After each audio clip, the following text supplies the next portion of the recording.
No place better than on the west coast of Florida. Beautiful Lee County, Fort Myers, Florida. JetBlue Park, the spring training home of the Boston Red Sox, but for the 8th consecutive year, the home of the future of baseball. It is perfect games, 14U Select Festival. Glad to be back on the coast. Hi there, folks, and welcome back to the ballpark. My name is Darren Sutton. Two really talented scouts sitting to my left. David Ronsley on the far end, more than 3 decades scouting in this sport. This man, Jeremy Brown, he's got a decade in. Thanks for spending time with us at the ballpark. And in that decade, you've really helped develop this age group, especially this event at the Select Festival. So I'll start with you. What are you, as a scout, looking for at this 14U age group? So 8 years in now, we're seeing that development of really the cat and mouse at the 14U level, meaning that the pitchers, they were always hard throwers, but now that breaking ball is coming, the changeup's coming, they're learning their sequences to get these talented hitters out. And on the flip side, you got the hitters having to adapt to pitchers doing that. So you're getting those 2 strikes approaches, knowing let's not chase that breaking ball in the dirt after just missing one before. So really advanced stuff coming out of the 14U level already. D, I'm going to put you to work. How about Max Hemingway? He's a middle infielder, a really great athlete out of Puyallup, Washington. Well, first, I love he's from Washington. This game has, 27 states represented, but he is the best defensive player in the class. Max Hemingway is. He won the award at the banquet last night, the Rawlings Gold Glove, and he's just part of a great West infield. We're going to see some leather today, Darren. Carter Hadnot, Matthew Kelly, and especially Max Hemingway. Also swings a really good left-handed bat, and you have to love that left-handed hitting middle infield profile. 2 outfielders, E-Squad, Caden Dawson, he's from Georgia. Sebastian Wilson, he's from Chicago. Tell us about both. So Caden Dawson, he's no stranger to perfect game events. 3rd Select Festival already. Really physical, won the Offensive Player of the Year last night at the awards banquet. Handful of home runs this year, like 20 plus the 2 years prior. So a lot of juice in the swing. Obviously offensive, 525, I believe, this summer. So it's really good stuff out of that East Cobb Astros program. How about Sebastian? So they call him Sushi, and as we said, there's nothing fishy about his game. He's already a 6'7" runner, which is really good given his physicality of a 6-foot frame, 190 pounds. He's the only left-handed hitter who advanced in the home run derby, which at JetBlue isn't an easy task given how deep it is, 380 down to out to right center. So we got some really high-end talent on this E-Squad, and we'll see how it goes. You know, when you look at the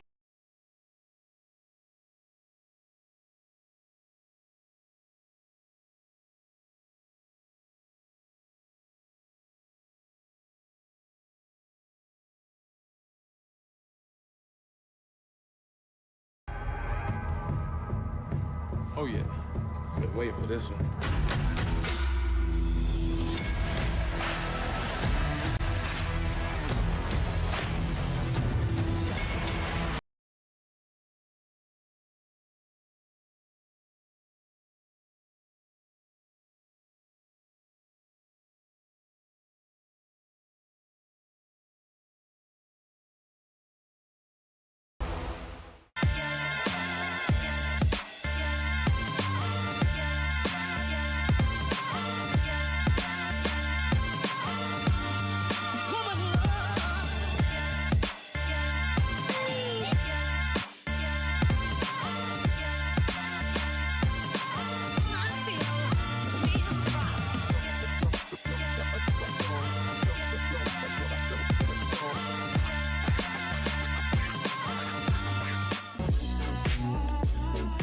The 2023 Perfect Game 14U Select Festival is brought to you by Dick's Sporting Goods. Every season starts at Dick's. And by Rawlings, the official baseball glove of Major League Baseball. Rawlings, the #1 glove. There is a standoff, as we have seen at the highest of levels, where the anthem and the first pitch come down, and then who leaves the line first. And certainly there is got to be a game played, I know that. And the boss down there, our most famous Red Hat, Jim Jenks, is going to make sure that the standoff will end. Danny Wexelman's down on the field. Certainly, we want her perspective. The fourth member of our broadcast team. Boy, these athletes, you've gotten to know them all week long. Danny, what do you have for us? D, thanks. Yeah, I think the standoff just ended, by the way, as these boys get set. I've got Caden Dawson with me. Caden, you did take us to hitting school earlier this year, but you just told me you've never faced Will Hayes. He's pitcher of the year for your age group. What's the approach? I'm just going to try to stay with my approach, go backside. Hopefully I can catch a slider out in front, and who knows, maybe we can stick one over the right field wall with the slider. Chase Fuller just told you about that slider. Is that where you got that from? Yeah, I heard he has a good slider, but I'm a lefty, so it runs right into my barrel. So hopefully we can just drive one. All right, well, good luck. Thank you so much. D? Yeah, great stuff, Danny. Looking forward to getting to know these athletes from down onto the field. Let's take a peek at the starting lineup. Now, a reminder, everyone hits all the way down, but we'll introduce you to the athletes. Not everyone will immediately play defensively on the mound, getting ready to go to work. That is Will Hayes. Starting lineup presented by Yeti and Tom Flash Gordon. 2 decades in the major leagues as the manager of this team. It's Washington Dawson. You can see Chase Fuller, the #1 player in the class, and recently, and I mean just recently, winning the home run title here before the game. On down through, you see Griffin McCain. Cole Crawford is ranked 8th. Finian O'Loughlin wins the name game, ranked 56th in the country. William Cutshall rounds it out from top to bottom. And on the mound, there's our perspective, and it's a good one. Will Hayes takes the rock right out of the gates to start things for the West Squad. H, scout him up for us. So just look at those numbers of .91 ERA, and that's at the highest of level with the competition he's facing, Team Elite. He is going at the top offenses around the country. 2 MV pitchers. 2 MV pitchers. And, one pitcher of the year for a good reason. He's not going to be the hardest thrower here. He's going to be 83, 87, more in that 86, 87 range. He maintains his velocity very well. And the slider, like we just heard from Caden Dawson, is a put-away type pitch for Will Hayes. So, David, it's interesting when we go through this situation and you watch an athlete evolve starting in freshman year, and then we see them heading into their senior year. David, from the scout's perspective, what are you looking at for pitchers when they're in their freshman year of high school? Well, the first thing I've looked at, and I've looked at most of these pitchers, is the percentage of strikes. You know, there's a lot of pitchers in this game who've got the stuff. The number of 90-mile-an-hour throwers at this age group is incredible. I like looking at the percentage of strikes thrown, and we've got some guys in this game who are up 65, 67, 68% strikes. Really, anything over 60% at this level is going to stand out to me. Let's take a look at how they will stack up. And this game does move a lot defensively, certainly. But in an outfield with Priest in left, in center field is Griffin. He is oh so talented. It's Lane on the infield. We talked about Hemingway. He gets a chance to play short. Calvo right next to him, the Californian up the middle. Grinlinger at Huntington Beach High School with Scott working behind the plate. That's Tegan Scott doing the catching. So we've set the scene for you, but it's going to be fun to watch them play. Will Hayes on the mound out of Highlands Ranch, Colorado. His dream school is Wake Forest, and he talks about his summer, that it's been really good to this point. We'll see Dawson hit in just a minute, but just ahead of him is the gifted Malachi Washington. Washington leads things up. Let's do the 8th edition of the Select Festival. We're glad that you're spending time with us. And the first pitch just off the plate outside to Washington. Look at that defensive overlay. Out of the starting 9, 6 of them are already committed. You got LSU in center field. Right field, you got A&M.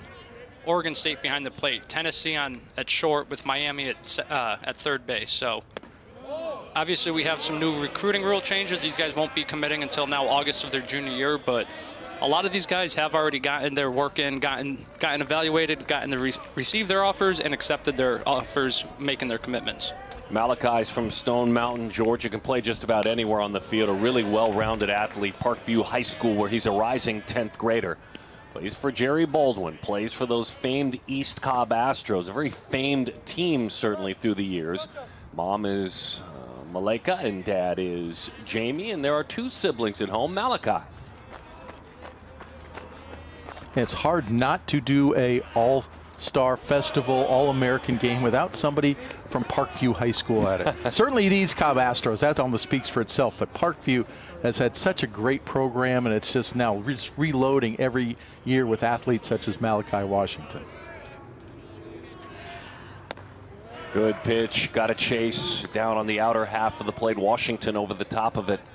Malachi, when he sets that phone to wake him up, As Dawson looks on, it's the same song every morning. He said, I play the same song. He didn't share it. And he said, the other thing I'd like for you to know is I'm an excellent swimmer, so loves to compete in the pool as well. That time a competitive pitch, and the battle is won by Will Hayes. So that's kind of what Will Hayes does, right? He fell behind 2-0, and then he settled in. You got to expect a little bit of nerves here starting the game, pitcher of the year. And he started 83. That one for the punch-out was 84. And that velocity is going to continue to climb. It's something we saw throughout the summer where he starts in a certain range, and by the end, he's a tick or two higher, and he just maintains no matter how many innings he throws. So a kind of testament to his ability to keep it low effort, not go all out from pitch one. So meet Caden Dawson. He's from Marietta, Georgia. He's a talented center fielder who plays at Blessed Trinity Catholic High School.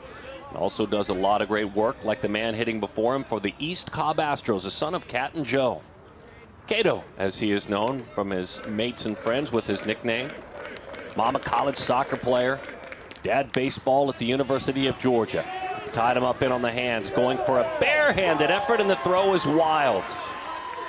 Bear Calvo came charging in, a little bit aggressive on the missed throw. And an out as he tries to grab an extra bag.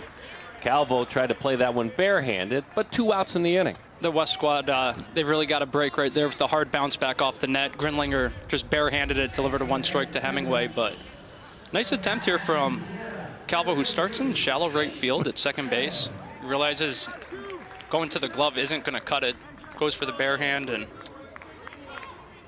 Caden gets his hit and advances the inning with an out. Here's the #1 player in the nation. His name is Chase Fuller.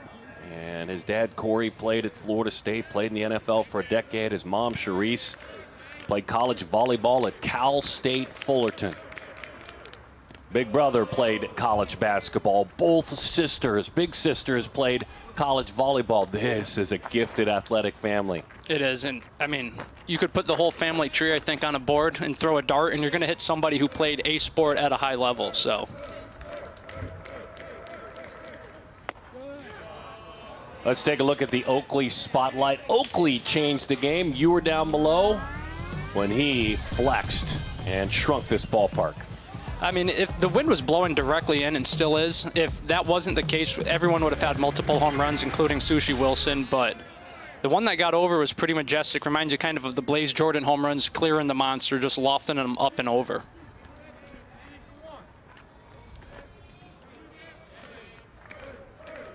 Florida State commit, McClay High School. He's a rising freshman and 9th grader. His travel team, USA Prime National.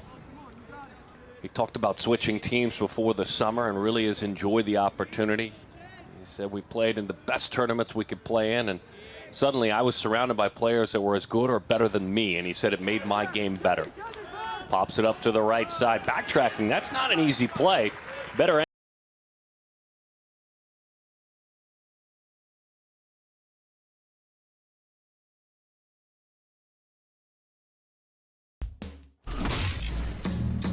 I never let myself believe that I was gonna be in the big leagues. I always worked for it until I achieved it.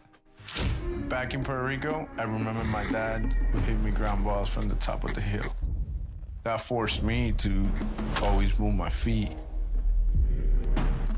There were no limits to where I could go, so I played with no limits.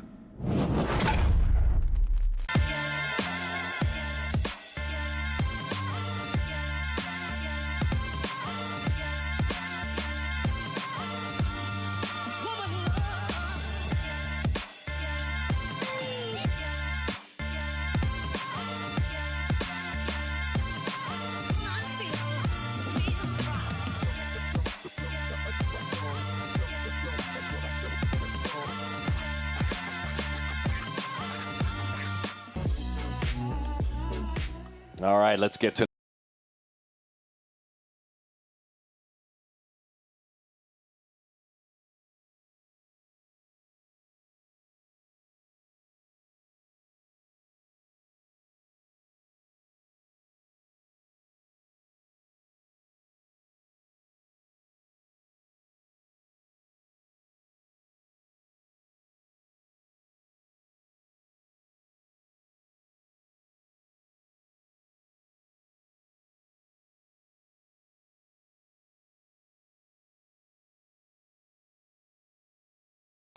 And then on the mound is an opportunity to watch Landon Green go to work. Green, the right-hander out of Clearwater, Florida. USA Prime National, his team. Dream colleges, if you ask him.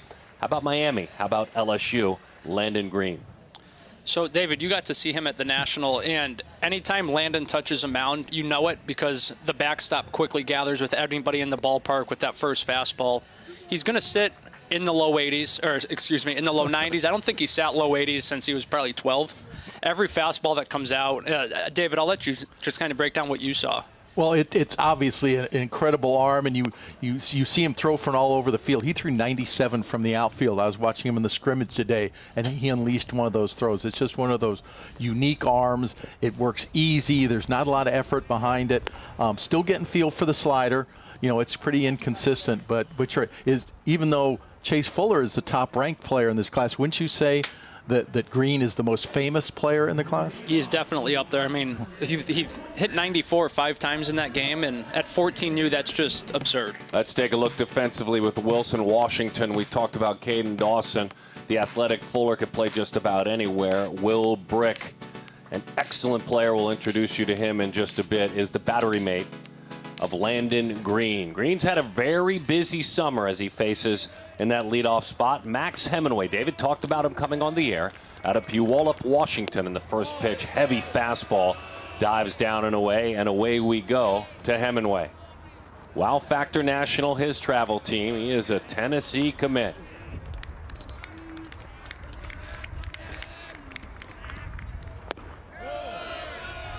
Two and 0 the count to Hemingway. Puyallup High School has played in the PG Elite, PG World Series, WWBA, 14U National Showcase. Took it all in this summer. Son of Nikayla and Greg, as he takes a fastball that misses just off the plate inside. So that first fastball out of Landon's hand, it dove, it's heavy, and it was 92 miles per hour at 14U. So just a little bit of context, followed that one up with 91. And he's doing it pretty easy. He's working out of the stretch. He doesn't have a ton of momentum, a ton of energy into it. It's just pure arm talent that we've come to kind of expect from Landon at this age already. Got the outside corner, and without even looking at the monitor, we sit obviously behind home plate where I'm sitting. You can see the movement on that fastball without using the monitor that the folks at home are looking at. It really looks heavy. You can clearly see Brick going down to get it. Right back out there. The bat's fired away. He'll take another shot at it. But what a lively arm this is. And Will Brick behind the plate here doing a good job presenting this ball to the umpire right there at the bottom of the strike zone. He's picked up 2 straight of those calls. Got it right at the bottom of the glove. Nice job by Brick, and especially considering that was a 93-mile-an-hour fastball. 3-2 the count. Fastball hit hard out to third, right in the midsection. Recovering, throwing on across the diamond. That's John Stowers at third base, and that is a fine, fine play. That ball was on him quickly. That ball jumped off the barrel. I mean, Stowers does a lot of catching, so he's not afraid to put his body on the line. He got it, recovered, kind of like a dirt ball where he blocked it with his chest, found it, got back to his feet, delivered a strike across. Well, they call it the hot corner for some reason, and to get and make an accurate throw there. He didn't get all his body behind the throw, but it was accurate. He's happy about it. And you should smile. You make a play like that. Hemingway's not a slow runner either, and a lefty where he kind of slapped it the other way, so this kind of speaks to his wherewithal to get it back, gather, and deliver a strike as quickly as he did. That one hits the outside corner to Joshua Priest out of San Diego, California, La Jolla Country Day. ZT prospects his travel team. His parents are Tracy and Nick as the count puts him in a hole. No balls and 2 strikes to count. I'm loving the strikes from Landon Green so far. He's obviously he's got his heartbeat down. I think at National he was kind of excited, and stuff, and he just seems so much calmer this outing than the last time I saw him, and just filling up the zone with quality strikes down in the zone. I mean, he's sitting 91, 93 with bowling balls, and a couple things. Like you mentioned Will Brick being able to stick these pitches. They're not travel ball teammates. This is his first time catching them. But his travel team has guys that throw in the mid-upper 80s, and I think it speaks to the evolution of just 14U baseball and the quality and caliber that's out there. And also with Landon Green, seeing him throughout, like from when he was just turning 13 over the years. That was just an overmatch right there. Yeah, putting on a show with that fastball, gets a swing and a miss. We see it again. And it's all been fastballs, no sliders yet, just pure heat. And Priest late on that, pretty knew it was coming, was still way late. There's just nothing you can do at that level. Like, that's going to get swings and misses if we were at Chase 2 weeks ago as well. But with Landon, you notice like the little subtle changes that he does throughout, and now he's working out of the stretch only. Whereas before in the summer, he was going from the windup, and as you know, that's just more moving parts. You go from the stretch, keep things simple, easy operation. Now we got a battle of USA Prime teammates here with Javorsky Lane and Landon Green. Lane, the winner of the PG Tech Power Award last night. He's from Fort Worth, Texas. Let's bring in Danny Wexelman to add on to these stories. Danny? Yeah, guys, when I talked to Landon before the game, a couple hours before the game, not quite before the start, he said for Lane, he was excited to face him. He said he was going to go slider, fastball. He was hoping to hit 95. So check out that sequence if it comes up. Yeah, you're right, Danny. He previewed it. He missed with the first slider. It was up and in, the first non-fastball that we've seen. It's fun to face a teammate, though. There's definitely bragging rights on the line. Jeremy, turn back your memory bit back to the first festival 8 years ago. What were the pitchers throwing like velocity-wise? Because this is not going to be our last 90-mile-an-hour fastball we're going to see. I think year one, the hardest thrower was Nate Wogelmuth, and he was probably bumping the 90s, like into low 90, maybe scraping a 90. 83, 86 was probably the average, the norm there. And now you come out, Will Hayes sat 85, 86, and was the pitcher of the year, had like a dozen pitches and got out of his inning. Landon Green is sitting 90, 93. And he zips that one in. You could see the arm side run. Lane, as the two teammates battle, draws himself a walk. He'll head to first. Green's had a very busy summer. He was invited by Major League Baseball to play in the Hank Aaron camp and loved being coached by MLB players. Played at the PG Beast of the East. He loved that opportunity, the PG World Series. Competed for the national team as well, had an opportunity there. He said, I learned what it's meant to play with great baseball players, a different experience. And his words, as he faces a talented Lash Henderson, Green's words were, I understood too that I have to put some trust in my faith because I was outmatched on occasion. Find that hard to believe as that one trickles foul. But really, as he wraps up, the man on the mound, guys, as he wraps up his summertime, he's really reflective on how much he's learned this year. Yeah, and you can tell he went from being just a hard thrower to now he's more competitive on the mound. That 93 plays a lot better when it's in the zone, let alone the bowling ball life. But when he was spraying it or didn't have that release point early in the summer, early in his career, because he did throw so hard at such a young age, to see him make those refinements and now he's in the zone, he's another notch above what he already was. Yeah, learning from a guy like Flash Gordon who coaches this team. It's been such a treasure all summer long to have Flash here and to talk pitching with guys of all ages. He was head coach of the All-American Classic team as well. Lash Henderson's out of Frisco, Texas as he bats. Son of Tracy and Michael. Way inside and ouch. Yeah, he claps toward his dugout. We got base runners. If there's anybody here that's physically capable of taking a 90-mile-an-hour fastball, where to get him? Right there in the hip. It might be Lash Henderson. 6'4", 190, and it's pure muscle. And no, he's not going to rub it. He's going to fire up his teammates. Matthew Kelly gets the call with a couple of base runners out there. Kelly, the Launch Hydrate Impact Award winner last night. He's out of San Diego, California. Goes to Carlsbad High School. Son of Lauren and Christine, his parents. He's got two sisters. Angelica's older and Milana is younger sis. Matthew Kelly. I'm a huge Matthew Kelly fan. I just loved him at National. I've loved watching him play this week, and I've got a comp on him. Somebody you remember well, Darren. I'm sure you do too, Jeremy. And that is Jordan Lawler of the Arizona Diamondbacks, former PG All-American. Yeah, he's the #1 player in their organization right now. Yeah, but just Kelly slows down the game even at this young age. He's got the ability to drive the right center field gap. He can make all the plays defensively, and he plays under control, and that's something I always liked with Lawler, and Kelly's got it as well. Yeah, all those adjectives fit Lawler at 14U. We saw him here back, 6 years ago now when he was at this 14U game. Kelly's a lot more physical already than he is, too. So he has that already above Lawler. We'll see how the career path goes. Darren, you talked about Landon Green playing in a ton of events. Matthew Kelly, I don't think, took a weekend off and probably was at more events than Perfect Game staff this summer, despite being from California. He called the National Showcase his favorite event. As busy as he was, a lot of these athletes at 13 or 14U, they're taking part in a showcase for the first time at this age group. Pitch number 21 about to come home.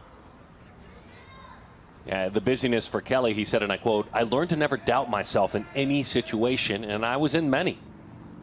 Breaking ball missed just up and in. We've seen Jaworski already try to take 2 bags on the hit by pitch from Lash and the last foul ball, but he's active. We've seen it. We saw it back at the 12U Select Festival. I think he said the other day he stole 5 bags in that game, and he's itching for another one here. Green on the mound trying to get his team back in the dugout. Just missed the outside corner. Will Brick showed it for a moment. Brick will catch the first 3 innings of this game.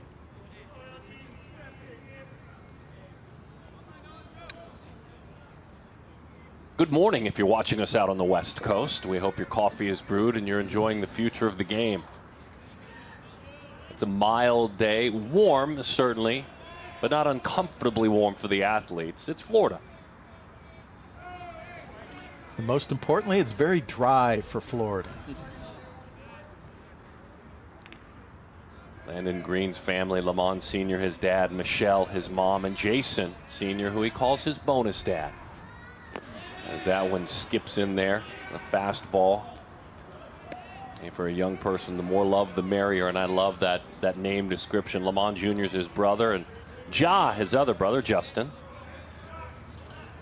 Green will take a walk when he's back in the classroom. He's a 3.8 GPA, a really good student.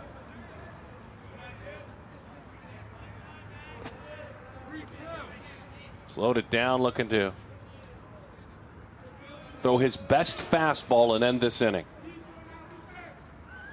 Runners go. He did throw a good fastball, but just a little bit below the knees. And that was a pretty good pitch for 14U. And really, except for the pitch that got Henderson in the hip, and that was due to movement, Green hasn't missed the strike zone by much, just barely misses it there. Brick did as good a job as he could. That's a tough pitch for Brick to go down and get to at 92, so. Impressive stuff. A lot of 2026 grads, too, in this game, being that they are younger for the grade, including Jaworski, including Tegan Scott, who's coming up here. You've seen a lot of this 26 class and how good it is with Grady Emerson and Brady Harris and Quentin Young at the top. And for Jaworski Lane to be ranked number 10 in that group, I think kind of speaks to his athleticism and his overall talent. It speaks a lot, Lane. I love seeing players playing this young, like a Lane, who could very easily, have stayed back and been an older player for this class, because we see it so often, with the considerations for ages for player events such as this. You'll see players that are just way old for their class, and I love seeing the young kids. Tegan Scott will catch the first 3 innings, already wearing that gear. He'll hit now. He's from Salem, Oregon. He is an Oregon State commit, so earned his commitment ahead of the change in the recruiting rules, and he takes strike 1. Tegan, the son of Marie and Josh. Both parents played college sports. Dad football, mom softball. Willamette University in Salem, Oregon. Back-to-back zips. I mean, really good pitches. An attempted steal of home, not in time. We knew he was going to steal a base. I didn't think it was going to be home plate, though.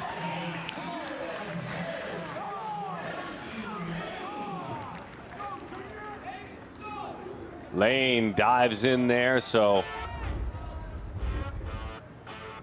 look at him hurry.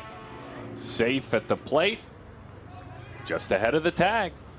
Oh, and I always worry about that play sliding head first into catcher's gear. And you could tell Lane just turned the shoulder. He didn't want to go in it, quite like that. But obviously something he's done before. He had the timing of it down perfectly. The runner's now going down to second. 1-0 the score. A steal of home, Jaworski Lane.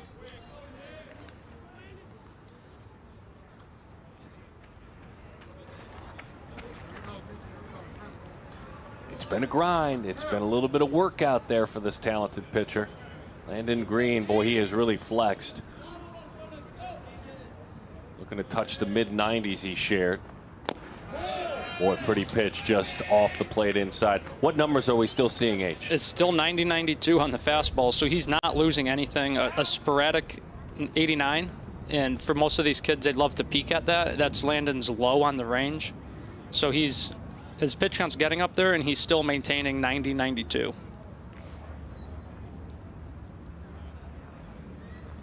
I asked him, the man on the mound, what he'll be doing in 10 years. He said, I hope I'm in the major leagues. I'll be 6'3", pure lean muscle, getting paid to play the sport I love, and driving maybe a car like a Ferrari, as that one is low. And then he goes with a little bit of humor, if not a Kia Soul. So there is a little bit of humor there in the approach of the man who's focused on the mound, kind of grinding through it.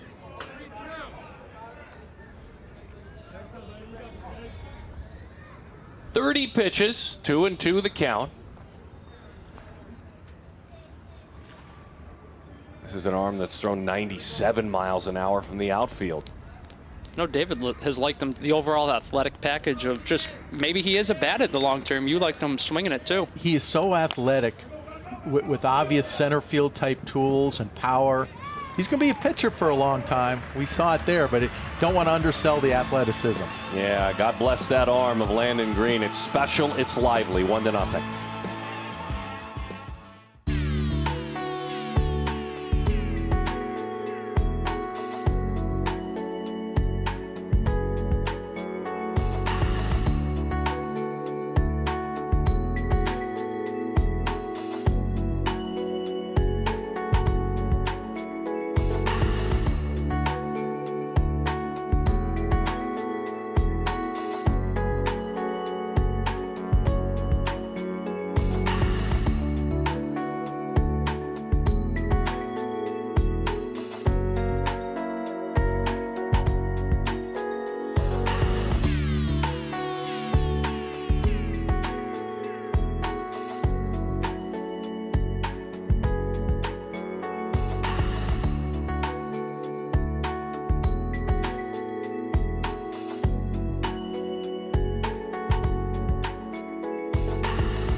Danny, David, Jeremy, Darren, you, thanks for being with us. Perfect Games 14U Select Festival, top of the second inning.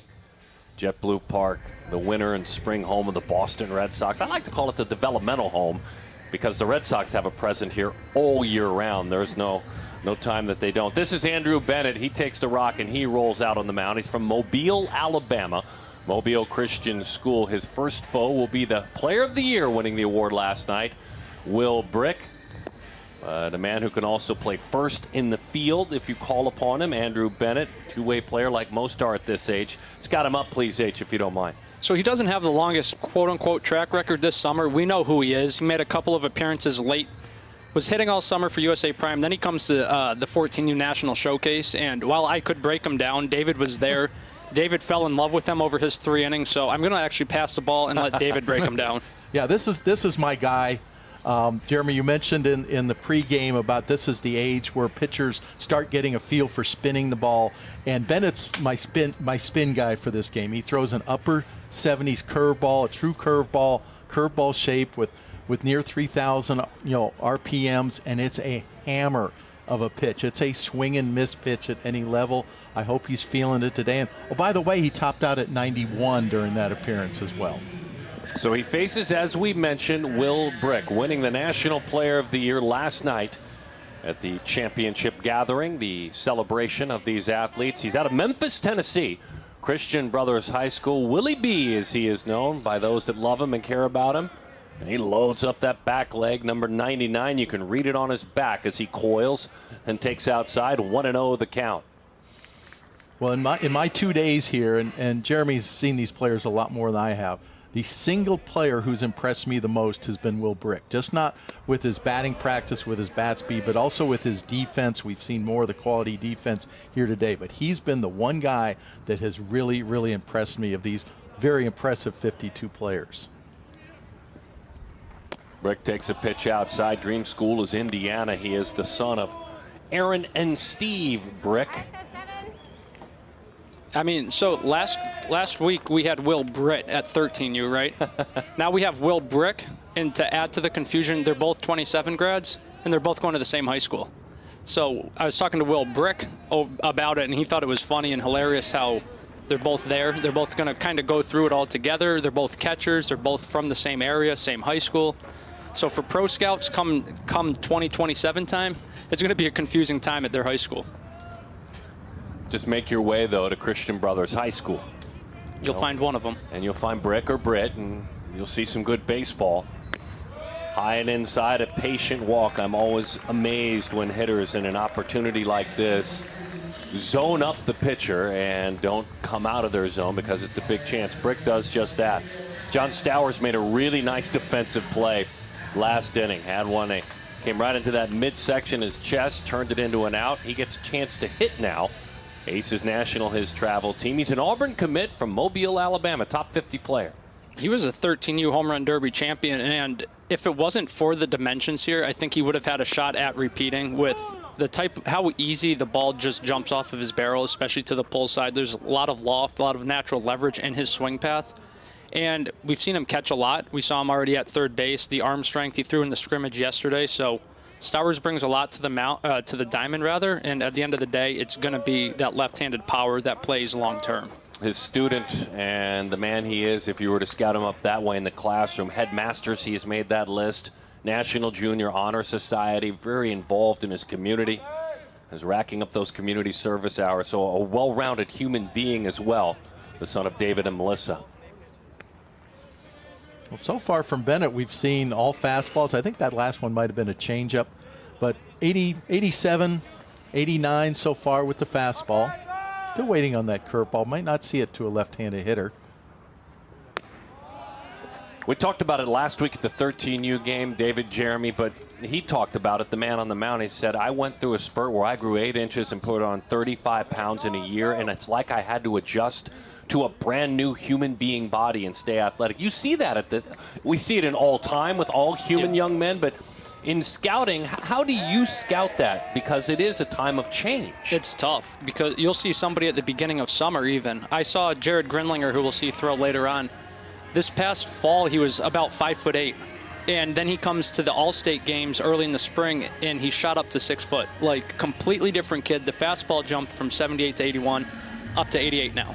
So you have to keep in mind these kids are growing. They might not be the most coordinated yet, but they might have also just woken up that morning and to a brand new body, like the movie Big with Tom Hanks. Like, it's just constant growth for these guys. But when you do see that coordination and footwork in the dirt or the ability to repeat on the mound, it kind of speaks to their overall athleticism. Couple of walks for Sebastian Wilson. Yeah, and when you look through scouting notes on kids this age, you will invariably find words like still has some giraffe to him and such. So, you know, we try to keep it light in the notes and in the evaluations at times. And at this age group, there's going to be some giraffe in these young kids. Sebastian's from Chicago, Illinois. He can pitch, play in the outfield, utility, go wherever you want him to go. He's at Lane Tech, Wow Factor National, his team. Son of Brian, Lynette, and Vanessa. Vanessa's his stepmom as he rolls it out towards short. Can they get 2? There's 1. Not in time. Tried to turn it over as quickly as they could. Carter Hadnot started it out there at short. Tyler Shindo, his mate, tried to turn it over. This might be one where Hadnot might have had a chance if he'd gone to the bag, but this really wasn't hit that hard. He waited back and might have been able to. I think Wilson's too good of a runner, though, regardless. Yeah. Shindo did all he could. He just had to throw off his back leg. Good throw across, just like you mentioned. Wilson runs a 6'7" out of left-handed batter's box, so not really contested. Roosevelt Mac Morris. Right-handed batter, takes a pitch high and inside. He's from Taylors, South Carolina. Plays at Wade Hampton High School, but is a homeschool student. We saw Mac throw yesterday during the scrimmage as well, up to 86. We've seen up to 88 on the mound. But he also won the top hitter award at the 14U National Showcase, and rightfully so, with his swing and what he did. Really linear stroke, fast hands, really good defender as well. So Mac Morris already committed to South Carolina. You can see why in a couple games. There's a jump for Wilson. Kind of a head-first flop. He'll tell you, that wasn't my cleanest slide. Mac, a middle infielder, gets an elevated pitch that looked really good. Tough to do anything with it, and he comes up empty. That's a 2-0 hack, though. Maybe we'll see our first breaking ball from Bennett here. I'm hoping for it. That one sails up and away. The ball jumps out of his hand. Like, easy extension, easy arm speed. And he's pumping mid-upper 80s with relative ease. So. Yeah, there's just so much more velocity there. Yeah, already a big young man, but everything works so well. 3-1 the count. 3-2 the count. Danny with a little bit more on Bennett. Yeah, you guys are talking about the height. You're talking about how hard he's throwing. And it's another guy who back in 7th grade, just 5'8", right? Then in 8th grade, he's 5'11". Now he's 6'3", right? So he grew those 8 inches. And he said, it's my dad. He, not only has he helped me grow without just naturally growing the height, he said, my dad makes these protein shakes for me. Peanut butter, banana, ice cream, guys, and milk. I said, ice cream? He said, yeah, it makes it taste better. And I said, well, what's the benefit of all the growth that you've had? He said, well, it's been hard. My right arm has hurt, but I'm obviously throwing harder. So a lot of benefits to the height, but when you make that jump, it's often trying to play catch up and grow through those pains, guys. Yeah, such a good perspective, Danny. He talks about balance, stretching, addressing weaknesses. The nutrition part, which you touched on really well, eloquently, as he misses outside. And that is ball 4. And to be fair, I know a lot of people heard what she said, and when he said, hey, my arm hurts, those are growing pains. That's not my arm hurts, I'm pitching too much. Just as someone who's 6'5" as I am and went through the same thing when I was young, you hurt when you grow so much. No doubt. Your body's just constantly playing catch up, and when you have this type of arm speed, like throwing a baseball is not a natural motion, let alone throwing one at 91 miles per hour when you're 14. Ryan Klesko comes out. There's a conversation out there. The one-time Braves slugger, home run man, certainly a world champion in '95. He's great in this space. Well, he has been involved in the select festivals, the All-American Classic. There's a presence there. He has their ear. It's kind of intimidating when you walk up on him, but he's a big teddy bear. Yeah, when around the batting cage, he's constantly talking.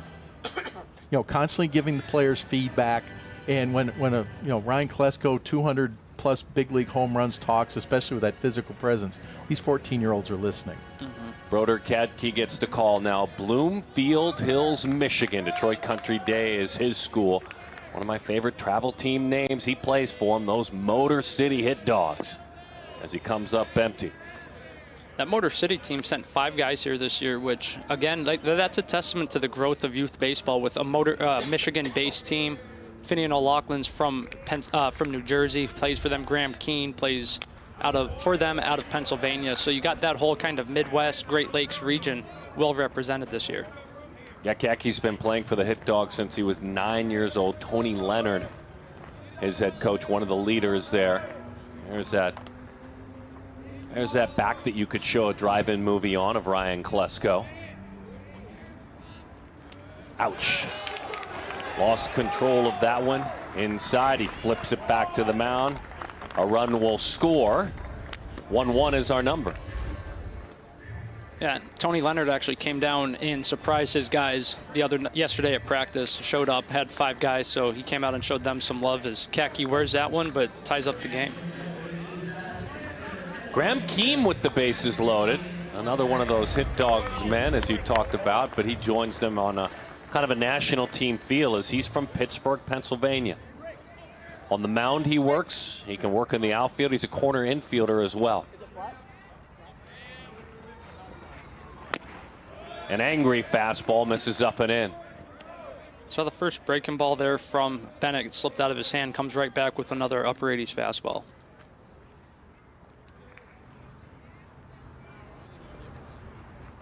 Keen on the high school golf team as well at Mount Lebanon High School. That's his second sport. Well, a lot of times we'll hear basketball, football. Heck, we're hearing more and more wrestling. Core guys, strength guys, but his sport, golf, beyond baseball. Good life on that fastball, 1-1. He's just got to find the release point, and once he gets that in the zone, the stuff's going to play nonstop. We talked about the fastball velocity, but it's the life and the quality to it, the ride through the zone. When he's on, David, you saw him. He's as dominant as any arm here. Yeah, these 3 innings at Nashville, there was not really any sort of command issue at all. And really looking at his mechanics, you know, there's nothing you can point to right now that says, yeah, he's going to have trouble throwing strikes. It's right now a matter of just settling down and having confidence in the pitches, and maybe a reflection of how few innings he has to really throw this summer. Andrew Bennett will work from the windup. Let's see if he finds that release point. Boy, that jumped at the plate. A little extra giddy up. Here's the mechanics, guys. And it's simple. There's no like glaring, like if he does this, he'll do that. So See if he rides that fastball up and in or throws a breaking ball off of it. David's looking for it. The 3-2. I just pulled the fastball. He walked in a run. And one of the things when you're having trouble commanding your fastball, as Bennett obviously is, it's a positive to throw a couple of breaking balls. If nothing else than to slow you down maybe a little bit, you know, get a little different feel on the baseball. So for no other reason, I do want to see it more often from a scouting perspective, but also from a command perspective. I think it would benefit him. Sometimes you think, oh, I'm working behind in counts, I'm just going to throw more fastballs. Well, that's the pitcher having trouble throwing for strikes. Might as well try a changeup or a breaking ball. There's that life on the fastball to the arm side. It comes up empty, does Banks Addison from Germantown, Tennessee. Freshman at Evangelical Christian School in town. Plays for Devin Gerhardt's Team Elite National Team. And the count evens up at 1-1. The son of Matthew and Kate. Matthew Addison played baseball at Mississippi College, 2-time captain. His uncle played at Ole Miss and was a quarterback. He was one of the more consistent, let's walk up on Team Elite, see what's happening. Oh, Banks is hitting. Oh, Banks found another barrel. He almost hit 500 on the year. And it's a short, simple swing. He's a good athlete and somebody that we're going to know about for a long time here. Just when you can find the barrel consistently with the wood bat, that doesn't often go away. Yeah, sort of the equivalent of throwing strikes as a pitcher. I mentioned before the strike percentage, barrel percentage would be the equivalent for a hitter. Good fastball hits the outside corner, 2-2 the count. That one dots the outside corner. That's strike 3. Manny Gonzalez called that one. Good job there from Tegan Scott. Actually, Banks Addison's summer teammate, so kind of stole a strike on him there, got him, and helps Bennett out there with a second out. Blake Lundy's from Chattanooga, Tennessee. He plays his travel ball for Evan Earhart's Wow Factor national team. A couple of times he's been a tournament MVP. And as far as football goes, he was last year Offensive Player of the Year on his football team. He's a physical. You can see the presence. Look good in a football uniform as that one's high, 1-1. He's kind of like Klesko, where he's that big physical kid, but then you talk to him and he's just a big teddy bear. He's a good, everybody wants to be around him. You hear them yelling Vamo Lundy. That kind of became his tag throughout the summer. He's got a chain that says Vamo on it. He's just a big personality, he just loves to play baseball. You see him every week. I think he was in 3 of our games of the weeks throughout the spring, just playing, getting his reps. In Tennessee, it's an easy drive over to East Cobb, so no stranger to perfect game events. He loves JT Real Muto, watching him catch and play for Philadelphia. That one rides high and inside. You're hearing that chant down there. So his travel ball teammates know the chant and the fun name, but they also know that he hates elevators. And they know it, and they try to make it clear, let's get a higher floor if we can for him. We want him on the elevator. That was a fast elevator in the hotel this weekend, too, so he might have been gripping onto the railing even if he was third floor. Way high and inside, and that one went up the elevator, and another run will score on a walk. Bennett just trying to grab for the right spot. Let's see if Charles Johnson, 4-time Gold Glover, part of that coaching staff over there. Let's see if they'll make a change. And they may. There are a list of pitchers ready to go. Carson Liedl may be next. I think it's going to be Matthew Kelly. Ron's his guy. Okay. Just come in for a quick out. Let the starters, the primary arms, come in with their 1 inning. We've seen Kelly. I mean, he can bring it. He's mid-80s pretty easily. Obviously, you know the athleticism out in the dirt, which typically that translates onto the mound. So there's Charles Johnson. I've so enjoyed having him. David sat up here in the broadcast booth with us and been a color analyst, serves in that role so well. I think the athletes win, though, with him down below. Here's Matthew. You know, we've talked about him and heavily decorated certainly throughout the years. And last night I thought it was a cool award to win, the Launch Hydrate Impact Award. But you have a guy that's that well-versed as an athlete. Okay, hop up on the mound, get us a quick out. Does he profile as a pitcher for you in a positive way? In a positive way, yes. Does he profile as a pitcher long-term? No, because of how good he is defensively and with the bat. You're just not going to take away a middle infielder that can do what he does. But, again, like we just said, it's going to be in the mid-80s. Hopefully he's going to just fill it up, get us a quick out.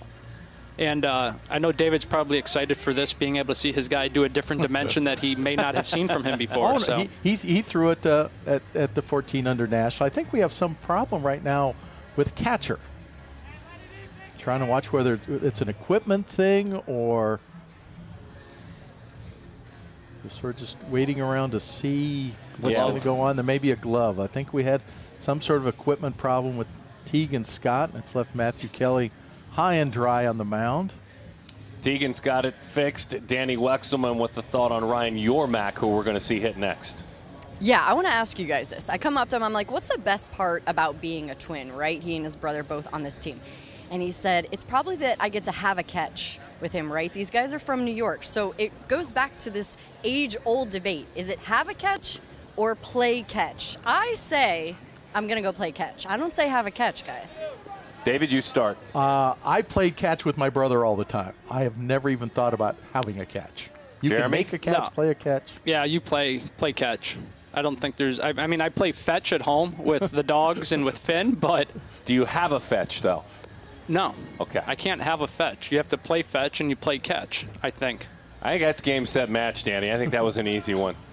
Well, Give us a tougher one next time. It's very East Coast. Everyone on the East Coast, everyone in New York, I'm telling you guys, they say have a catch. Well, hold on. Jeremy on now. Brown's right here. He's a Northeasterner. No, and you're a New Yorker, too, and you say it. I mean, New York's more an adult mid-Atlantic. New Yorker. I know you're a Midwesterner, but Listen now, 10 years, I'm a New Yorker, okay? I can say have a catch if I want, but I won't. The Yormacks do, though. It's pretty cool. Derek and Ryan, they have a catch with one another. And speaking of having a catch, Matthew Kelly has his catch, and he will deal with one of the Yormacks, certainly. It'll be Ryan first. So you got Ryan as the primary corner infield bat. He went off at the 14U National Showcase, came, I think it was a triple shy of the cycle in one game, which, David, as you know, even just getting 3 at-bats in a showcase game sometimes, but to be able to go opposite field home run, go double down the line and pick up a single as a 3-for-3 day, that's pretty good. Opposite field home run is what stood out to me on that. When I saw that in the notes, I'm like, opposite field home run? Wow. At West Palm, so that's a big league spring training facility, too. Comes in, pumps a strike, and immediately an engaged Ryan Yormack out of Merrick, New York, John F. Kennedy High School, travel team, East Coast Ghost Mocha. And he dreams of Duke. He'd love to play at Duke someday. To the right side, funky spin, not an easy play, but a jog to the bag over there, and it's turned into an out by Logan Schmidt. Perfect. Have a catch, throw strikes, it all goes well.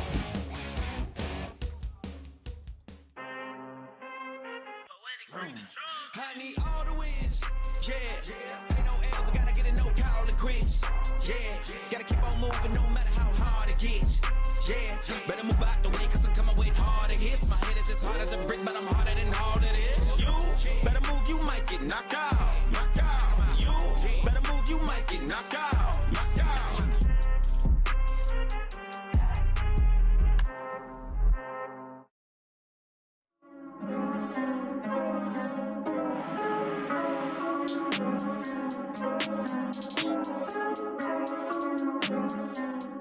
I feel like Mike Jordan.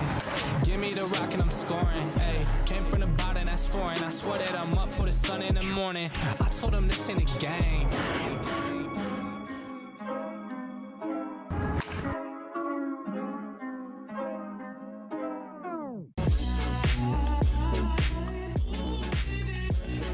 All right, welcome back to JetBlue. The West team leads the East 3-1, but did I have that right? No, the East team. My bad. This guy scored the one run. You stole home. Did you plan that? Yes, ma'am. I said it on the camera before, like right before I did it. I told you if you hit a home run, we would get an interview. You didn't tell me you had this plan. How do you steal home? What goes into that? Really, how the catcher throws the ball back to the pitcher. If you get that timer down, you'll be fine. And what's the reaction from you when you know that you did it right and you scored the run? It's good because we got the team going. So once the team going, we score runs. So I just want to win. Yeah, you guys are down. You were winning. You're down now. So what's the game plan? There's 9 innings, so I'm not worried about it.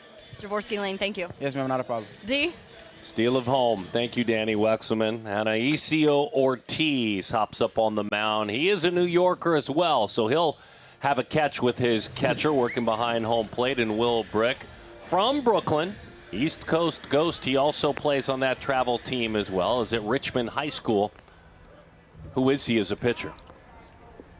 Well, when I was watching video on him, Jeremy can add to this if you've seen him in person. When I was watching video on him, that slider really stood out. He repeated the slot on it, well, up to 89 with the fastball, so there's definitely velocity there.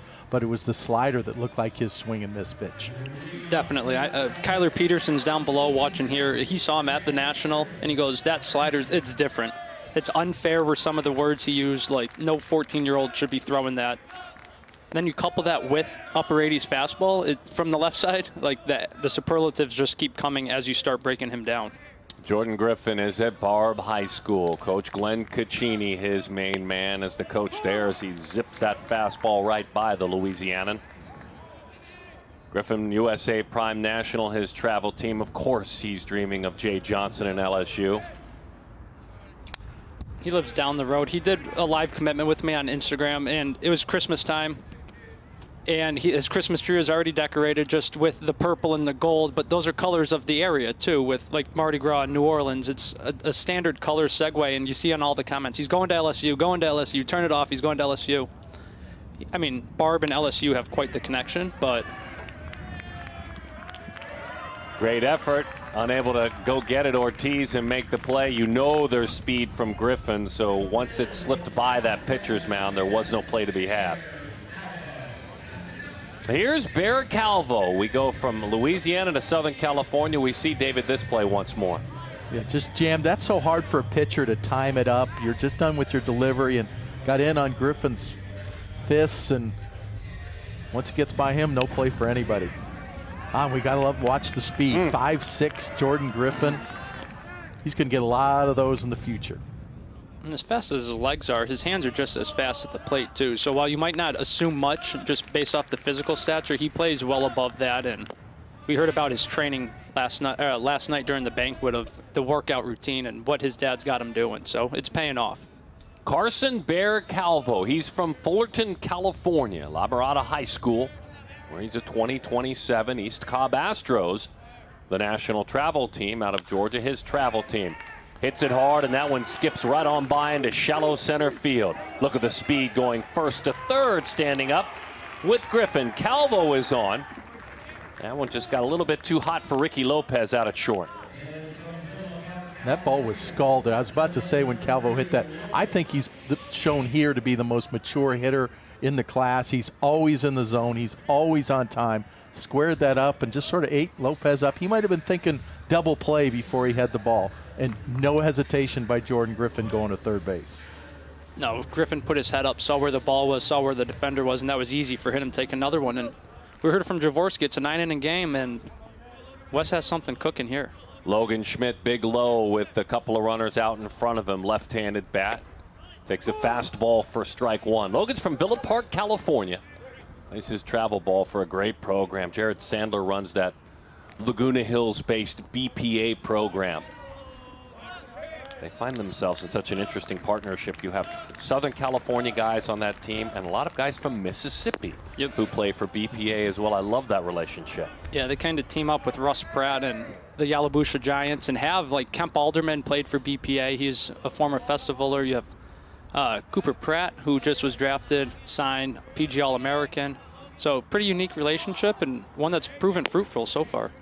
Huge jump, stolen base. Anaisio opted just to let him go. You know he could see him in his sights, but just wanted to stay focused on pumping a strike. And he's sitting 87, 88. You see the loose, whippy arm, the life, too, the consistent life to the fastball. We haven't seen the slider yet, but if... Why? With that kind of pitch, wow. I am excited to see that slider, but he just put a sequence on him there, guys. Yeah. Zipped the fastball over the outside, and it was a tough one. Just left on left, that's just a tough, what can I do with that type pitch? Oh. And that velocity is playing up. If you watch Ortiz's arm stroke, we talk about online and offline arm strokes, and a lot of times, well, the first thing a pitching coach has to do is get your arm action online, which means consistent online behind your body, and that both makes your arm stroke more consistent. It also hides the ball from the hitter. And Ortiz already has been coached up on this or just does it naturally because that velocity is playing up. The hitters aren't seeing these pitches. First base open for Wisconsinite Maddox Lessard out of Muskego High School, where he's a 2027. Had a busy summer, went to camp at LSU, University of Kentucky, Vanderbilt, University of Texas as well. And even played in the PG Iowa High School Spring League, so made the drive down from Wisconsin. That Spring League is in place of high school baseball in Iowa, which is played in the summertime. Yeah, Perfect game puts that league on. And Maddox held his own. I say held his own because he played up most of those weekends, too, of playing either 15 or 16U against Iowa. So he got his reps in and he got high-level reps. And then he comes out and plays a full summer circuit. And you mentioned the colleges. That's the only way, really, these guys are getting seen right now. Obviously, I'm sure college coaches are watching this game, but getting them to their camps, getting them on campus is getting that interaction, getting them kind of familiar with the surroundings, obviously, with the new recruiting rules. And if those new recruiting rules, in your conversations with the players, Jeremy, do they express frustration that they can no longer, at this age, go through that process, talk to the coaches? Is this? Are they happy about this? Are they upset? I think it's like a double-edged sword because you get to build that relationship, get to know who you're going to commit to and talk to come August 1st or whenever you were to commit, but now you also don't have to worry.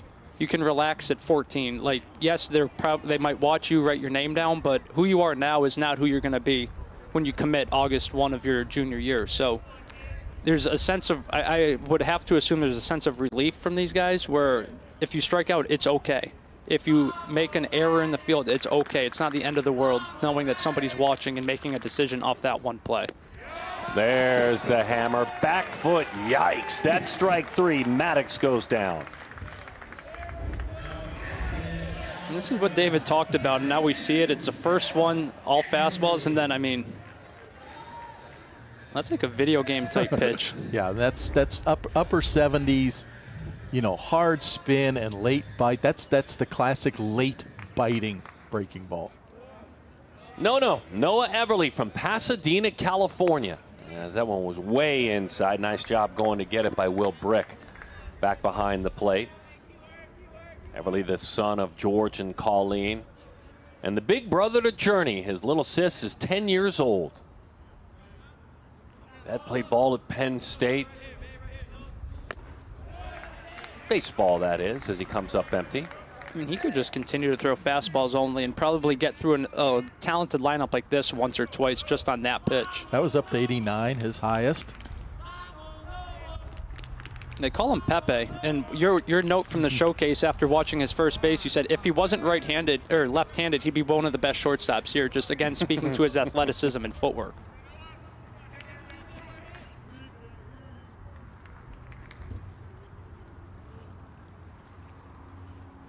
Everly rules that one foul. He is honoring his efforts today to two people as Aunt Ashley overcame a life-threatening disease and ended up having to have a lung transplant. And his cousin Mitchell, who he says, by the way, has the best attitude that inspires me so much, despite dealing with numerous surgeries and rehabs, battling ailments. He's dedicating his efforts today to Aunt Ashley and cousin Mitchell.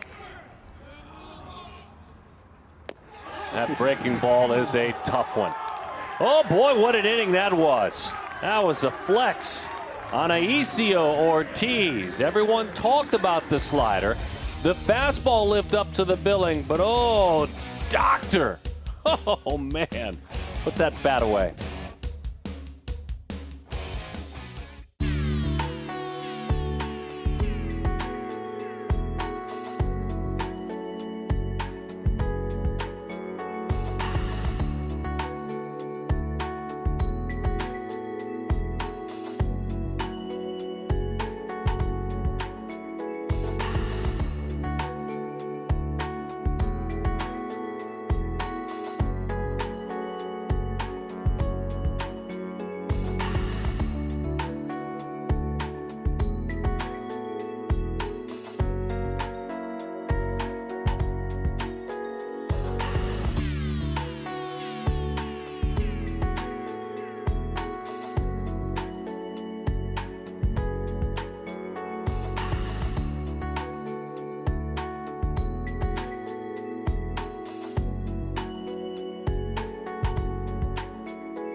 Perfect Game South. That's what we call Fort Myers in Lee County. And it's such a wonderful home away from home for PG. Everyone knows about that heartbeat in Atlanta, Georgia at East Cobb. But the careers that have been built and changed down in Fort Myers for a long, long time. And maybe the next one is this man who takes the ball and goes up to the mound. His name is Carson Liedl. He's from Monroe, Michigan. Another one of those Tony Leonard coached Motor City Hit Dog athletes, the son of Susie and Ben. And it's just the three Liedls at home. He's an only child. And who is this right-handed pitcher as we watch him work? So Carson, he played in the 12U Select Festival 2 years ago. Didn't get to throw much last year. Didn't do a whole lot on the circuit. Swung it more so. Then he came out this summer, and the numbers speak for themselves there. He's another 2026 who's young enough to play down. Up to 90, 4 very real pitches for strikes. The slider's the best of his secondaries. And then on top of that, first pitch of the home run derby yesterday goes yard and clears a monster with ease. So there's some two-way potential here. Another Michigander. We saw Broder Kaki already. Now we'll see Carson Liedl. And Darren, my favorite part about him is looking at the profile here. No, I see over 60% strikes in his performances this summer, and a first pitch strike there. Yeah, Ricky Lopez pulls it foul down the line. He did fill up the strike zone. Suave, as he is known. He has done a lot of unique things this summer. A lot of training and workouts with different MLB academies down in the Dominican Republic. He said, I've grown so much, matured in seeing all these athletes that are playing at the next level. Scouts and organizations, I've learned in what they're looking for in players. And I've learned to be patient as an athlete, too. Pours a good pitch in there, just missed. Yeah, he won the 13U Gold Glove last year. And teammates here with Pepe Ortiz in the summer. And He made that play last year at the University of Tennessee in the 6-hole, fully extended with a strike across. That's something that we're going to talk about for years to come. Yeah, such a great play. Lopez comes up empty. Danny with more on Ricky. Yeah, you guys know he's from New York City, and growing up, he played at the park right next to Yankee Stadium, 161st Street. His team he played for, the Raiders. I said, what's the best Yankee game you ever went to? He goes, I saw Derek Jeter's last game at the stadium, guys. And he can fly up the line. Got to see Jeter wrap up his career. Good stuff at Yankee Stadium. Now, again, that was not an easy play, way deep in the hole for Matthew Kelly, but boy, guys, that was speed up the line. Yeah, Ricky was moving there, but it was a good play there, too, by Kelly. If he went backhand, he'd have no shot thrown off his back foot, comes forehand, but what Ricky's able to do, he's just too quick.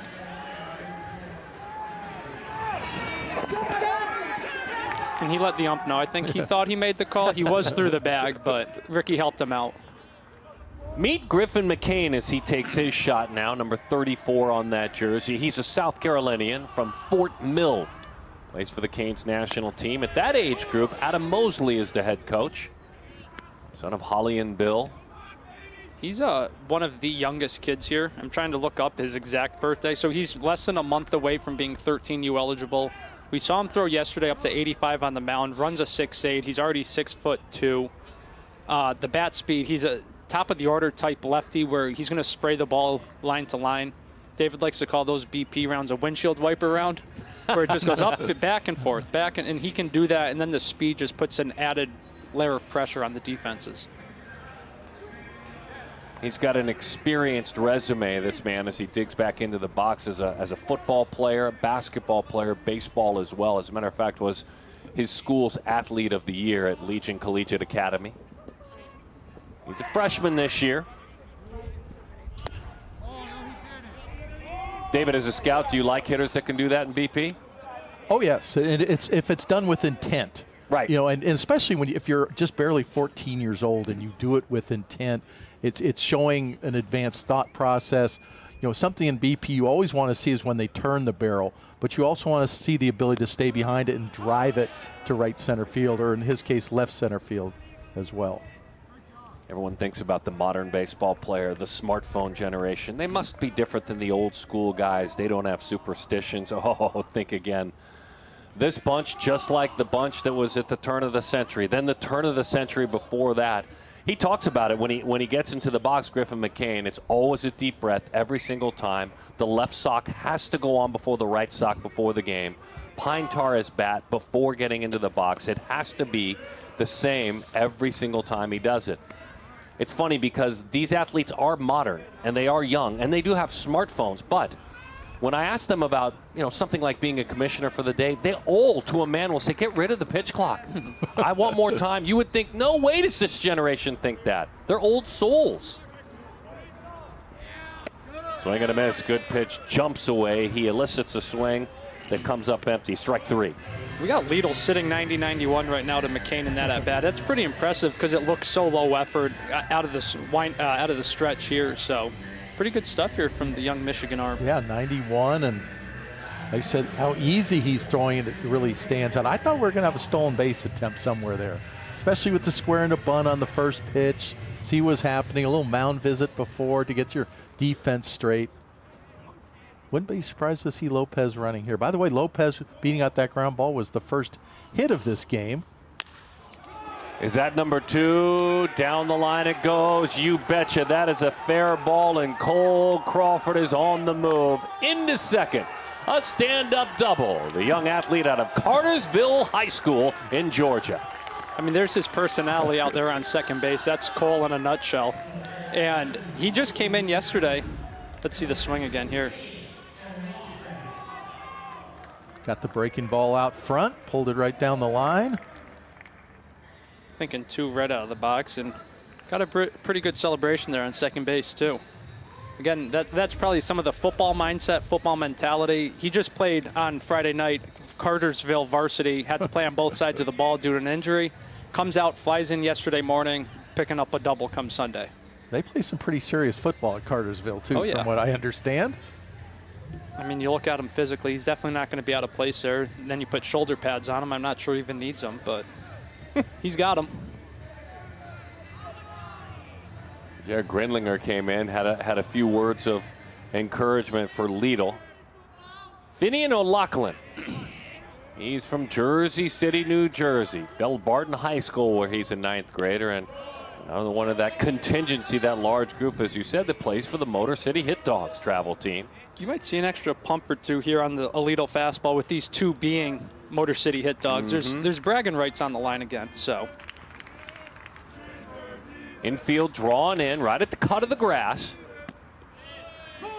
1-1 the count, and it's an interesting athletic family history when you talk about O'Loughlin, because his dad, Chris, his mom is Colleen, but his dad, Chris, was a 92 and 96 Olympic fencer. As a matter of fact, he's in the Fencing Hall of Fame. NCAA champion his freshman year at Penn. So a swordsman, and a good one. He tried to get Finn into it, too. I talked to him during the 14U National. I believe he had just came back from Europe in the World Championships of his age group, he said. So he's still out there, still doing it, but Finn's found his calling with a bat in his hand instead of a sword. And Darren, we got a lot of people watching. We've had a couple text in. Devin Gerhardt has a handful of guys in this game.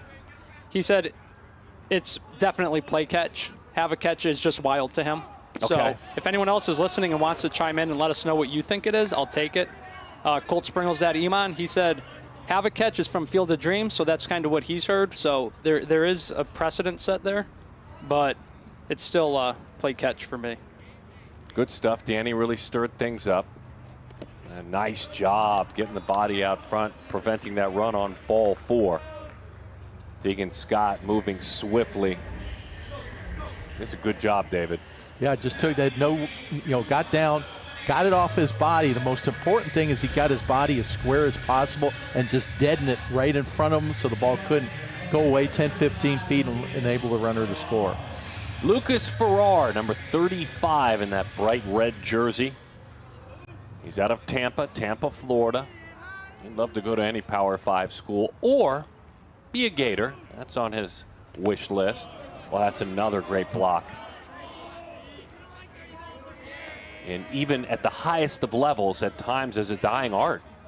No, I mean, he's doing really well back there, and something we saw all throughout the summer. The arm strength is another weapon, but his ability to just kill pitches that are in the dirt, block and recover and get to his feet as quickly as he does. And, I mean, he's a middle-of-the-order type bat. Good pitch, hits the outside corner to Lucas. Lucas, the son of Keenan, who is mom, Monty, who is dad. And he's the big brother to 12-year-old Julia, his younger sister. Plays that one on a backhand. That one jerked off to the glove side. That's just as hard a play to make as the ball in the dirt. Because it's a fastball, you're having to lunge at it. Lucas is starting his freshman year at Berkeley Prep in Tampa. Feels like it's a big accomplishment. There's a lot asked of him academically. In the middle of the diamond, played on a short hop, steps on the bag, throws to first. In time! In time! What an athletic play out there by Matthew Kelly. Wow! I mean, wow.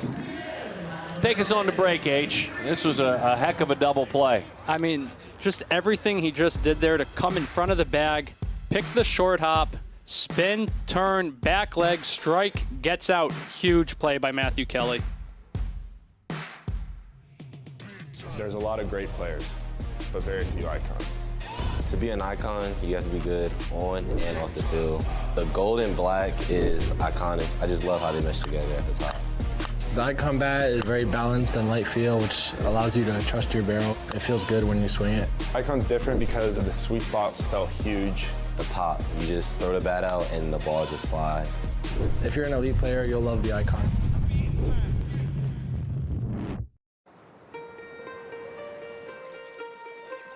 Being in the wild is the best when you're with your family. We do all kinds of different things at camp. Go fish, surf, dive.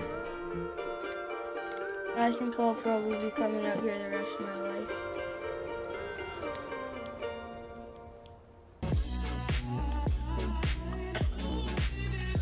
What a play by Matthew Kelly.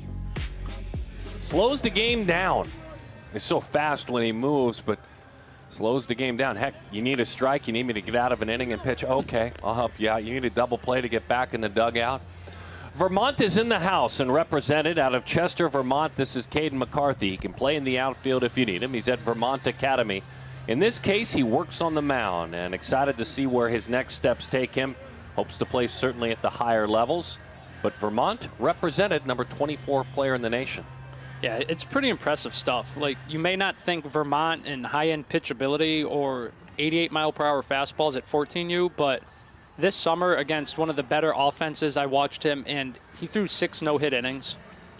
He opened up 83-85. Middle innings, he's 85-87. Last inning, he's 87-88. So he can maintain. He knows he has 1 inning here. He says he wants to get 90 one day. He's a big Red Sox fan. So when I told him he was able to take BP pregame in the stadium, he's like, why wouldn't I do this? Sox. He loves the Sox as he fires one outside. 1-0 the count. Beautiful Chester, Vermont. A lot of beds and breakfast and a lot of folks stopping off to see the history. Population just over 3,000 people in Chester, Vermont, as he duels with Carter Hadnot. Rialto, California. This middle infielder is at Aquinas High School and plays his travel ball as he takes his strike for ZT National. It's almost leaf peeping season back home, so everyone's going to start flocking up there. And when I called his family to let him know that, hey, you made the Select Festival, I talked to Dad and he goes, I asked if Caden's there, and he's like, yeah, it's actually his birthday. So I'm like, Caden, I'm far away, but I have a birthday gift for you. I let him know, and it was a pretty cool moment for him and his family to be able to get the news, I guess, on his actual birthday.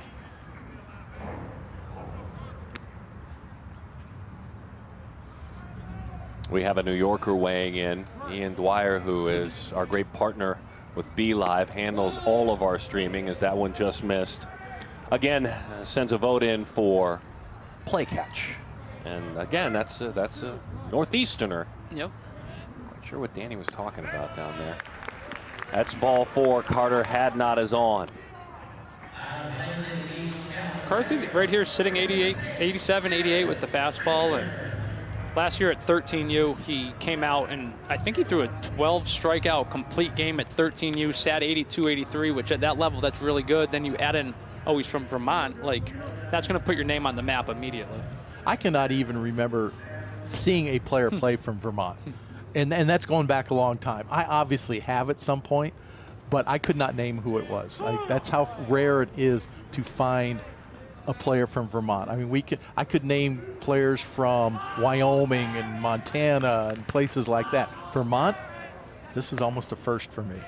Bumps a strike in there to a man out of Southern California, a long ways from Vermont. Jared Grindlinger, big brother, was an All-American, a PG All-American, and is a catcher. Both will play together at Huntington Beach High School. For Coach Benjamin Uri there, they'll wear the orange and black at Huntington Beach. And we have a brand new, fresh PG alum just off into the Guardians organization, Ralphie Velasquez, who played at Huntington Beach High School, a catcher and a PG All-American as well. And a balk was called. Hadnot will move into scoring position.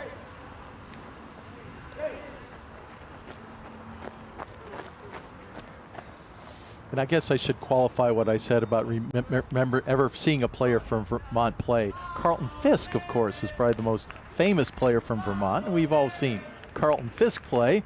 Maybe I might not be the only one live who saw him play live here, but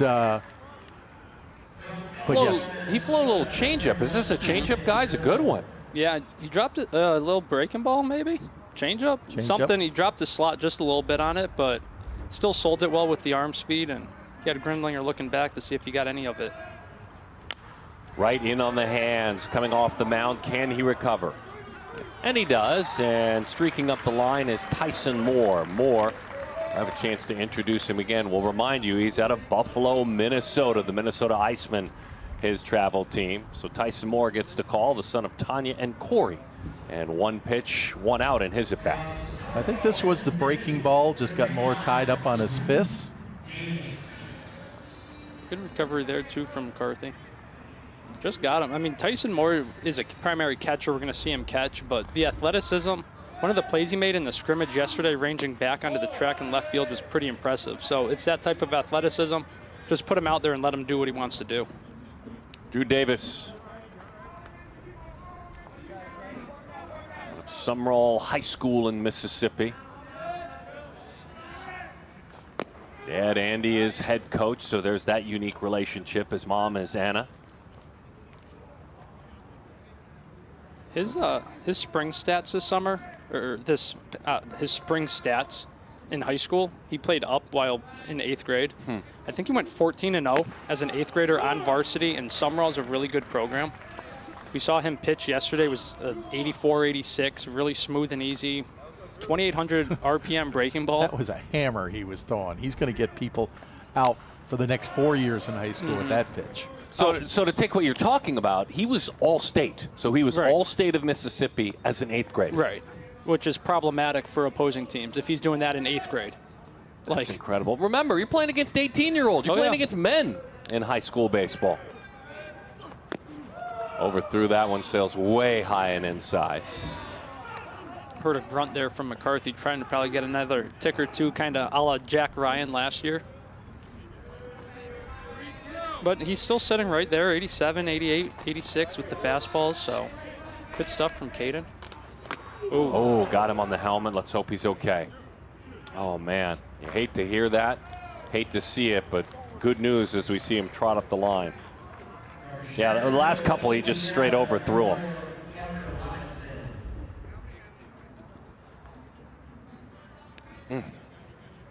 Lucky to turn his cheek at least. Looks like he's okay. I'm going to stay in.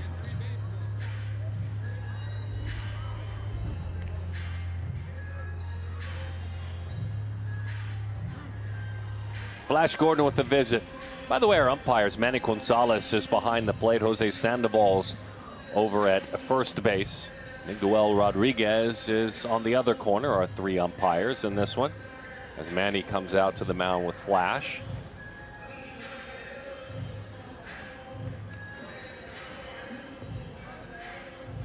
Tries to find that perfect slot. Caden going back to work now. Caden played high school basketball as an 8th grader this past year.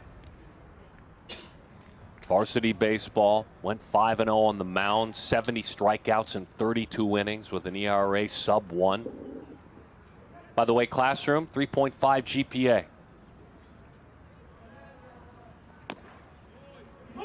And he zips one over the outside corner to Parker Robinson from Chicago. Plays for that really respected Chicago White Sox ace program.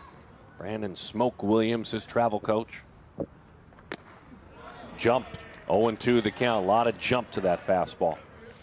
And a lot of these players, we were talking about the five players from Motor City. These kids have already played against each other, most of them. Parker Robinson's the exception. He's only played in 2 perfect game events. One of them, however, was the 14U National, where he really showed out. But he's one of the young men who actually had to go introduce himself to his teammates when he got here to Fort Myers. That's kind of the beauty of that national showcase is whether we know you or we don't know you, you go there and you can make a name for yourself. Show that you belong in an event like this. Yeah, did you know when Robinson showed up there that he was a potential festival player? I knew the name. I got some info on him, and they're like, you need to watch him closely. They requested an invite, and once he came, it's like, okay, you're running a 7-1 already, but you're 6'2" in all sorts of angles with your shoulders and your weight. Like, everything was, all right, you definitely looked the part. And then he had 4 hits in game. So you got to imagine he's going to continue to grow into his frame, continue to grow into power, but having some bat-to-ball skill already, that certainly helps. Where's that number 44? Was invited to Major League Baseball's Hank Aaron Invitational, but that time he goes down on strikes. Vermont in the house, looking pretty strong. Thank you very much.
first Gold Glove Defensive Player of the Game. Rawlings, the official baseball glove of Major League Baseball. The #1 glove, unassisted double play. Matthew Kelly, a thing of beauty. Boom on to first. And to me, Darren, the whole important part of that play was him hitting the bag and pushing off the bag to get some velocity behind that throw. Well, that was a fun play. I'm told between innings, too, he made sure he had a cup of cold ice water for the umpire who had come by. So he literally has pitched. He's doing it all in this game. Tucker Long is pitching now as he zips a fastball over the outside corner for a strike. J.D. Offerhide gets the call out of Powder Springs, Georgia. North Cobb Christian is J.D.'s school. A right-on-right matchup here at JetBlue. Look at the sweep on that pitch. There's just nothing comfortable about facing Tucker Long. Again, David, I mean, we must have loaded up his field for National because he saw Tucker Long throw as well, but you got that low slot. Oof. Hugs the line, the Iowan out on the mound.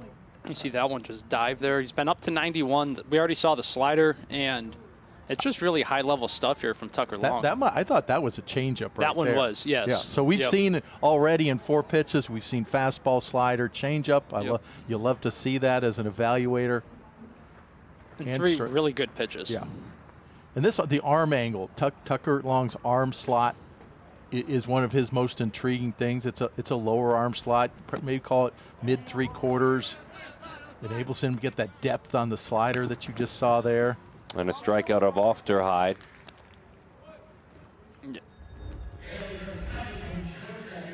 see from that slot, you get around it, late break.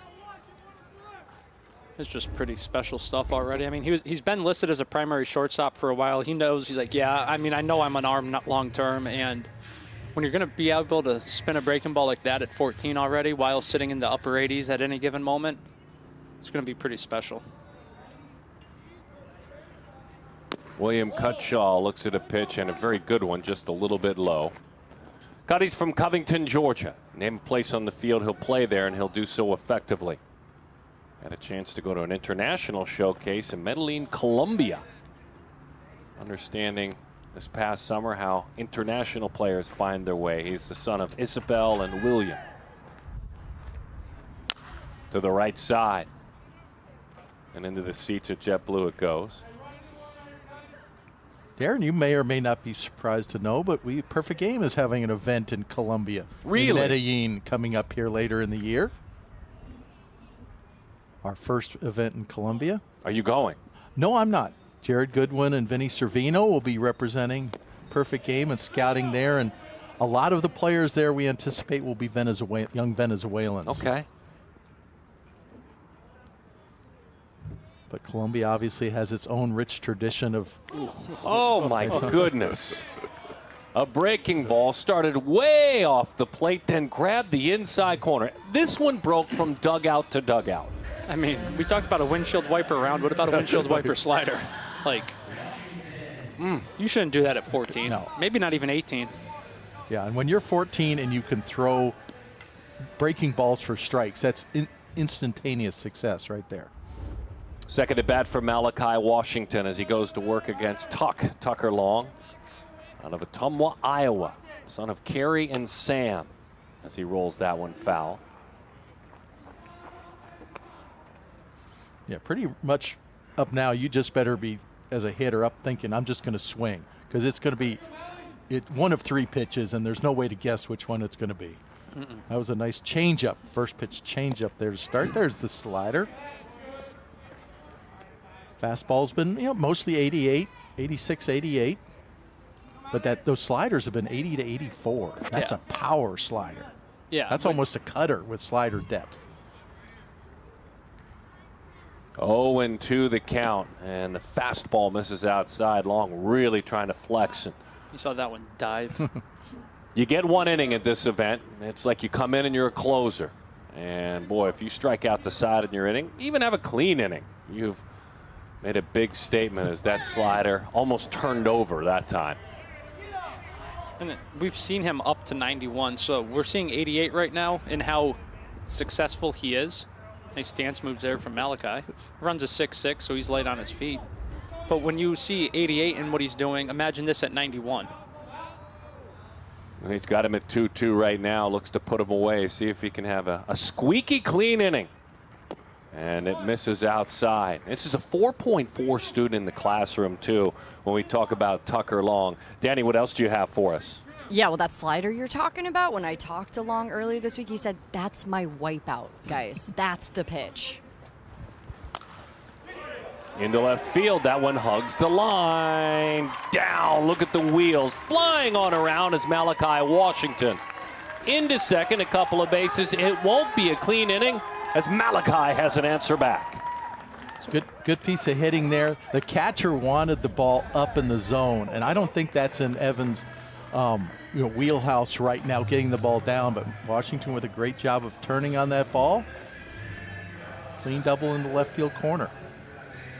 Impressive swing just to pull his hands in on another inner half pitch that Long brought over, but got to see the wheels from Washington. He'll probably be on the move again because, like you guys mentioned, it's an all-star game. You get on, you're going to want to show your traits, your tools, and Malachi Washington has big speed. Caden Dawson reached in his first at-bat back in the first inning, was stranded. Dawson, the son of Kat and Joe. He called his summer magnificent. He got to play a ton of events, PG events at East Cobb. Got to play in the WWBA as well. Little topper. That's the kind of contact you get a lot. There may have been a double in this inning, and that makes what Malachi Washington did impressive.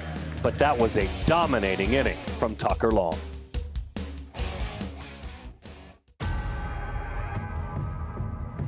Oh, yeah.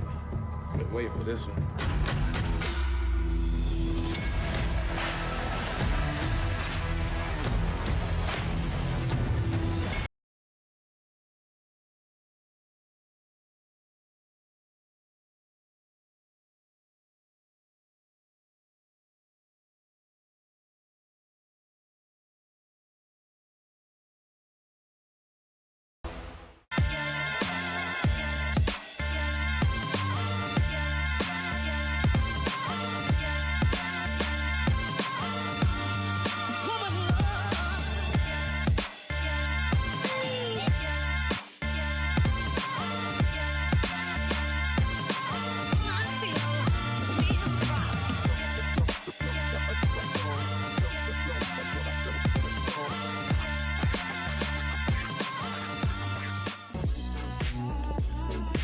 Probably the best part of this Select Festival and watching Jeremy build it through the years in the scouting world is your relationship with these athletes. You get #2 prospect in the Diamondbacks organization, Andrew Jones, or Drew Jones, Andrew Jones Jr. Hey, can you do us up a video and congratulate our athletes or the player of the year? Sure, what do you want me to say? I love the fact that those that are pros, those that are college stars, really warmly, as Amari Griffin goes to work, really warmly remember this kind of first All-American type game. For sure. It's a kind of really their first experience at a level like this, and even as they make it, we just had our first big league with Victor Maderos, but you go back and you talk to these guys, they're very quick to respond and just kind of give that guidance in the process of, hey, I remember when I was there. Enjoy it, soak it all in, because these are the guys you're going to be playing with, and it's true. You have them whether you get drafted together or you go to college together. So we had Drew Jones come back, and some of the All-Americans this year left a message from Chase for some of the guys, Cam Collier. So it's really good for those guys, Dylan Lesko. They just, all the alum of this game, they remember it, and they want to stay connected with Perfect Game. Amari Griffin, as he goes to work, will tell you, as we take a peek into this beautiful complex, there's sports going on everywhere. PG's got a tournament down in the quads. Looks like you got some soccer being played at this pretty spot. But Griffin, at Holy Innocents Episcopal School, dreams of the University of Florida, certainly.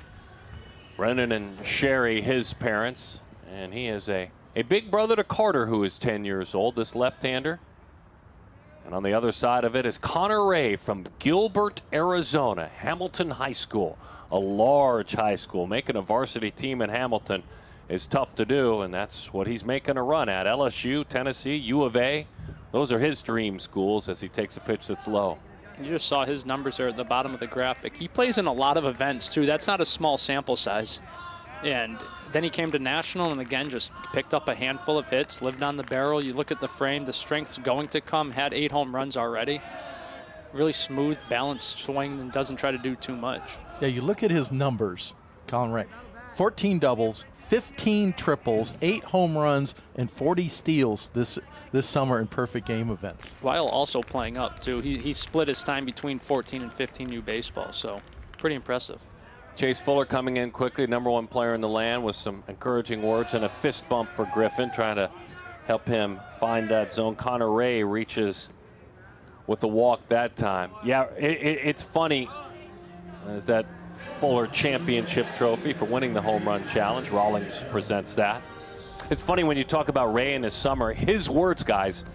He said, and you kind of summed up how many events with an exclamation point. It was crazy. My summer was crazy, but I met a ton of new people, some of my closest friends. He actually started at Hamilton High School. Arizona started very early this year. He became a Hamilton student on July 19th. So he's been in school for a month plus. As the man out of Hamilton High School scampers on into second with a big aggressive turn. Thinking about 3, take 3, they're small, he will. All the way around. That's more heads-up base running there from the west.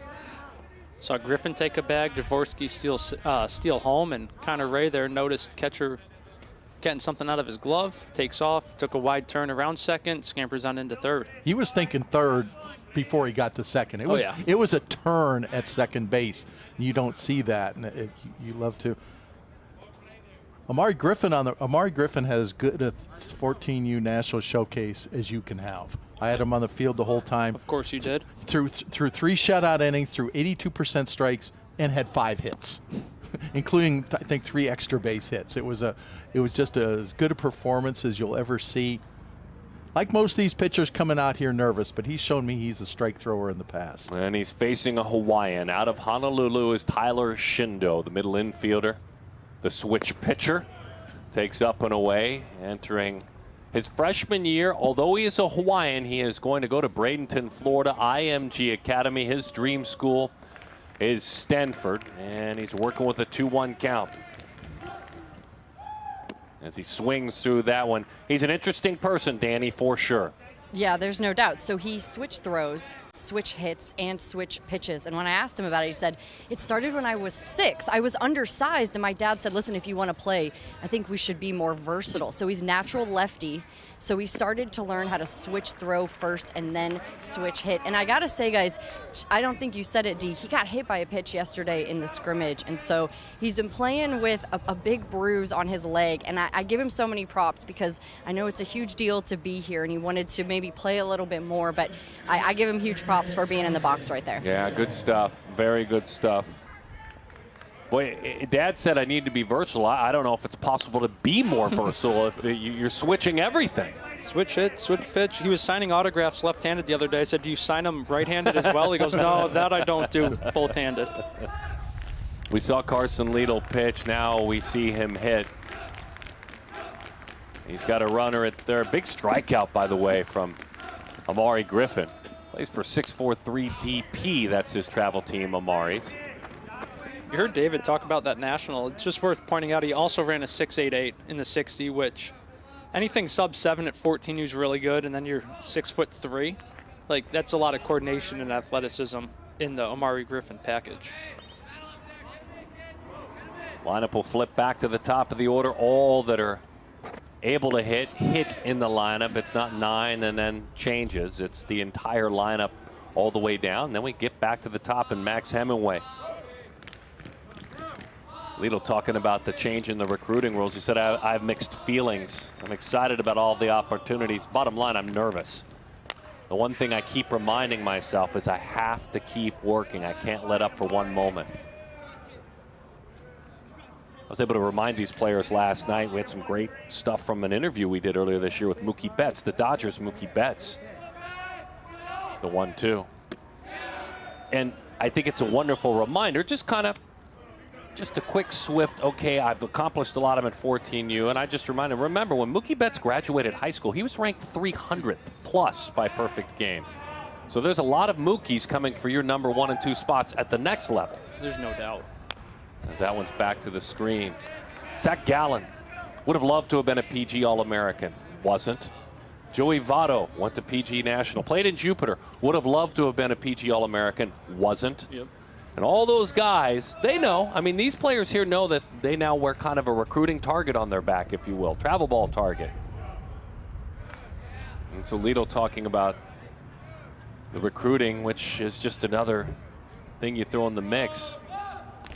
August 1st, junior year. That's when coaches can communicate.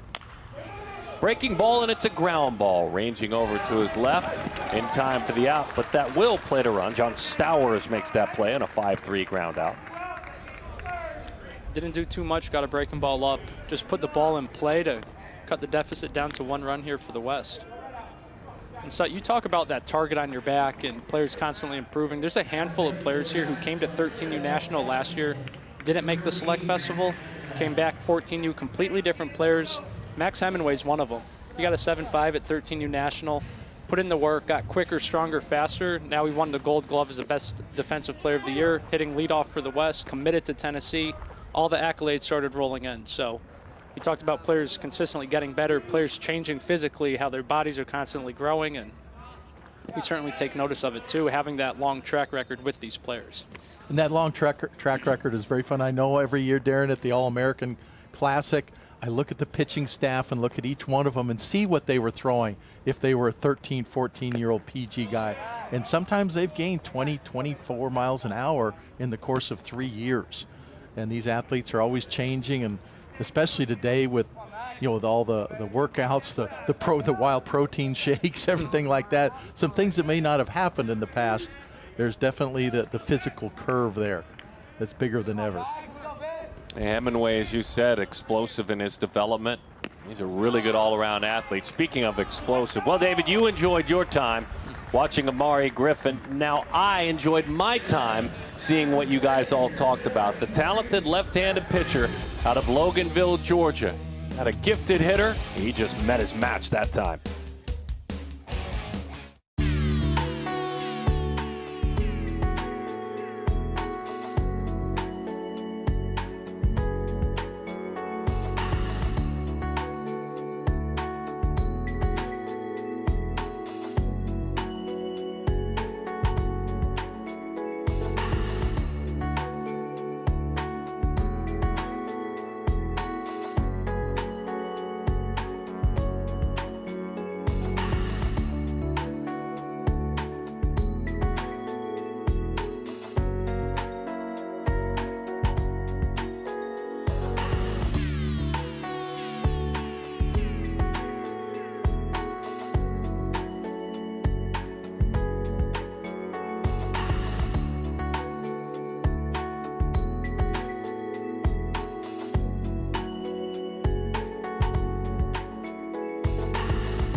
We're on the west coast of Florida, JetBlue Park. And we passed the baton on the mound for the West squad. A very talented young man. He's a San Diegan out of Southern California, but he is incredibly proud of his Mexican heritage. And a lot of that handed down from family members. He actually went to an academy in Mexico for a couple of months and trained this summer. Meet Jose Partida, the left-hander. So I saw Jose throw in the Houston Super Regional in March and loved him. He was 79, 81, dump 2, maybe touch a 3. Then we get reports from the West Coast, hey, he's up to 86, 87 with the same pitchability you saw. Comes out to National, 83, 86, ton of strikes. Everything's there that you want to see. And then you see the frame and how easy he does it. And now he's on the mound at the Select Festival. Another one who came to the 13U National last year, didn't make the game. Comes back out 14U, shows his improvements. and here he is for the West. It's interesting, H. He talked about that. He was sharing with us about that 80-81 he was throwing at the Super Regional NIT. Very cognizant of it as he faces the #1 player in the land in Chase Fuller. And that work he put in, that work at the academy down in Mexico, 3 months of work, working on his mechanics, some family members kind of helping him through that. There's a deep family baseball history on his dad's side in Mexico. And there's a flex. That's a pitcher on the rise against the #1 player in the land as he chases up and out of there. Yeah, he pretty much threw those pitches exactly where he wanted them. I think he realized right away, I want to keep the ball away from Chase Fuller with all his power. We've all seen the power from Chase Fuller, and he just threw 4 straight pitches right on the outside corner and elevated that last one with intent. And it's the #1 player in the land and then the player of the year right behind him. So what a fun challenge as he fires high. Danny with a little bit more certainly on the man on the mound. Yeah, Dee, you talked about his family, his Mexican heritage, his grandpa, the one you're talking about, Grandpa Alvaro, who passed away 2 years ago. But he said, my grandpa is the root of why this is my sport. His family's from Nayarit, Mexico, and he's got a black wooden necklace around his neck. It's beads, and there's a chain on it and a cross, and that's his grandpa's that he wears for him. And he didn't necessarily see his grandpa pitch, but he said everything and the reason why I am who I am is because of him. It's such a great tribute, certainly, and he does. He knows the stories about him. He's gotten to meet him through stories. He was a sidearm throwing pitcher in his 80s, Grandpa was. But as he is showcasing himself now right in front of us, he makes it clear, my grandfather never had that chance because of the small village in Mexico in which he lived, but he was gifted. Well, he's getting a chance that grandfather didn't have, and he's taking advantage of it. Right in on the hands, popped up very shallow right field. Diving attempt, unable to make the play out there. That's a great run by Carson Liedl, but just couldn't haul it in. I thought he might get there. Is that Priest out in center field, leaving his feet? Yeah, I think this is Joshua Priest giving it the all out, which is what you expect from Priest. This comes up a little short, but Brick just muscled that ball out there. That was a perfect pitch. Partita wanted to come inside and did so successfully. Brick was just too strong for it. I mean, we talked about 80-81 from Partita earlier this year. He's 86-88. So we talk about how quickly these jumps come. That's 7 miles per hour, give or take. A comfortable 5 jump in half a year's time. John Stowers now, left on left, tough matchup. Stowers takes a pitch just off the plate outside.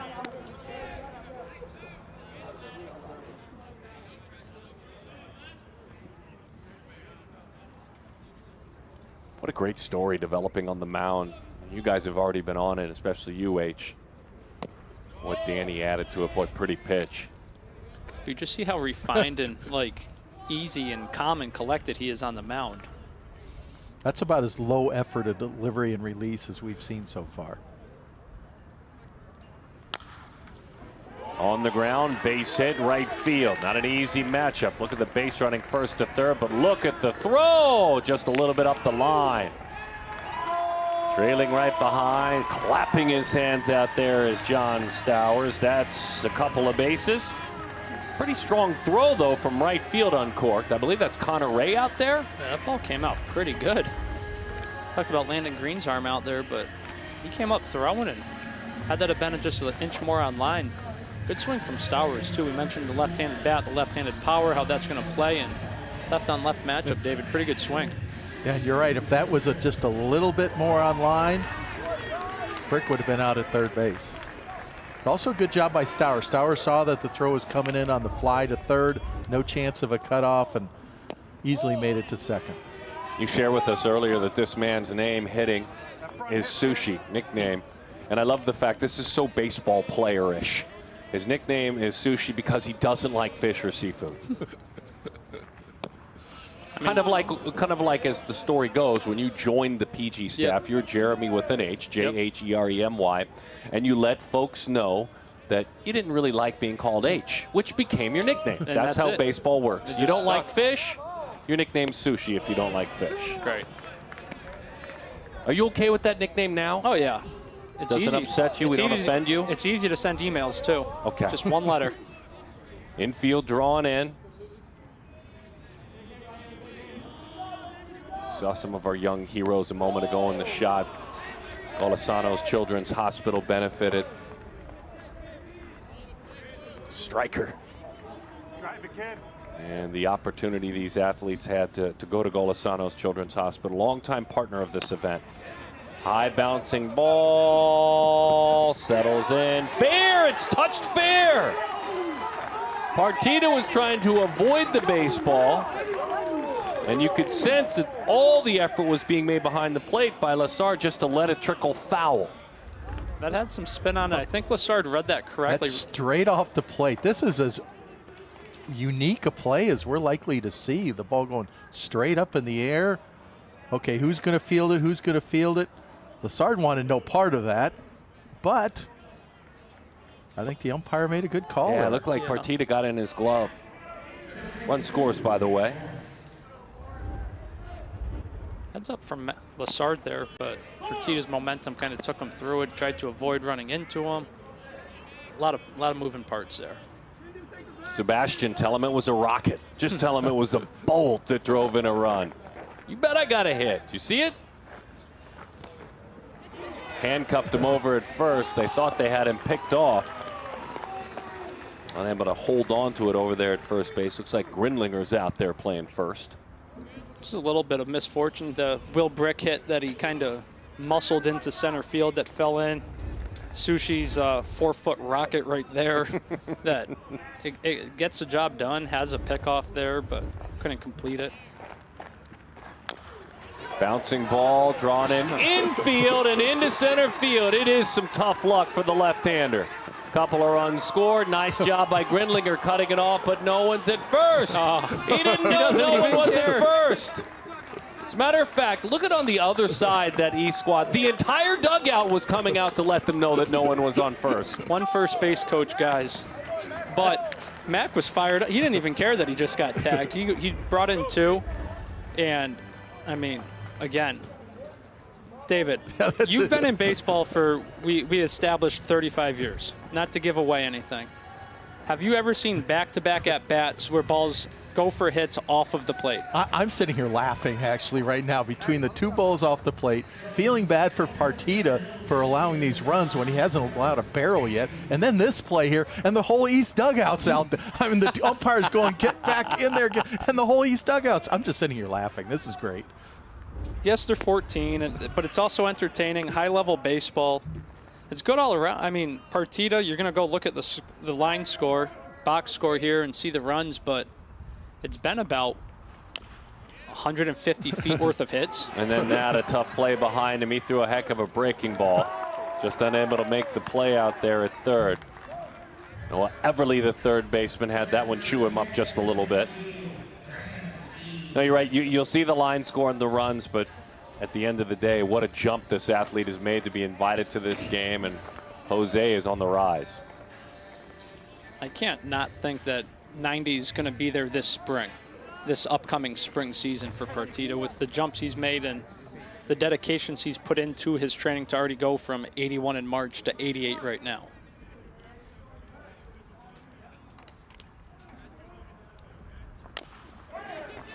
Another uncomfortable piece of hitting and another bad break. Nobody's squaring him up. Nobody. Vinny Servino's a big Partita fan, and he just sent me a text message. He's 86, 88, and just getting the worst luck of balls in play right now. And that's another chop ground ball that just finds its way through. That also speaks to how the hitters are seeing the fastball. They're not seeing it. Oh, they're absolutely not. There hasn't been even something close to a barrel here. The baseball gods are frowning for some reason on Senor Partita today. That was Graham Keene who reached. As that one is down off the end of the bat, fouled back to the screen. Banks Addison out of Germantown, Tennessee. His second opportunity. He struck out looking back in the second inning. I think even on the monitor here, we just saw him smile and smirk, and you just kind of shrug your shoulders because everything's been hit into the ground. He's got that higher slot. A soft pop up into left center field. A collision between the two out there. My goodness. Partida, your stuff's so good. Your luck, not so good. What a future, though. I never let myself believe that I was gonna be in the big leagues. I always worked for it until I achieved it. Back in Puerto Rico, I remember my dad would hit me ground balls from the top of the hill. That forced me to always move my feet. There were no limits to where I could go, so I played with no limits.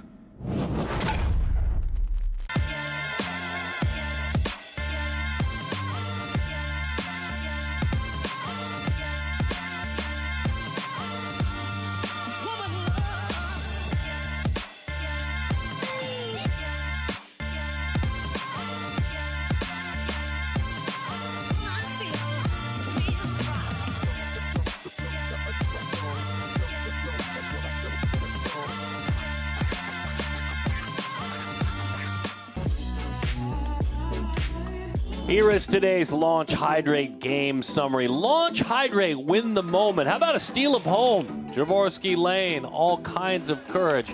A little bit of wildness certainly helping out to stack up the runs. And then a little bit of bad luck along the way. There have been magical moments for pitchers with those left arms, and we have seen them. And this game has 8 combined runs with the East on top by a score of 6-2. Now that was a talented inning. I mean, so much fun to watch for Anaisio Ortiz. Dynamic and a gifted arm. Look at him with his mates heading back to the dugout, working for that East team. And so away we go, and we move into the middle portion of this game, and we're meeting another new man on the mound is Graham Keane. We've called his name already, but Keane takes the rock, this right-handed pitcher from Pittsburgh. We've seen him swing it. How about when he throws it? What does he do, David? Well, he's obviously passes the eye test, 6'4", 185. When we saw him at the 14U National, Jeremy, I believe he was an infielder first and a pitcher second. Mm-hmm. But you look at that, you look at the fastball that was up to 89 in West Palm in late July, and it just screams pitcher. I don't know how many innings he's had on the mound based on what I saw in West Palm, but the stuff is certainly there, and the athleticism is strongly there too. The athleticism. He was one of the ones that came out early spring to East Cobb with that Motor City team. Never really on the national circuit. Again, huge growth spurt. And everything jumped. He started like 83, 85, and then as the months progressed, he got up to 88, 89 with the fastball. Like you mentioned with the frame and the athleticism, it's hard not to want to just love him on the mound, but he's also a really good third baseman and a really good bat. He hit in the middle of that order. But when everything's on the mound, it's upper 80s with a really good slider. So you really can't lose either way, however Graham Keane develops.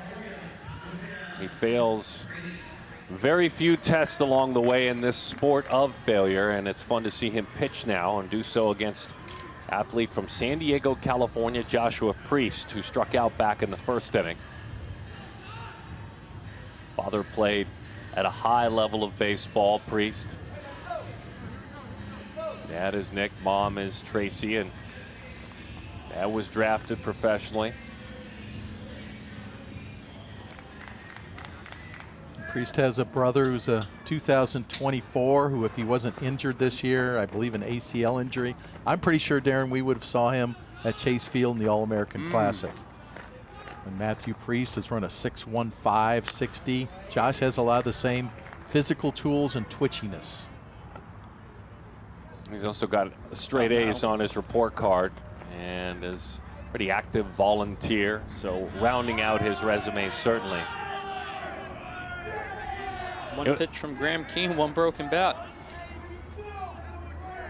Yeah, that's always a, whether you earned one from being a part of an event like this and you break that one, or mom and dad help to support your bat habit, if you will. It's always that ooh sound that you don't like as a parent.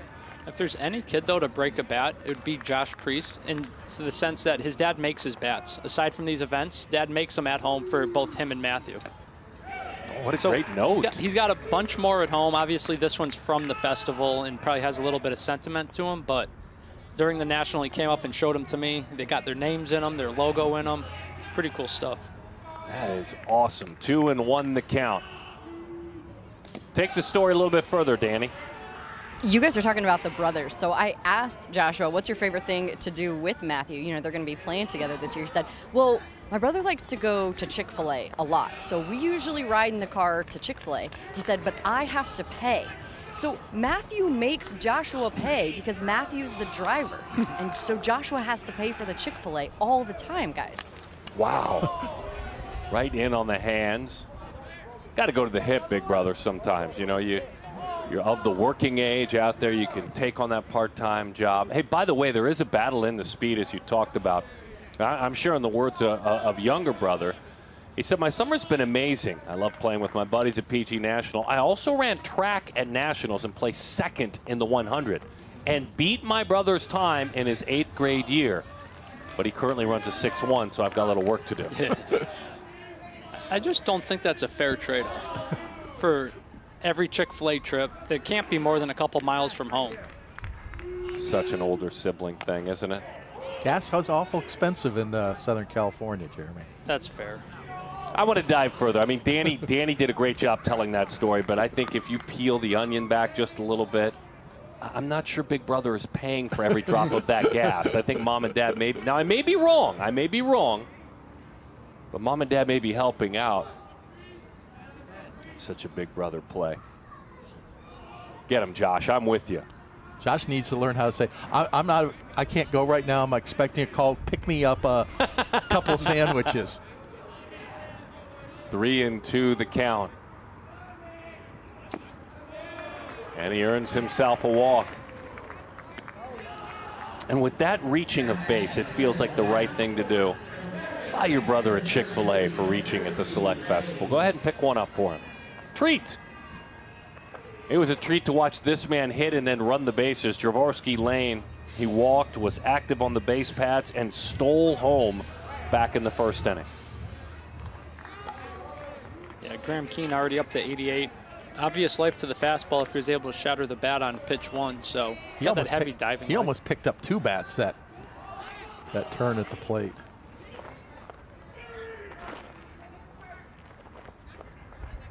Jaworski's mom is Chan, and dad, Jaworski Lane Sr. Uncle Kiki Kuti plays for the Dolphins in the NFL, and his cousin, Eric McCoy, plays for the Saints. Great family ties, and this is an all-district high school football player as well. Yeah, and just as talented here on the diamond. Obviously, we spoke how he's younger for the 26 class and just how absurdly deep that class is, but Jaworski still rises up to number 10 in the latest class rankings. I asked him to share a scouting report on himself, and here's what he said. I'm a complete dog with a W. I'm a utility player, can play anywhere on the diamond. Doesn't matter where you put me, I'm going to give you not 110%, 150% every time. And I'm not too bad of a hitter and runner either. I mean, some of the swings he took this summer, his ability to drive the ball to right field as hard as most of his peers do pull side was pretty impressive to see. Played on a backhand as that one skips in there.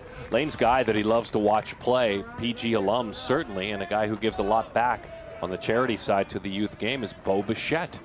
Loves watching Bo play for Toronto. It's not a bad one to want to kind of emulate. Always leading the MLB in hits.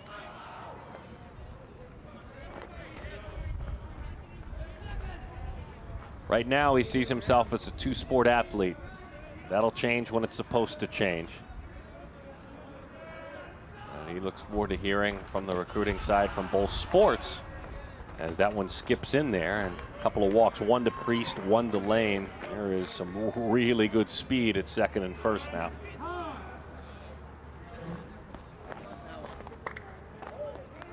And Flash will visit before Keene faces Lash. Flash out, Lash going to hit. See what I did there? I don't know if you noticed. Flash in, Lash out, flash in. There's a lot going on there. Yeah. Years of experience to learn to do that. I mean, it's just training, live games. A lot of times, it's just nerves.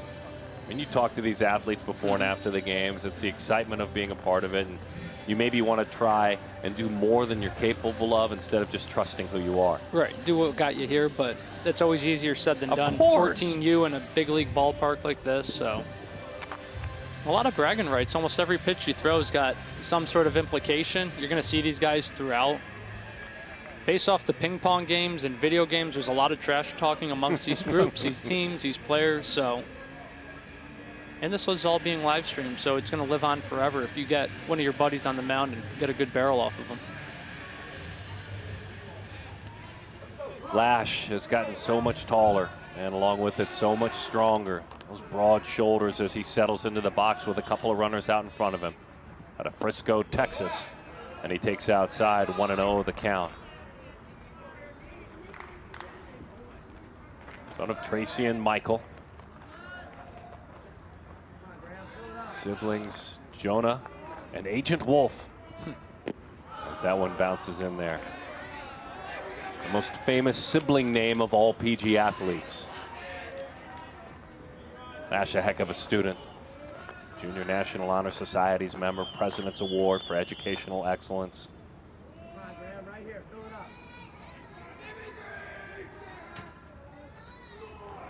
And as a much younger man, the other sport, one of them that he plays, he was an AAU champion on the hardwood basketball.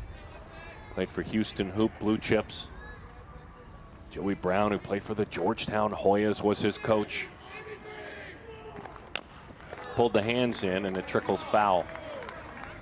And he's been a three-time Select Fest guy. That's tough to do. Oh, we've got a couple of them in this game, but then you watch the progression, and it's certainly not even like linear with Lash. It's the next step every single year.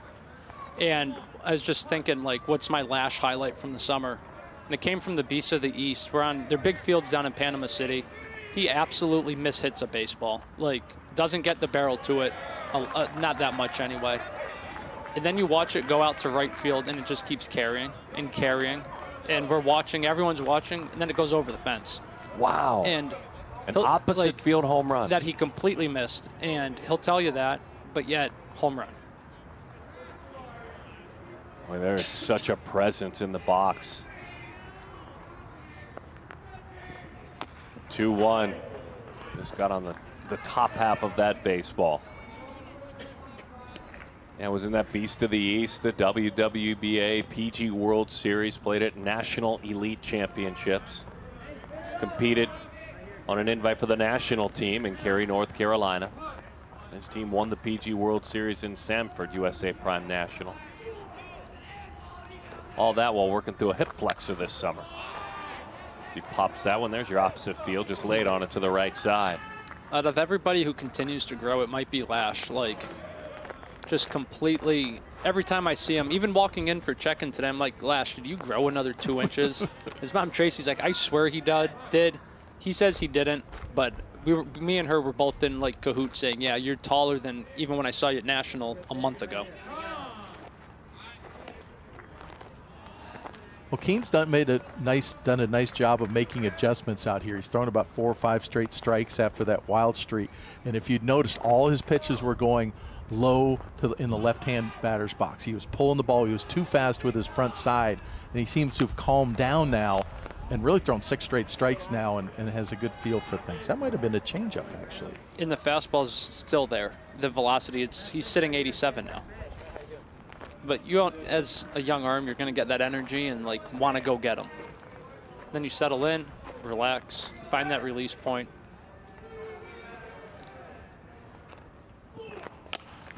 Had him out front on a breaking ball, popped up to short. Into the glove it goes on the infield fly call. Lash, by the way, has a busy day on its own plan because after he leaves here, his dad, we're talking about mom, but his dad, Michael, is a Big 12 football official. He's going to go take in Orlando the LSU-FSU game. And by the way, Mr. Fuller, his dad's going to be on the sidelines coaching on that FSU staff. Got a couple LSU, he's just in the game, but you got Lash and Chase, who are both USA Prime teammates, East-West this weekend against each other. And then you got ties to the football game as well. Matthew Kelly walked. He has pitched. He has made a fine double play. Hustling to the bag on his own and unassisted on to first, turning a double play. As he takes outside, shakes his head. Nah, that wasn't it. Rodakecki working behind the plate. With Graham Keene, his battery made. 1 out, couple of runners on. East squad on top, 6-2. The East squad wearing those bright red jerseys. The West wearing the dark blue. As that one hits the outside corner.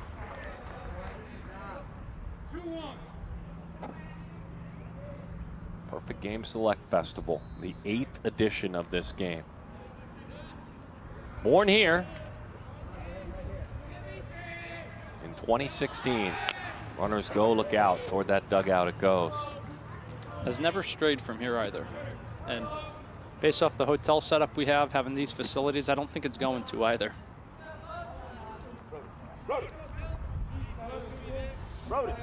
Actually surprised those runners haven't been on the move earlier with the kind of speed and Priest and Lane that's out there. And you know Lane's probably just chomping at the bit to run. I'm over at the first. He can't run with someone ahead of him. Bouncing ball out towards short. Is there a throw anywhere? Long throw across the diamond. That's a good effort by Banks Addison.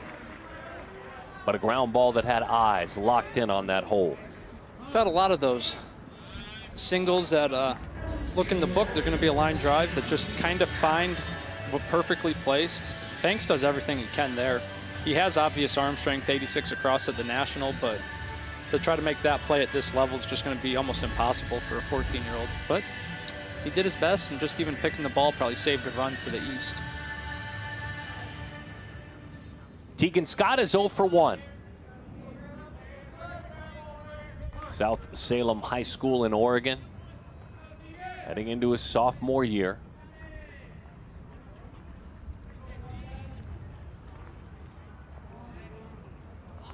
Way early on, he kind of went kicking and screaming, positionally, if you will, as a catcher. He shared that with us. As into the catcher's mitt, that one goes on a foul tip. He said, I almost quit baseball when I was younger. I didn't want to be a catcher. And he said, I'm super, super grateful for my parents who kept me playing. That was a nice way to say it, kept me playing. But you look at that body and it just screams catcher. Right. The thick hips, the thick thighs. I don't know what he's like as a runner. I mean, he's just a catcher all over. Yeah, he's super strong, and he moves really well behind the plate. Like we mentioned, we saw him kind of do his thing behind the plate for 3 innings of the game. He's just, overall, he's a really good athlete, but his baseball IQ and his sense of what to do behind the plate, at the plate, his approach, obviously that's why he's already committed to Oregon State.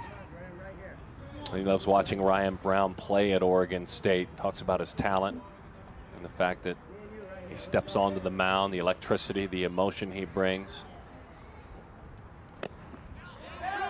Straightened him up, but it grabbed the corner. 2-2 the count. Glad you found us on Perfect Game TV. If you're catching us online traditionally, make sure and on any smart device, download the brand new PGTV app. To the right side, down. They'll run for a while. 1 run is in, a second run on around. Using the big part of the ballpark the other way for the West squad. And he flashes that W out there at second base. Tegan Scott. Darren, isn't that the West's first hit of this ball game? That's a big one. Couldn't have come at been a lot better of time. walks, David. There's been a hit batter. Depends how you ruled Jordan Griffin's earlier.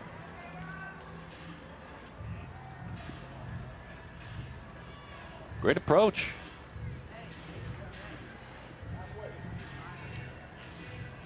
Six for the score. Speaking of Jordan. Yeah, I gave him a hit earlier, but I think I was being very generous. So you're right. The first real, true, clean hit. There have been plenty of walks. A hit batter or two. Infield tight on the corners. And Jordan takes a good sinking fastball for strike 1. Jordan really impressed me during BP the last 2 days. He's one of these quick twitch athletes. You think, oh, he's 5'6", 145 pounds. He's going to be just a move the ball around hitter, get it on the ground and run. But he has some real lightning in those hands. You know, it's almost he is still increasing his bat speed. It looks like he is still increasing his bat speed as he makes contact. He's hitting through the ball instead of to the ball. And he can put a ride on it if those outfielders are playing a little shallow, maybe thinking they can get a runner at the plate here. He might just drive it past them. He fights it off to third instead. The play home, the tag. Very clean play made out there by Lucas Farrar. Trotting in, through a strike. The strike right to Katke, who popped down the tag. Nice play. That's a beautiful play because he's running away from home there. It's throwing with your open front side. It's you almost expect that throw to go wild right, but he was able to make it. Nice tag there by Katke. Out number 2 of the inning. And that's the beauty of this type of game is a lot of these guys are primary shortstops who move around. Farrar brings that shortstop athleticism on the charge play. It was 90 miles per hour across at the National, and you got to kind of see the arm strength take over with just the body control to complete that play. Bear Calvo takes a pitch outside, 1-0 the count.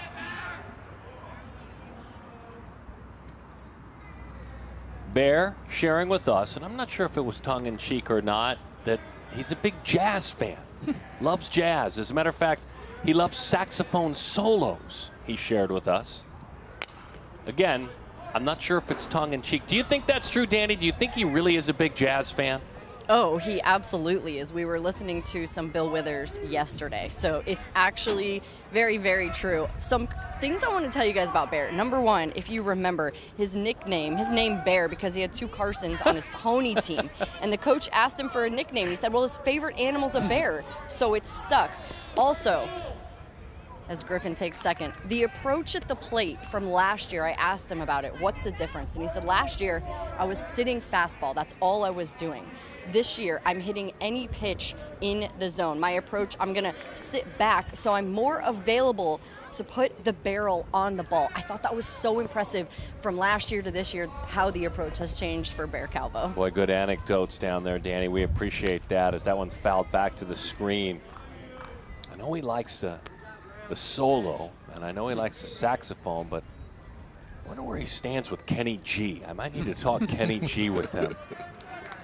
Just really relaxing, and you center yourself, some nice Kenny G, some candles.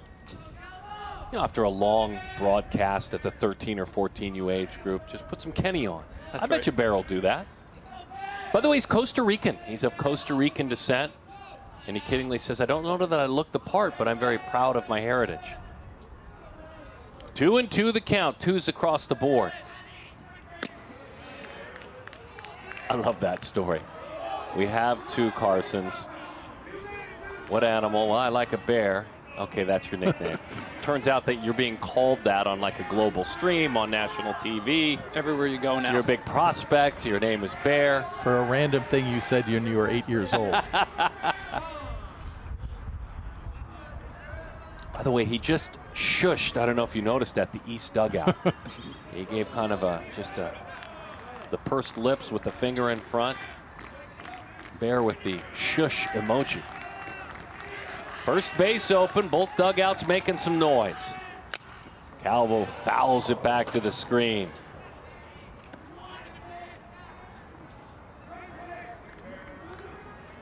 Talking about the recruiting process, he said, I look forward to meeting great coaches, learning what each one has to teach me. I think it's going to be exciting going on visits. These are the best facilities and fields in the land. And he said, nothing really makes me anxious about the recruiting process. He's just a cool, calm, and relaxed kid out there, too. Outside corner, that's strike 3. And the dugout that he shushed is not quiet. Oh, they're having some fun now. The West squad, though, alive and kicking. 6-4 the number. Shh. No, I don't think we will.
10th grader. This is an A.B. honor roll student. He's got a wonderfully rich family history. His family tree takes him back to the Negro Leagues in the history within that league. His great-grandfather went by the name of Ron Schoolboy Teasley, a big part of the history. And we see Michael now. And what will we see on the mound, H, with his stuff? You're going to see a simplistic delivery, but electric arm speed, 90-91 on the fastball. Went over, kind of making the rounds, kind of knew his name because he had been up to 85 in the past during the 14U WWBA. Comes out, I'm on another field. All of a sudden, you see the crowd start to gather. You go see, oh, it's the Teasley kid. Let's see what he's all about. And it's 89, 89, 90, 89, 90, strike, strike. Hits a double the next half, comes back out, 88, 90, 88. So it's like, all right, got to get you to national. Comes to national, up to 90, 91 on the fastball. And it's like, all right, you throw hard, you do it easy, you throw a lot of strikes, and you kind of came and established yourself. So he earned a spot here, and now we're going to see what he's got. Yeah, that unique and really amazing family history we're talking about. His great-grandfather actually tried out and signed with the Dodgers after Jackie broke the color barrier, was released later by the Dodgers, but gained a ton of excitement in the Negro Leagues with the New York Cubans, where he played with Minnie Minoso. So a couple of generations later, watch a very talented athlete on the mound, and he zips it in there, does Michael, for strike one. Yeah, when I was looking back at his background and all, he was listed in last year in 2022 as a 13-year-old at 5'8", 140 pounds, and as a primary third baseman. Now 5'11", 185 pounds, and obviously a completely different athlete over the course of just 1 year. And he's not afraid to get out of bed. He talks a lot about those 5:15 wake-up calls. He said, I'm up every morning at 5:15. I work out, I run, and I hit before school every day. 5:15 out of bed. Good for him. 2-1. Good cut on that one, but it misses outside. 3-1 the count. He also, during his round of BP with Wood at West Palm, put one out. One of the only handful of home runs we saw. So there's strength, the third base profile with the arm strength, the bat speed, and the strength off the barrel is certainly there, but he's kind of running it up with the fastball here too, with relative ease. Blake Lundy, who was a man who reached and drove in a run back in the second inning, walks for the second time. Another opportunity to see Ryan Yormack. He rolled out to the right side to the first baseman and first time up.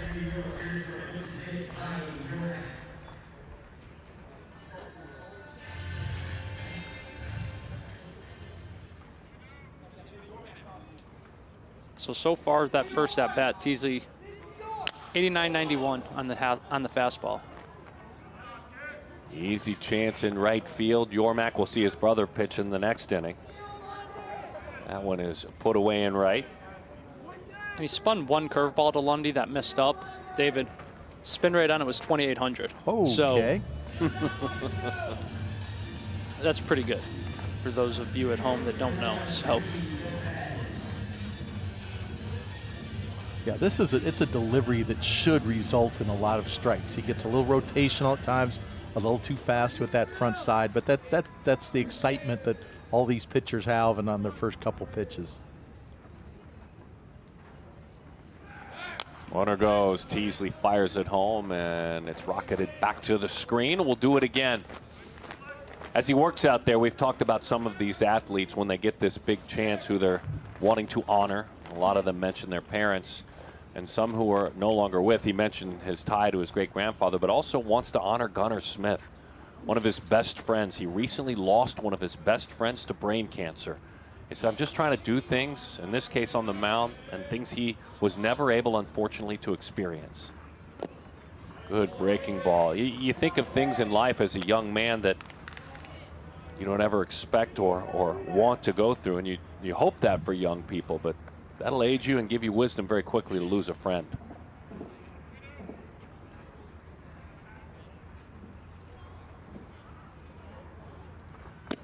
Kind of dropped down underneath that one a little bit. Almost looked like a quick pitch. And with a little sling on the fastball there. Top of the sixth inning, 14U Select Festival. Danny's down below. David, Jeremy, and I certainly glad you're with us. Big jump way inside. That one slips off the fingertips. And a stolen base. A little erratic here, but again, this is almost to be expected on a stage like this. We've seen Teasley come out and just pump the strike zone. So again, that ball there was 90 miles per hour out of his hand. The stuff is there. You just kind of have to settle in and he'll be all set. That's settling in, I'd say. 3-2 the count. Will Hayes had a really good first inning, looking back on some of the innings. It was a very clean fourth inning for Tucker Long. He was outstanding on the mound if you're looking at some of the West pitchers. Those two certainly stand out. Big jump headed toward third, throw down, and he swiped it on ball 4. Couple of stolen bases and a walk to Lopez in front of Griffin McCain. Jeremy, is Blake Lundy supposed to be the base stealer here at 6'3", 205, and the football body? He plays with energy, and it's kind of contagious, too. He gets the dugout going. He's just, he's Blake. It doesn't matter if he ran a 6'1", or a 7'1", or an 8'1", he's going to tell you he's fast. So that's his type of personality, and when you have the talent and the tools to back it up, you just let him do it. And he's done it this inning, that's for sure, because I think some of Teasley's command issues that well, it was after Lundy got to first base and he started worrying about him.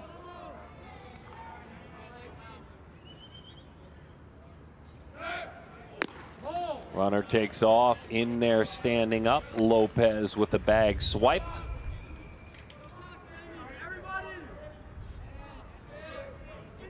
McCain, a South Carolina commit.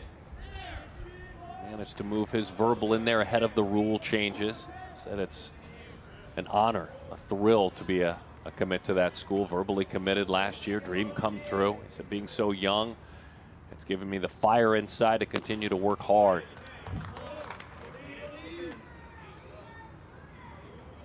I asked him in a decade, what will your life look like? He said, I hope I will have played SEC baseball well, gotten my degree, and then I'm playing in the big leagues with the Atlanta Braves. That's ball 4, and it's a wild one, and a run will score. So the East with an add-on. They're up 3 now. The Braves aren't a bad team to want to play for. That's what they're doing right now. And there's Lundy coming around to score. Yep. So the speed on the bases kind of makes things happen. So McCain walks. Lopez is at third. Runners on first and third. Got that soft fly out to right field. Let's see if he can piece it back together. He's got Cole Crawford standing in the way of that idea.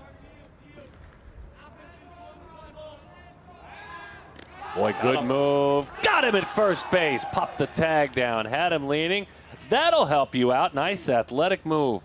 Yeah, you can see the foot quickness that Teasley has. He was turned right away. I don't think Lopez was even far off first base. He certainly wasn't he was edging. Got him stepping the wrong way. But yeah, nice quick feet. That's the key to a pickoff is valuing watching those feet, and Teasley has the athletic quickness there.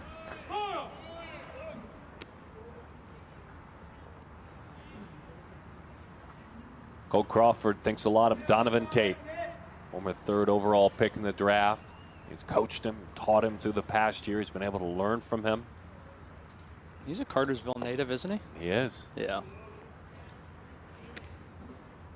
The one thing we might not know, Cole said, is that I actually have dual citizenship as an American citizen and a Canadian citizen. I actually spoke to Mom about that this summer. And? I believe she's the one who's from Canada. I said, does Cole have dual citizenship? And she goes, actually, he does. So, I mean, I don't know what I could do with that information, but I did know that somewhere in the back of my brain. You filed that away, and look now. To millions of viewers, you just followed up. Oh, Breaking Ball City. My goodness. That's a good one. Take another look at that one. Froze Crawford there. He wanted no part of that. Got to double up here if you're Teasley on it. Yeah, let's see another. 2-2. Instead, try to dot the outside corner with a fastball. Good pitch. What do you think? You calling for 3-2? You want the 3-2 bender? I would do it. But Cole, you better not miss your spot, because if it's up, Cole could put it over the bleachers with his type of strength. On 3-2, it's a fastball. And he pulled that one. That one's outside. So runners back out there on first and third. Top half of inning number 6. Finian's turn. Finian O'Loughlin, who walked back in the third inning.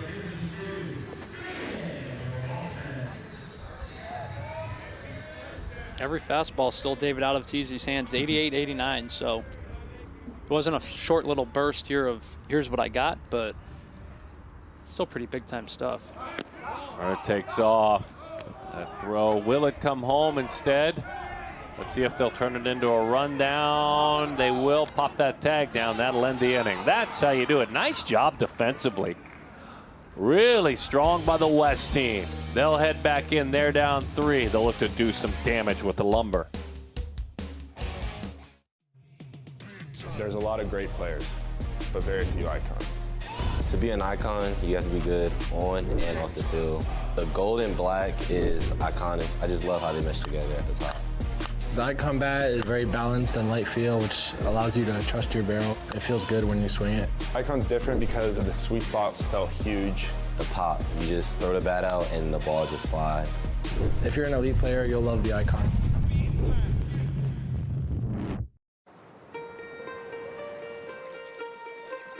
Being in the wild is the best when you're with your family. We do all kinds of different things at camp. Go fish,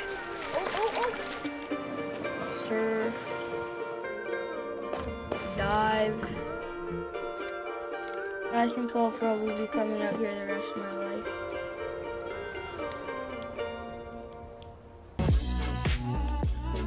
David Ronsley, Jeremy Brown, Darren Sutton, Danny Wexelman, the storyteller down below. And then this man on the mound, his twin brother. We've already seen him play in the game. A couple of at-bats for Ryan Yormack. Well, brother hops up onto the mound. This is Derek Yormack, like his twin from Merrick, New York, Kennedy High School. You can see some really crazy good numbers down below. Gentlemen, how does he do it?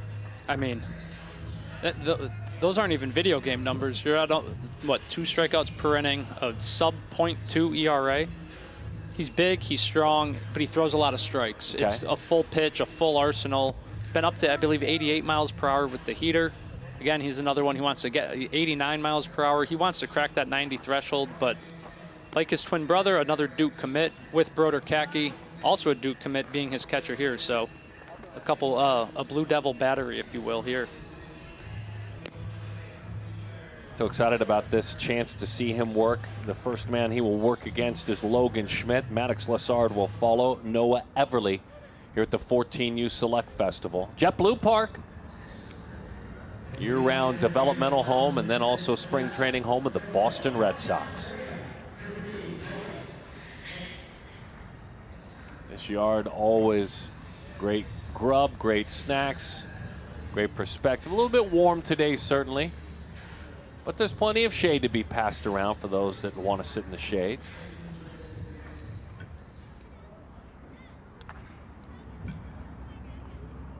Logan Schmidt up first. Right down the middle, strike one. Logan struck out swinging back in the second inning.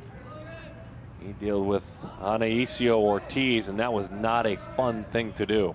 I was uncomfortable with Ortiz on the mound sitting up here. I buckled a time or two, so I could only imagine what they were doing in the batter's box. There are a couple of miscues behind him to start the inning that had 2 reach, and he just struck out 3 in a row. See Yormack, though, he's a big body, but he's a fluid and easy mover on the mound with really good extension out front. I think this has all the makings and foundations of a hard-throwing right-hander out of the Northeast, don't you, David? Yeah, you are very correct about the extension out front. I think that's something that he has been taught. It's been emphasized in his pitching training. You can see strides out and really gets out front with that release point. He said playing in big events this summer kind of for the first time with a lot more eyes on him. He said, I learned to flush out that there are people in the stands and forget about what previously happened. He said, I've taken pitches off in the past with my focus. I learned this summer to not take a single pitch off, as that breaking ball has turned into an out there. Not an easy one. Is that Mac Morris heading on over? I think everybody just went over. The entire dugout felt like it was right there. But I believe it was Mac. Yep. Yeah, Mac, the shortstop, making the play. Chase Fuller was over there as well defensively. Had Malachi running in.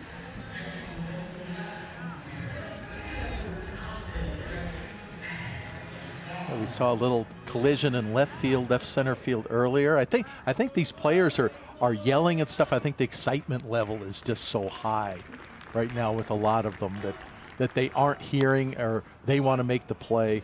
Well, they're all alphas too. Oh yeah. I mean, they're all type A's.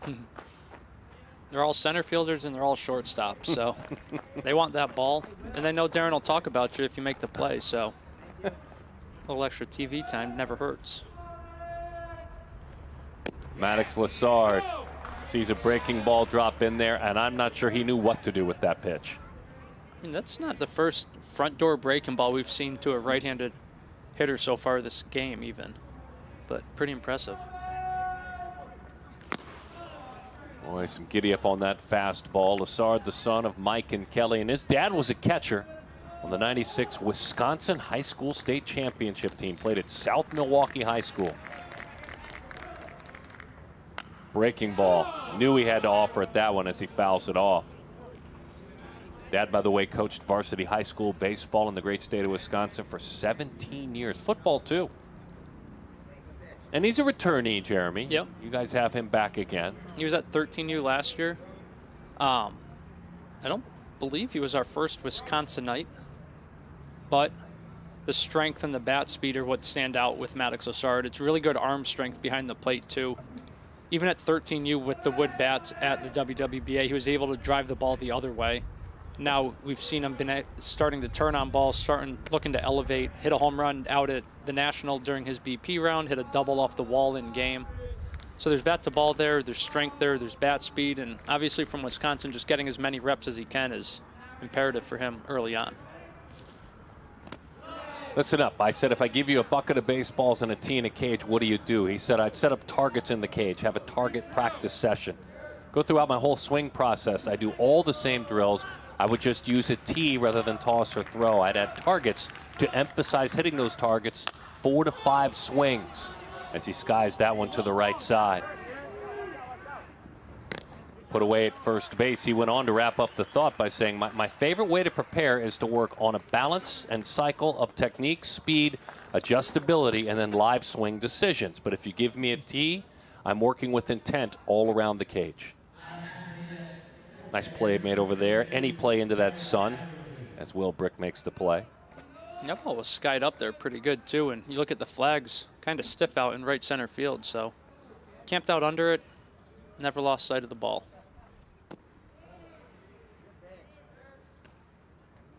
Noah Everly for the second time. Struck out looking back in the second inning.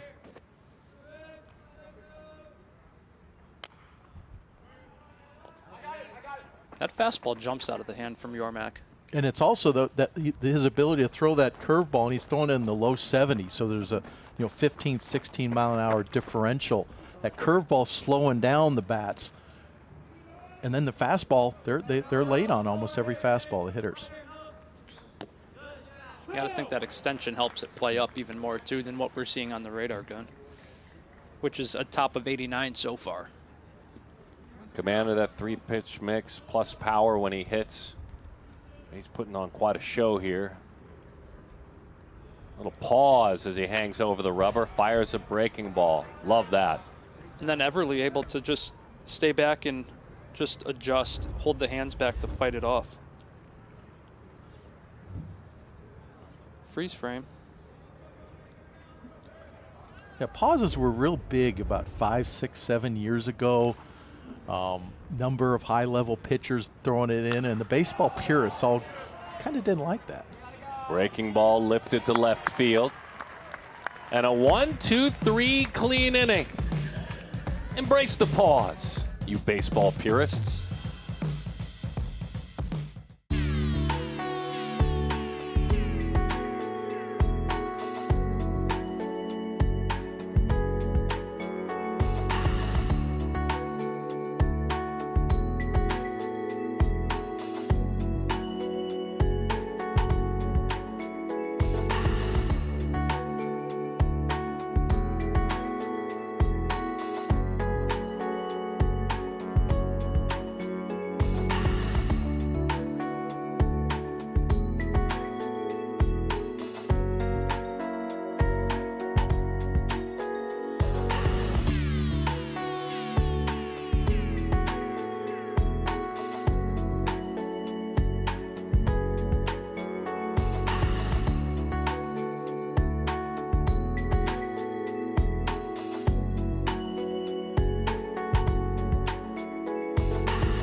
Perfect Game 14U Select Festival, Lee County, beautiful Fort Myers, Florida.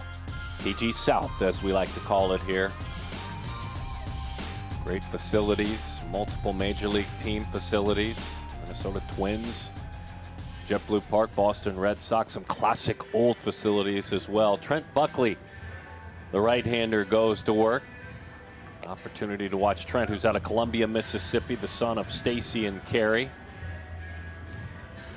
Plays for Columbia Academy. His 9th grade year is about to get going, and he plays for Joe Caruso's East Coast Sox travel team. So he's legitimately 6'4", and the guys really got along with him on the bus, asking him about the Mississippi ways, the hunting and the fishing and everything Trent does. And Drew Davis was there also from Mississippi, and they're like, yeah, we do this, we do that. And the guys from up north thought it was awesome just hearing them talk about what they do for hunting and their hunting seasons down there. But on the mound, he's going to throw you 87, 88 mile per hour fastballs with a really low release height. And that ball, when it's up in the zone, is just going to ride and carry its plane. Really good slider. And he's another one that from the start of the summer to the end of it, just saw his velocity continue to tick up. We saw a shot a moment ago of Logan Stryker, one of the great heroes amongst these athletes, who's going to ring the bell, cancer-free next week.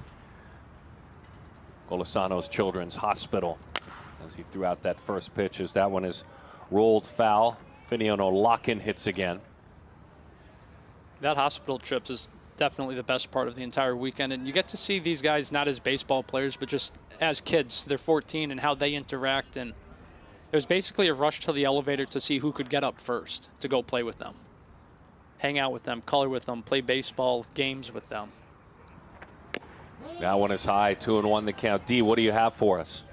Yeah, well, I talked to Finian earlier today because he told us that he's been drumming since he was in kindergarten, guys, playing concerts with bands. And I said, well, what was the name of your band? He looked at me kind of sheepishly, and he didn't want to tell me the name. And I said, come on, just tell me. He said, it was the Cyclones. And I was like, that's not that bad. He said, my parents got me the drum set for my 8th birthday, and so he's been drumming since. It's a little hard to fit it in between all the baseball activities right now. He's also a huge Star Wars fan. He looked at me, he's like, yeah, I'm kind of a nerd, honestly. But I think the most important thing that I learned about him from last year to this year, D. Nah, that's good. It's an easy chance. Finish your thoughts. Yeah, he said, I really wanted to make it to this game. It was really important to me. And he said, last year to this year, I made sure that every at-bat, every pitch mattered, because this game was of the utmost importance to me to get here, D. Yeah, good stuff on got the sticks in his hands, playing the drums. No drummer for the Cyclones is ever going to be called a nerd. I'm sorry. Yeah, drumming for the Cyclones, loving Star Wars. It's kind of cool, actually. And a good baseball player. And your name's Finian? There's so much cool about you. I'm just going to say I'm never going to buy my Finn a drum set, ever. I was going to say, that's brave Is parents your there. son's full name Finian? Finnegan. Finnegan, okay. But I have a 4-year-old nephew across the street who might be getting drums for this Christmas from me. So we'll see. But they are not coming to my house. Revenge is a sweet medicine. Be careful there, Cowboy. Be careful with those gifts. 0-2 the count. I mean, this is some of the best stuff. It might be the best stuff we've seen from Trent Buckley so far. He's just coming out here and throwing pellets on the mound. 88, 89. We haven't seen 89 from him yet this summer. So yeah, and this is classic drop and drive mechanics. And if he's throwing the same way, same mechanics in another year or two, throwing 93, 94, scouts are going to love that with that verticality of that pitch. There's probably some serious vertical induced rise on that. And it's that swing, that plane of pitches that scouts and analysts are really looking at right now. J.D. Ofterhide gets a chance. He struck out back in the 4th inning. he was kind of like he needs to be in the game. I saw him in Hoover, and he was like 80-84, but it was an 8 a.m. start. This year in Hoover was as hot as I've ever been in my 11 years here. So you're like, all right. And like Tyler, you were on a roll? Like you were hot yourself, or was it hot outside? Like got heat rash for the first time in my life hot, all over my back, hot. And Tyler Russo saw him at UBC and threw really well there for the East Coast Sox. Comes to National up to 87 or 88 with the fastball. So, like, the velocity was there. You're always good to write off one start to 14. Now he's out here 87, 89. His brother Logan is a lefty who we saw at a workout showcase, runs a sub-7, strong physical build, upper 80s on the mound. So there's some velocity and athleticism in the Buckley family. Yeah, T-Buck. There's a lot of it, by the way. His cousin Slade Wilkes, if you remember him, he's at Southern Miss. Luke McKenzie, another cousin, former player in the Dodgers organization. His sis Bailey is playing JUCO softball as well in Mississippi, so there is some great athleticism. T-Buck flexing on the bump today. And if you're out there listening and you might have raised an eyebrow at the 8 a.m. start in the morning, that's something to consider that we do. Because with so many of these kids playing in tournaments and all, getting a 14, 15, even a 17, 18-year-old up to go pitch in a game at 8 o'clock in the morning when it's already 95 degrees in Hoover, you're not going to perform your best. No. And if you do, that's a big plus mark in your column. But if you struggle, that's not necessarily a minus. It's funny, those 8 a.m. games. Within the last couple of years, we did a video shoot for Perfect Game with Francisco Lindor, and he actually referenced the 8 a.m. games. Big leaguers really vividly remember those 8 a.m. games. That's the one thing they say. I love the hotels. I love the memories. I got to know my parents. I made great buddies that I still keep in touch with through travel ball. But I don't miss those 8 a.m. games. They all say that. I mean, for us, we're up early anyway as scouts going to the events, but for these guys they make a vacation out of it. So if you're up late with your friends, hanging out, going to dinner, doing this or that 6 a.m. wake up comes pretty early. All the way to third on a miscue there.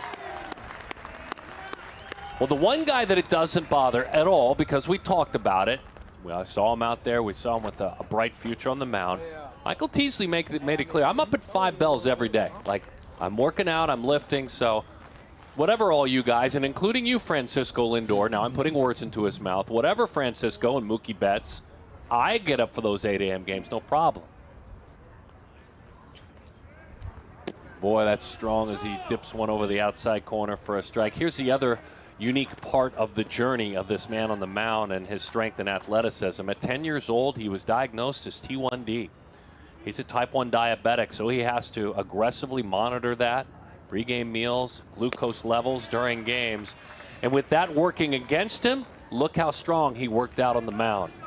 What an outstanding effort for Trent Buckley. Inspiring a lot of people out there, too.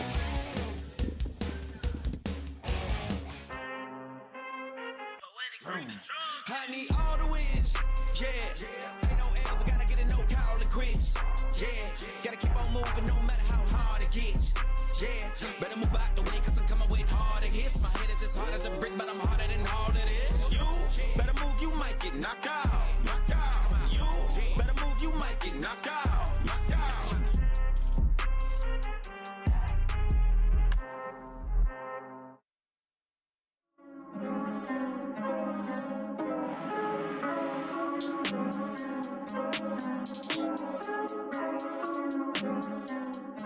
feel like Mike, Jordan, give me the rock and I'm scoring.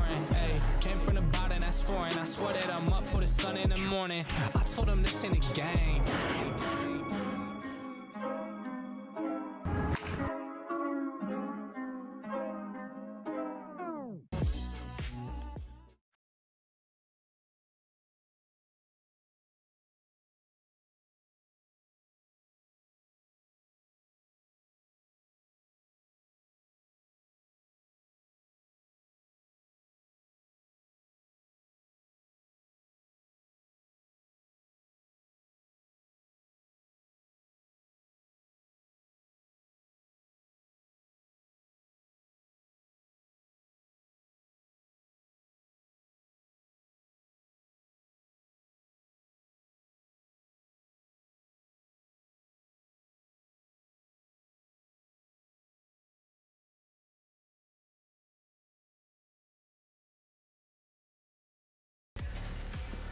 Harry is his given name. Harry Jr., obviously. Chubb is the nickname. That's part of who he is.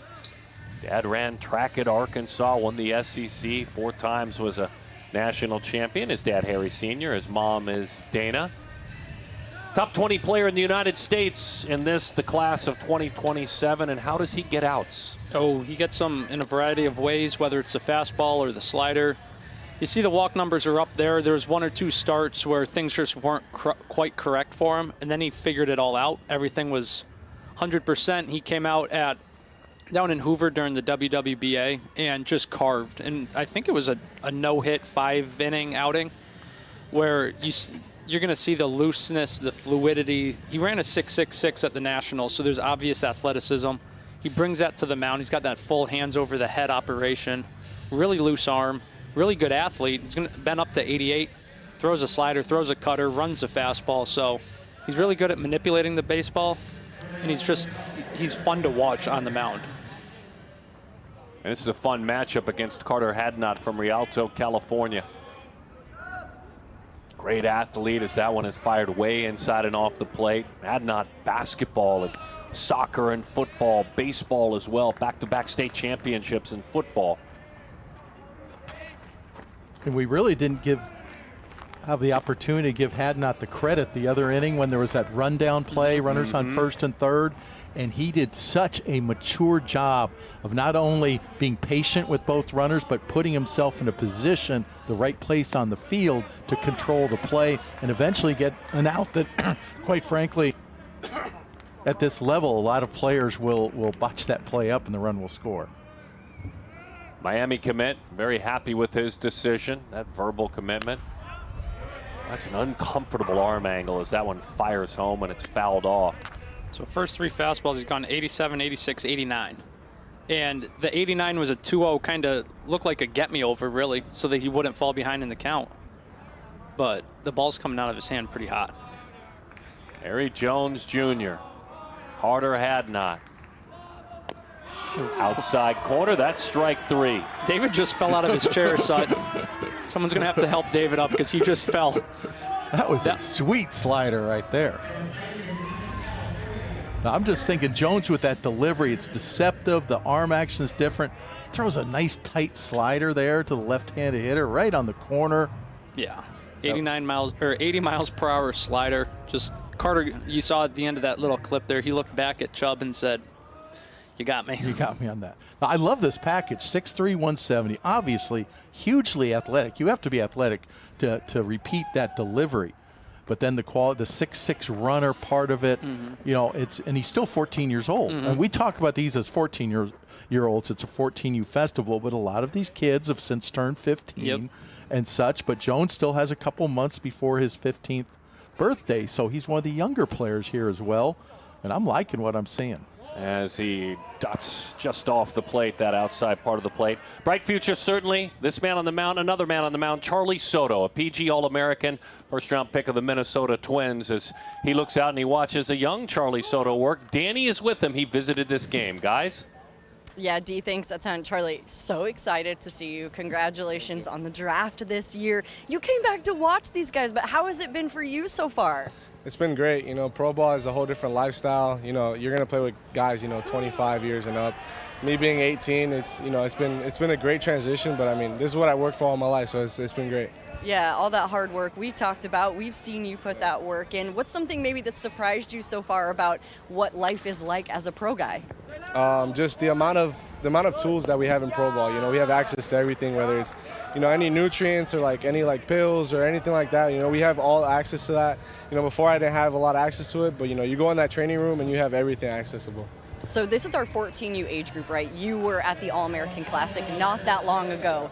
How did that experience help shape you and maybe help get you ready to be a big leaguer? Yeah, I mean, first of all, we were playing in a big league field, which is, you know, unbelievable. That field was beautiful. But I mean, you know, just the competition, you know, all the big guys. I mean, Walker Jenkins, also a twin. I mean, just getting ready for that pro ball, all the great hitters, all the great pitchers, it definitely set me up really well.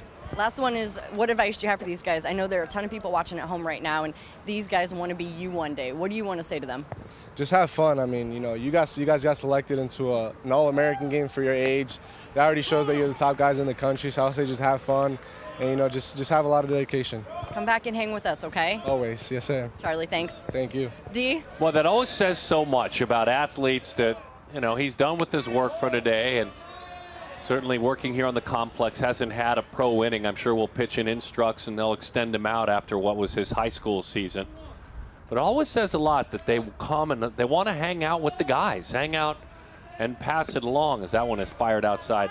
I know for you that's a big part of those fences you're constantly putting together. Absolutely. And this is not Charlie's first time coming back. He was here last year as well. And during the 14U World Series out at Boomba, he lives close, he came out and hung out and helped with the Diamond Cast. And I'm like, Charlie, you're getting drafted in 2 weeks. He goes, yeah, but it's a Saturday and I want to come hang out. So he loves it. He's coming back. He's giving back. You see him now down there in the dugout just hanging amongst the guys, probably answering a bunch of questions, when he very well could just be back at the hotel room and shut it down, take a nap after doing his instruct type stuff. He went from 20 to 2023 with an increase of 14 miles an hour in his fastball velo. Last summer at the Perfect Game All-American Classic PG National, those kind of events. And then earlier in the spring, he touched 98 miles an hour. Heck, took some ground balls on the infield a couple of years prior to that, threw 97 as an infielder. Yeah, until Soto was a junior, he was a primary infielder, but then grew to 6'5", 190, and started throwing hard like that. And it quickly became obvious, much like we were talking about Graham Keane earlier, that the body and the arm was going to end up being a pitcher eventually. Fired down. That one sails just a little bit. Nice effort there trying to pop the tag down, sneaking over. Lucas Ferrara thought he got him. He thought, I might have snuck the tag down in there. Good effort by Lucas. He's a good athlete in Ferrara, and we've seen. He's no stranger to PG events, but look at the cat. He went between the legs. I almost think you got to call him out just on the athleticism of it. That's like a bang-bang play at first. Into the middle of the diamond. On a backhand, turning, firing! Wow. In time! Wow, what a play! Defense, putting on a show. First, the incredible tag.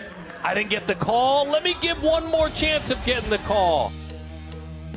From the shortstop position. What a scoop. Wow.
Love the play, love the play, love the play. Incredible. Farrar, who made an athletic tag, nearly got a call, then makes this play, gentlemen. And by the way, a nice dig over at first. I believe that was Cole Crawford. Was Crawford at first. And the ball ricocheted off the mound, off the rubber, got into the air just a bit for him to scoop. And that's a third play, really, that he's made pretty incredible. Like, you shouldn't be doing that at 14. Yeah, let's remember the slow roller to third when Farrar was at third, where he pivoted, showed the body control, and threw a strike to home to get a runner. Love it. Love the effort, the athleticism. This is a large human being. I'm shocked that we even call this the 14U game, but that's the age group in which he falls. 6'3". He kind of stands out there with those broad shoulders, just George Ferguson, like he's about 6'8". Just a massive man. He's a Texan. He is from Abilene, Texas. Can play in the corners as far as defensively as well, but this is a right-handed pitcher, his travel team, the Texas Angels, a freshman at Abilene High School. It's a cliche of sorts when everything's bigger in Texas, but I mean, if the shoe fits, and it certainly does with George here, he might be the least known guy here in terms of being on the prospect scene.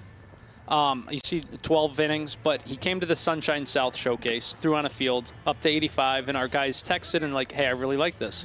Tyler Russo was there, went over and said, yes, he needs to be at National. Comes to National, won Breakout Player of the Year, or Breakout Player of the Showcase. How?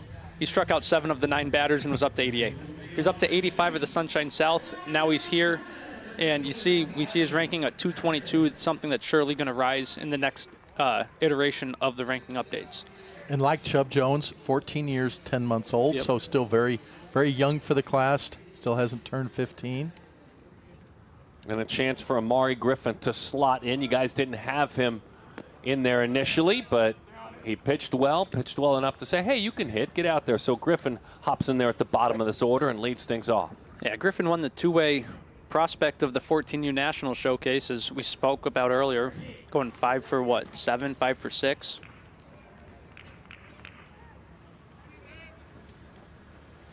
.63 pitching to 6'3" right now. I want to emphasize to everybody watching, I go to about a dozen 13, 14U showcases a year, regional showcases, and maybe the average player, 14U player at those regional showcases might be 5'9", 135 pounds.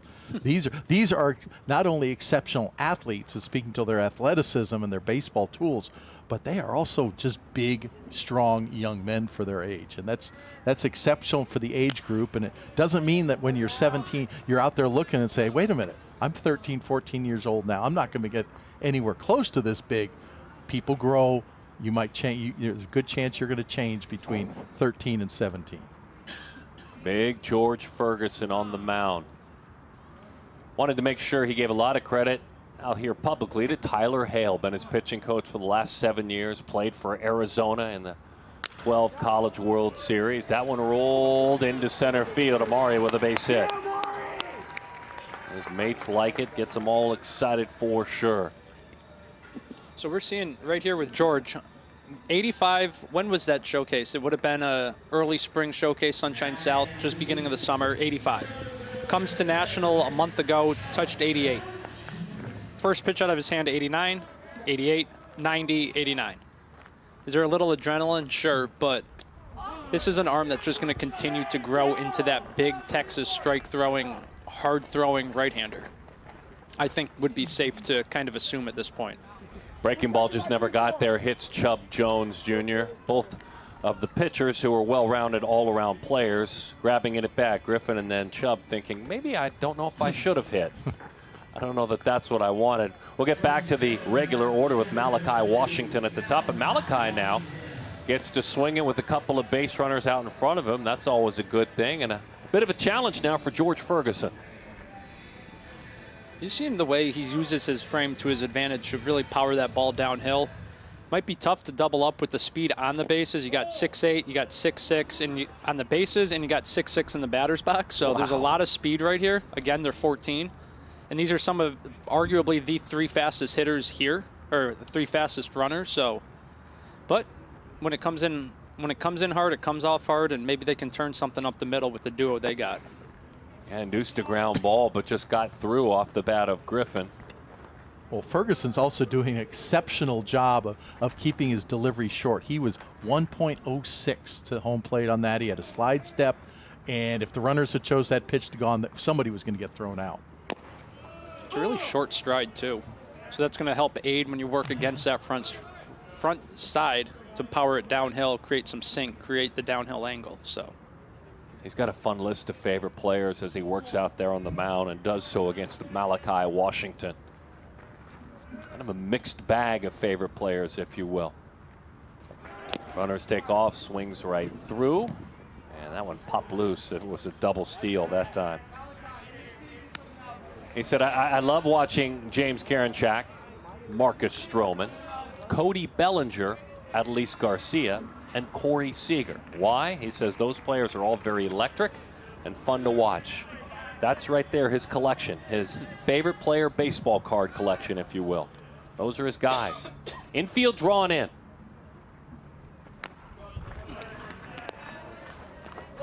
That's chewing up some hands. Yeah. Well, Washington had a big cut on that pitch where the double steal was successful. And I think Ferguson came back, didn't want to get the ball out over the plate again after watching that swing, and brought that inside nicely. 13U Offensive Player of the Year last year, Malachi Washington. He rolls it to the right side, down to a knee. They'll take the out, fire it home just in case. That does play to run. A little bit of celebration on the right side, but a nice play out there at first. That one had the chance to do some handcuffing. I mean, nice play there from Maddox Assard, too, as a catcher, just to get it. Obviously, it was a simple play there, but then he spun, did the full 360, and delivered a strike to home on. Made it closer. He was Amari was going to score regardless, but just a closer play to see the footwork around the bag for a primary catcher. I was thinking about if that ball had gotten down the right field line, watching Washington run would have been kind of fun, too. Held up, infield stays in. Caden Dawson, RBI for Malachi Washington, by the way. And 8-4 is the score.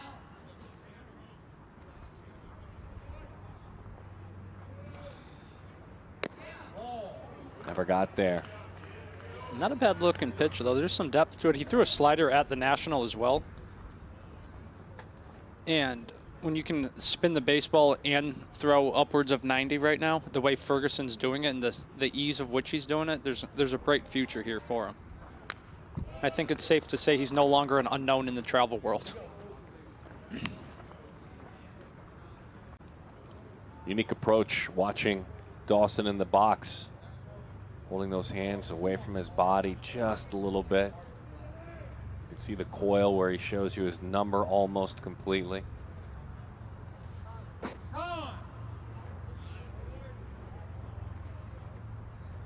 I was talking to George because he's somebody I haven't personally seen yet at all this circuit. This is my first time live. I've seen him on video and everything like that, but get to know him a little bit throughout the weekend. And I said, what was your phone like in terms of other teams wanting to know, who do you play for? What are you? And he goes, a lot of calls. He likes where he's at with the Texas, and it's just kind of eye-opening. And you talk to other kids too, how many people have talked to you, and everything's changing. You got just anybody that wants to be a part now, come and get George Ferguson, get some of these other guys that aren't as well known. Just think of how much the phone would be blowing up if college coaches could be calling them right now. No doubt. Now, that's a two-way street with college coaches. You don't think, and Jeremy, you know almost every coach in the country, I think. You don't think they're happy that they don't have to be making those calls? Yep. Now, they're thrilled. No doubt. They have an off season now. But still, if you're a Texas school and you hadn't known about, say, George Ferguson, you're getting that name and gathering that name for a camp. Get them on campus, get them acclimated, and just get them familiar with it so when August 1st comes, you can try to have some sort of relationship. Another nice play by Lassard. That one took a funky bounce. It was headed foul, then literally took a left turn and ended up fair. Maddox had to play it at that point.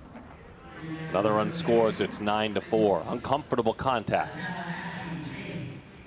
Just not many comfortable at-bats here throughout our first 7.5 innings. There's a lot of fastballs with big velo, but also equally impressive life out of the hand and through the zone. Here's Chase again, ties him up. There's that run in on the hands. Fuller 0-1 the count. And adding to how well Ferguson's throwing, he's faced a murder's row of hitters this inning. And he's got guys up taking cuts. Some of those talented hitters here, some of the best athletes. And he's thrown some pitches like that last one to number 1 ranked Chase Fuller that have just overmatched them. Fuller was the MVP of his high school team this year. The caveat, he was an 8th grader on that team. What does that tell you about his future? Now a 9th grader, McClay High School in Tallahassee, Florida.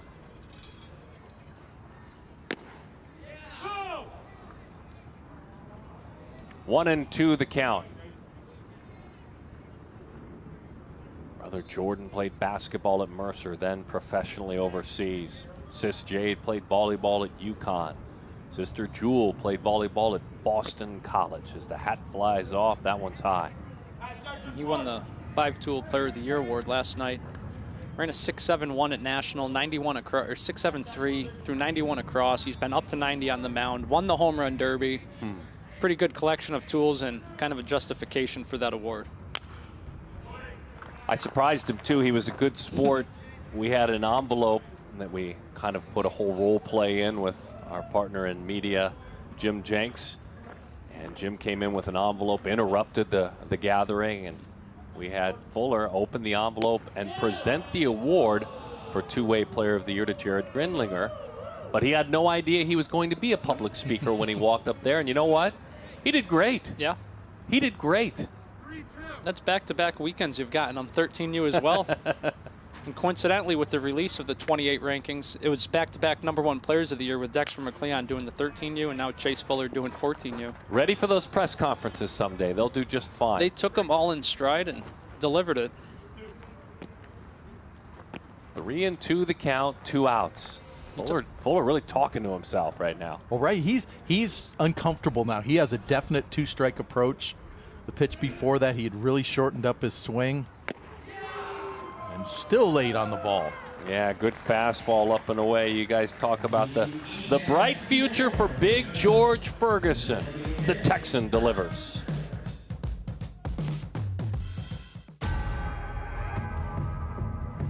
Oh, yeah. Been waiting for this one.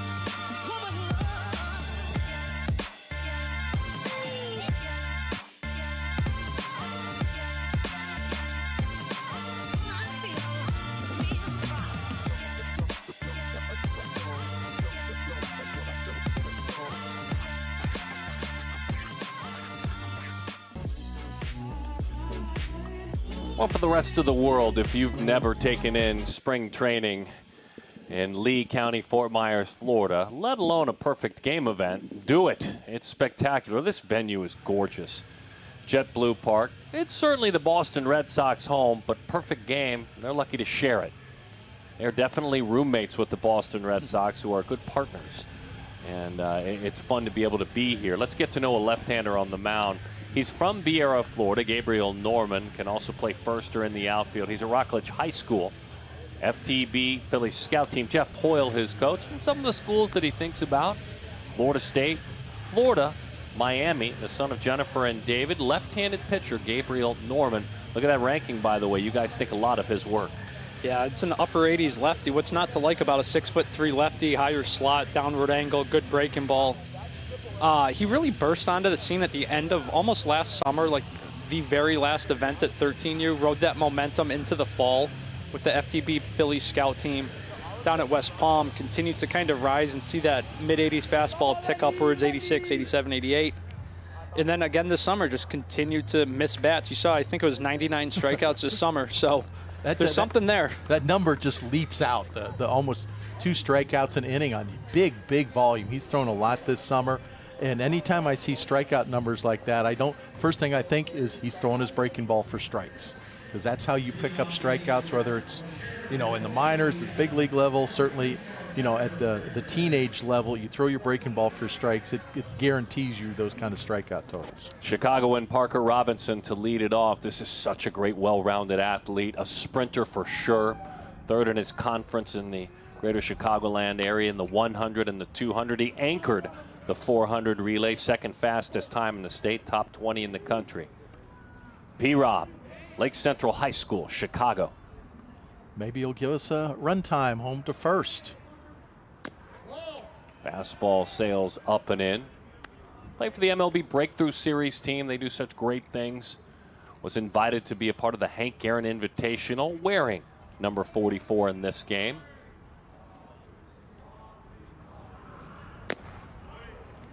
Two and one the count. So Norman opening up 85-88 with his first 2 heaters.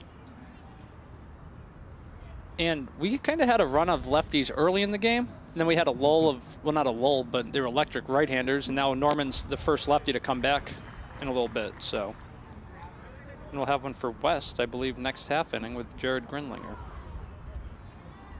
Karate competitor and trainer for the last 5 years, this man on the mound. Green belt with brown tips. Bouncing ball up in on that bounce to center field. So he is on, Parker Robinson. We'll get to see this swing one more time, and he'll go to work. Picks up a base hit. Sort of just muscled the ball out into center field. Made a good adjustment just to get the barrel there. Just shortened up, and we talked about the strength that's going to come for Parker Robinson. Uses what he has there and just picks himself up a single and spits it into center field. Banks Addison almost made the play there. What do you think the East dugout would have done if he'd made that play? They would have erupted. The whole team would have been out there. So Robinson gives way to Connor Ray, but Robinson out there at first. A little bit more on him. Danny, what do you have? Trying to get her connected down there. Talking about P-Rob. As that one is high. 2-0 the count. Connor Ray walked and was active on the base paths then. Came around to score a run.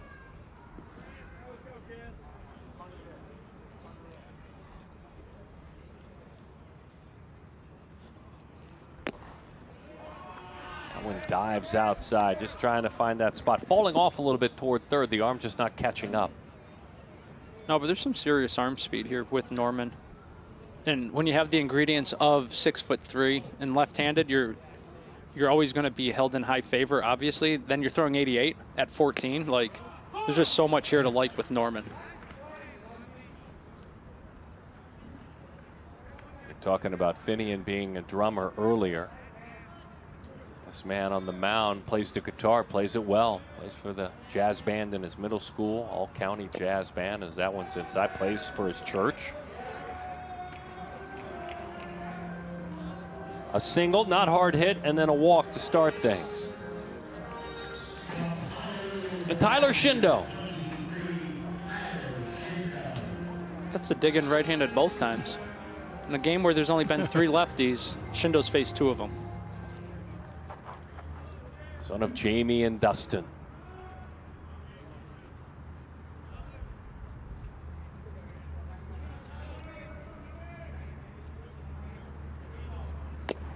I believe our All-American Key is from Hawaii, is going to IMG as well, right? He is. Correct. Alkai Kea. Ikea. Yep, he absolutely is. That's a challenge. I respect athletes that, as young men, can do that.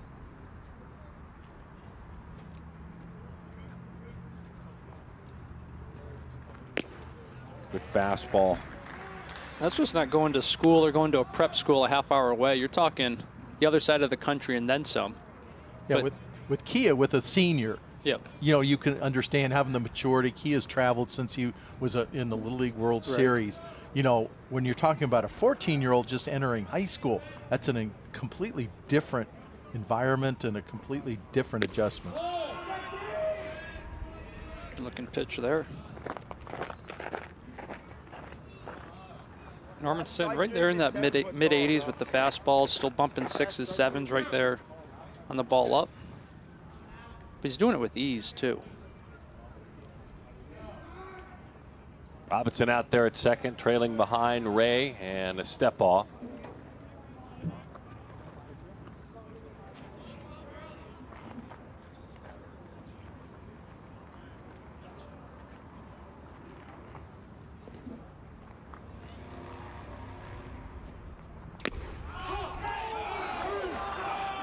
Right at the top tier of that strike zone, he is rung up from behind home plate.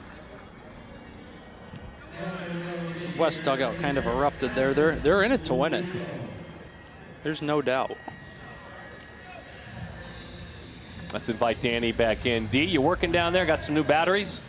Yeah, D, I wanted to tell you about Parker Robinson. Yeah. David and I were talking about him before the game because the showcase was just his second PG event. So how did he get here? What happened? So I went up and asked him. He said, last year, I was skinny. I was too small. I was really short. I was not ready to be on the perfect game scene as he takes third on the steal. And he said, so I went into training mode and I trained more than I ever have before because I wanted to be ready for an event like this. I wanted to be ready to come to a showcase and be able to be the guy I think that I am. He said from last year he's gained 40 pounds and grown 5 inches. So Parker Robinson, maybe not such a known name last year, but this is how he's got back on the scene, guys. Well, I bet you hear that, both you guys, that warms your heart. Look, paying attention to where you're at, looking around at your surroundings, but then being proactive with what you have. Yeah, he grabbed the reins there and just kind of went out and did his thing. Obviously, he was another one like George Ferguson, like pretty much a complete unknown on the national circuit who now all these teams and colleges are going to know about, want to get in touch with and talk to. So, and you pick up a single, steal a bag, have a good weekend overall out in the backfields while we do our scrimmages and BPs. Yeah, there's a lot to like about the man at third base. He'd like to be plated by Carson Liedl, who is hitting here. I thought there were some really good thoughts that Parker had. Very succinct thoughts on the new recruiting rules. As that one is rolled out toward short, takes a high hop, hurried across. Nice job, just nice peacefully taking that one in over there. Ryan Yormack. New York to New York with Ricky Lopez playing back on the backhand. Quick transfer, one hop across, and that's a nice play. Run scores, by the way. Yeah, a lot of good fundamentals here. Lopez knew that he was backing up, getting rid of the ball quickly was very important, and Yormark very impressed by how patient he was. Nonchalant, like, yeah, oh, just okay. I'm going to get that the best way that I'm going to agree. No big swoops with the glove. Just stay calm, catch the ball. We got an out here. Well, he knew he was on a manicured field here. Back in the Northeast, we're used to having clumps and bumps and everything where you have to dive like a hockey goal or a soccer goalie. Here, this is going to be like turf for him. 1-0 the count to Max Hemingway. Max gets his third opportunity to hit.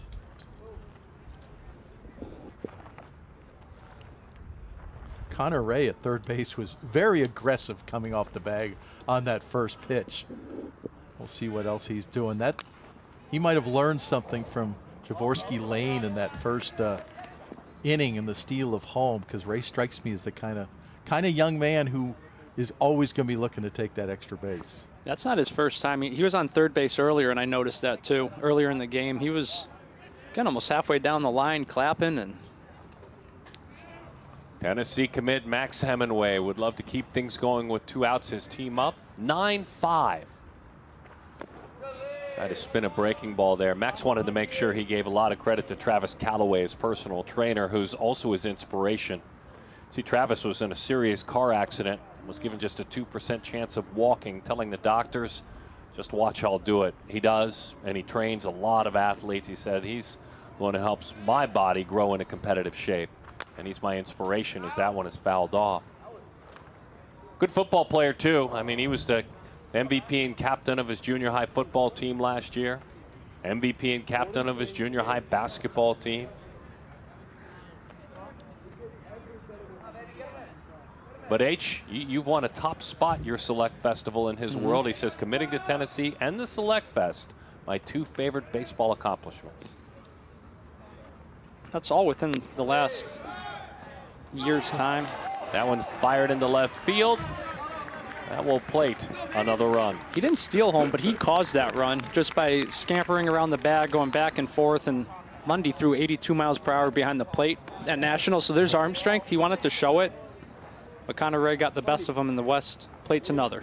And that's such a hard throw for a catcher to make. You've got the third baseman on the move. You've got the base runner, diving back. He's an obstacle to throw around, and it's, that's really 2 runs that Connor Ray has scored all by himself this game. All right, they're shaking it up. It's a 3-run game. But with Hemingway, so he came to the 13U National, and he gets a little stronger, comes to National All-State, and me and Tyler Russo are watching him. He's with the Pacific Northwest team. Night 1, and it's freezing cold this year in Atlanta. Like this past All-State, it was cold. Hemingway, it's a really good left-handed swing. He wasn't even as physical as he is now, and he still has so much more room to grow, but it's a barrel. And then you're like, okay. Then you watch him on defense, and it's like, that's really smooth. Let's see what he does next at bat. And then it's another barrel. And then you start, I always say with you, Darren, it's a puzzle piece type thing. And then not that long after, he commits to Tennessee. And all summer he's with the Wow Factor national team and making plays 13-year-olds shouldn't be making, or 14-year-olds shouldn't be making. Hence the Gold Glove, was really good at the 14U National. Now he's batting leadoff and looking to cause some sort of disruption on the bases. Big swing, fouled back to the screen. Yeah, he's got that protective glove out there at first, and those Tennessee colors, all kinds of Select Festival colors. But there's Coach Vitello repping there, University of Tennessee. Yep, there's that orange. One of 2 Tennessee commits here with Sushi, who was the first ever commit in the 2027 class. 1-1 the count. Crouch down low with that approach. That one sails high. Priest takes a look at it. Priest isn't going to get cheated at the plate, ever. If he sees something he likes, everybody in the ballpark's going to know. Gabriel Norman looking for that elusive third out as that one sails high. 3-1 the count to Priest. Norman, a 4.0 student in the classroom in the Cambridge academic program. He's been able to balance school, baseball training, tournaments, and by the way, as we mentioned earlier, very successful guitar play. He said, time management, I never thought I would learn so much about it so young, but he's mastered it, or at least trying to. Swings right through it. A balk was called. That's a tough break there because he had come up empty. I'm surprised Priest isn't having to retie his shoes after that swing. My goodness. Hold on now. Flash Gordon's going to come out and debate this. There's that swing. I like to get a little spirited discussion from Flash. Flash, I heard him say, that's enough. I don't like that call.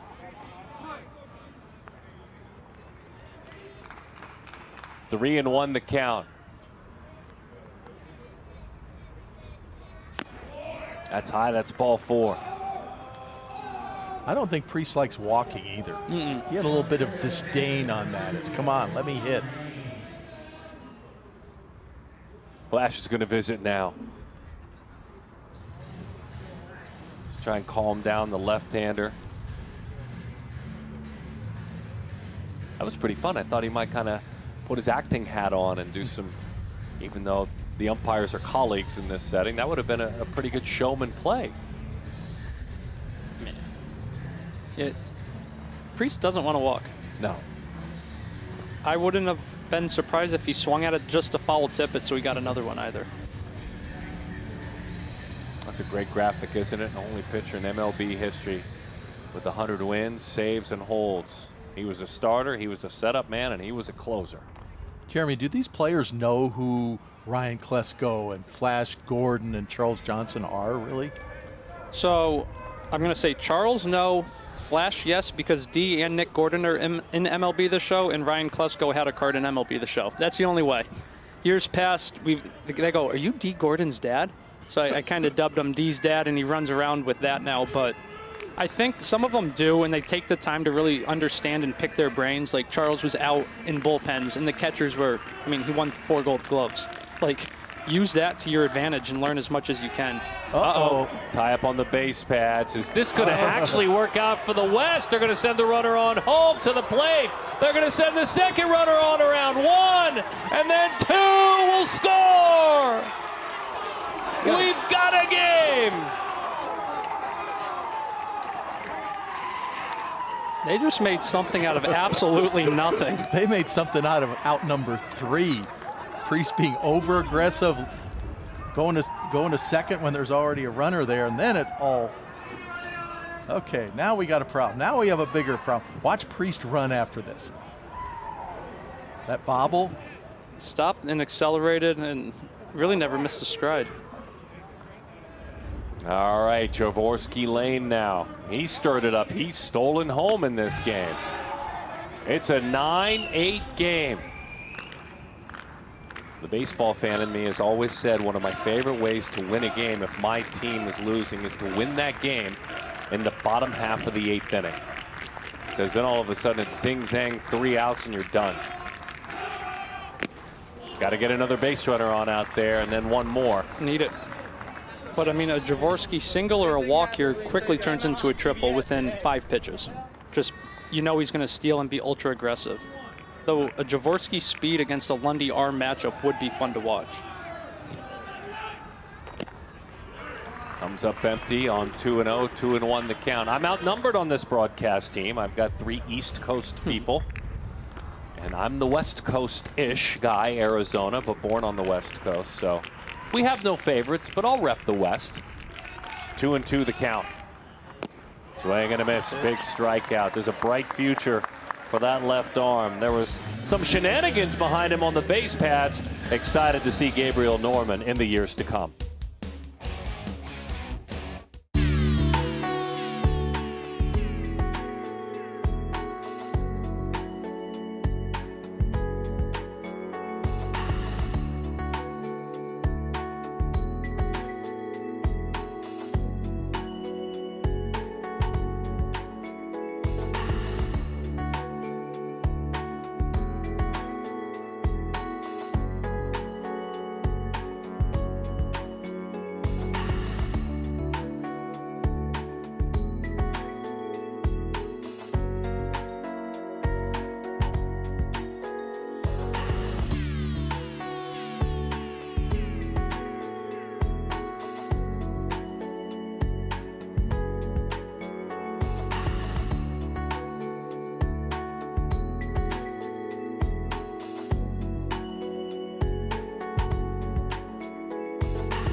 Well, we've played for a bit, and we've taken some time off the clock, but it's essentially come down to this. 1 inning.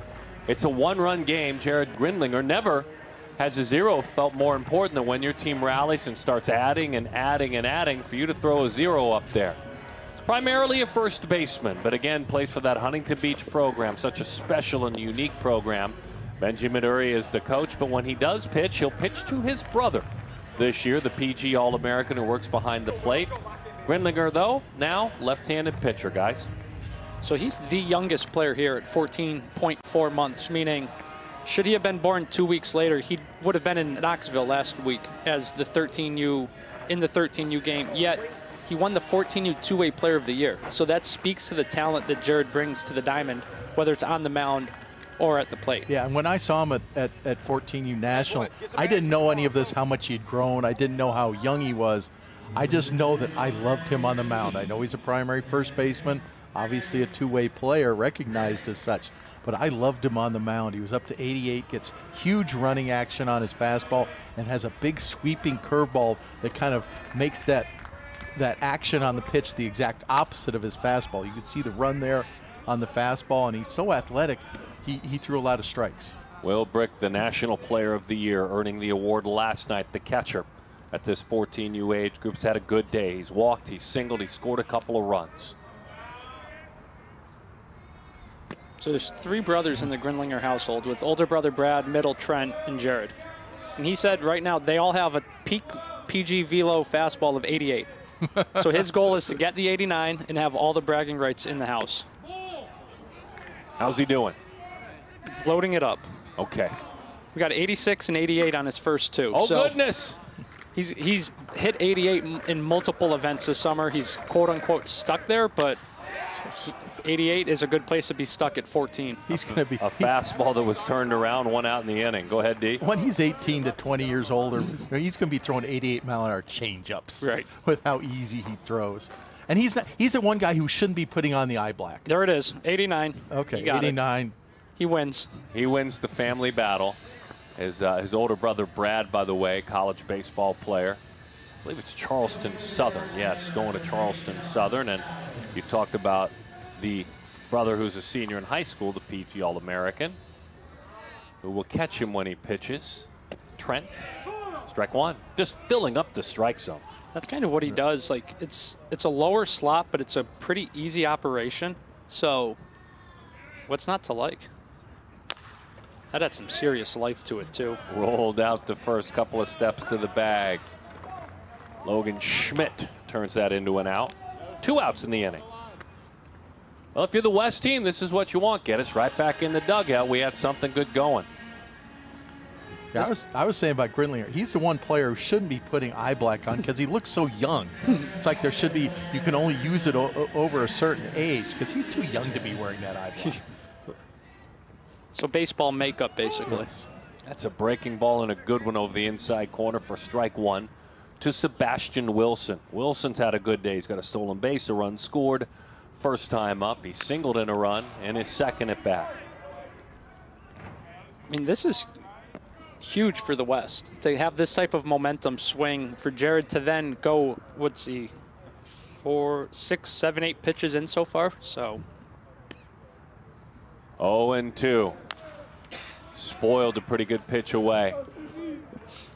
We're talking about how young. I'm talking about how young he is and how young he looks. But look at that look of determination on his face. He turns from being a, little pink-cheeked 14-year-old to a competitor when he gets that ball in his hand on the mound. Oh, he's a competitor, and we played a lot of MLB The Show. So if he listens to this, I need everyone to know that I beat him. But he will try to get into your head. He's going to play games but it's all in a competitive nature. And he hit another 89, so the brothers can't say it was a fluke or a misread. He's got multiple now this outing. Well, I think that competitiveness comes from having 2 older brothers. For sure. I was going to say, and the craftiness, too. No doubt. You talked about the shiftiness. Yep. That's a survival mechanism when you're the baby of 3 boys and you have your older brothers. And his older brothers aren't small either. No. 2-2, breaking ball. That one's belted toward right center field. That one down. It will roll for a while. Hurrying on around is Sebastian. He'll stop at second. He was ready for that one. It's a double for Sebastian Wilson. Good piece of hit in there. We got to see the adjustment because he saw a couple breaking balls in a row from Grinlinger. The front side even leaked a little bit there, but the strength in his hands was obvious all weekend into the Home Run Derby finals, nearly tied it up in the last seconds. But to sit back just enough and to still drive it that far, you see the flags are blowing in. That's pretty impressive juice from the young Tennessee commit. Yeah, I think Grinlinger might learn from that in the future, that was probably a fastball, that he'd already shown him a couple breaking balls in the same spot. So that might be just a learning event. Down off the end of the bat, hangs up nicely in right field, though. The third out off the bat of Mac Morris. Javorsky Lane puts it away. The bottom of the 9th. Is there something special for the West? We'll see.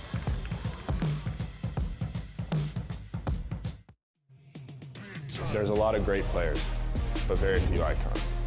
To be an icon, you have to be good on and off the field.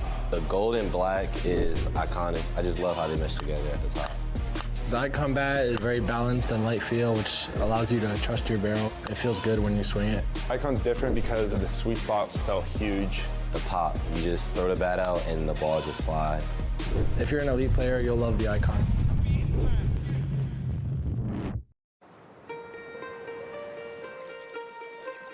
Being in the wild is the best when you're with your family.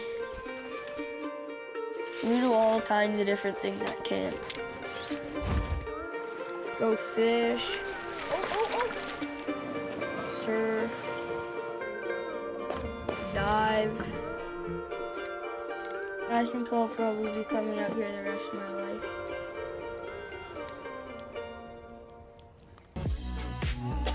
Well, if you're going to spend 3-4 hours taking in a baseball game, you may as well enjoy the very best players at the 14U age group, and we're doing that. Danny Wexelman, great storyteller down below, certainly. David Ronsley to my right. Jeremy Brown also, and I'm Darren Sutton. Thanks for being with us. The final frame belongs responsibility-wise to William Cutshaw. The multiple position athlete serves as a right-handed pitcher. 10th grader from Eastside High School, Atlanta Braves scout team. Cuddy with the chance to lock this one down for the East. So primary second baseman's not something you normally see. Utility. Really, you could put him out on the field and he's going to do it really well. He caught at the National, threw in the infield, outfield, pitched, and has shown really good bat speed. He's another one who went from a skinny kid last year to having actual muscle mass on his frame now. Yeah, I'd have to think that any college in the country, every college in the country, would love to have somebody like this, because usually I'm very hesitant about players who self-identify as utility players, because it's almost like saying, I really don't have a position I play well enough.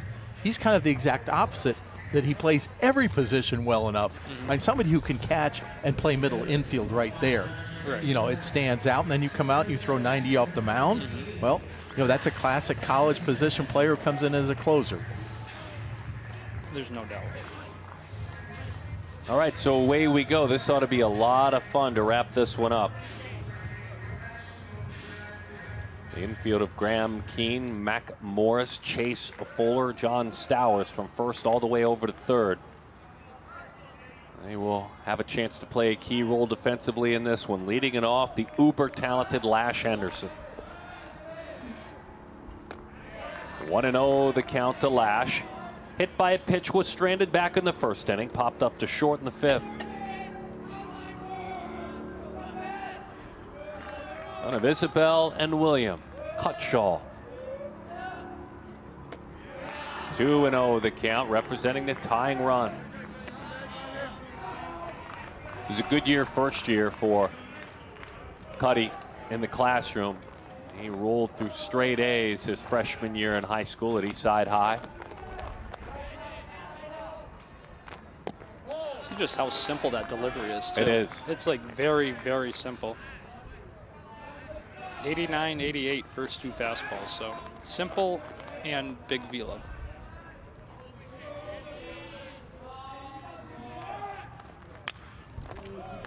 .30 green light. Back to the screen it goes.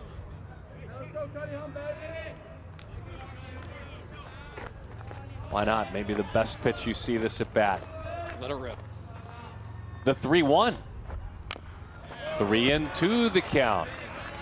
Yeah, you talk about momentum too. If you're Cuddy and you dig out of this hole, I'll take that first base dugout and turn the volume up. If he can throw a breaking ball for a strike, this is the time for it. That'd be a gutsy pitch, wouldn't it?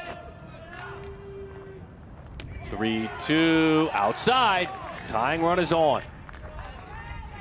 Lash reaches for the second time today. The all-around good guy and talented athlete, Matthew Kelly, with his chance now. Made a great defensive play earlier in the game, an unassisted double play.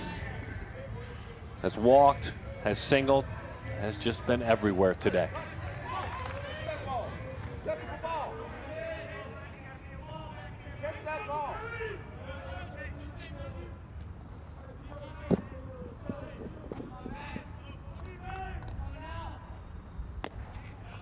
Oh, and 1 the count. So we got a group of guys, including Fuller out at short, Cutshaw on the mound, that have played in the 12, 13, and 14U Festival. And they've never experienced a taste of victory. They've gone 0-2 to the West so far in their first two first 2 games, so you know they want this one as much as Javorsky and Jordan Griffin and those guys in the West dugout want another win. And I'm sure that's come up during the last few days. Often.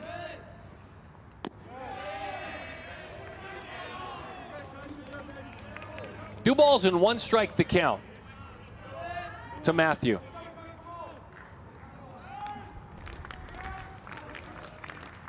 San Diego native, Carlsbad High School will regroup, step out of the box, take a fresh cut. Based on his lead at first, I don't think there's any chance that Henderson is going to be running here, as he's just 2 steps off the bag. 2-2, the count, waves right through that one with an aggressive hack.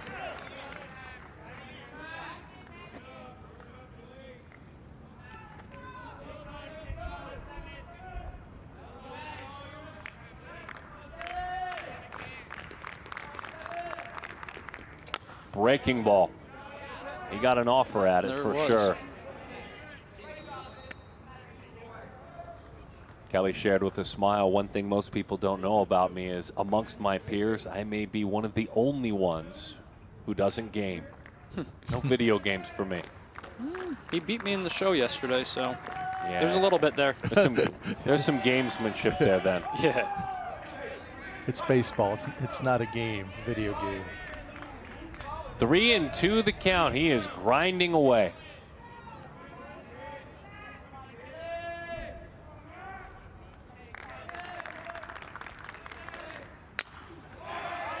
We'll do it one more time.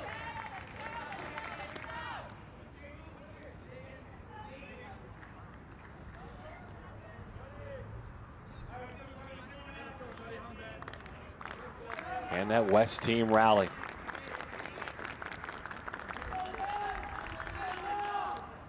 Three-two, uncomfortable swing. He went around, 1 away. 2 outs to a victory. It was all set up by those breaking balls early in the count. Kelly was looking breaking ball. You see that one just take off too. That was half probably defense as much as it was trying to be committed to the pitch.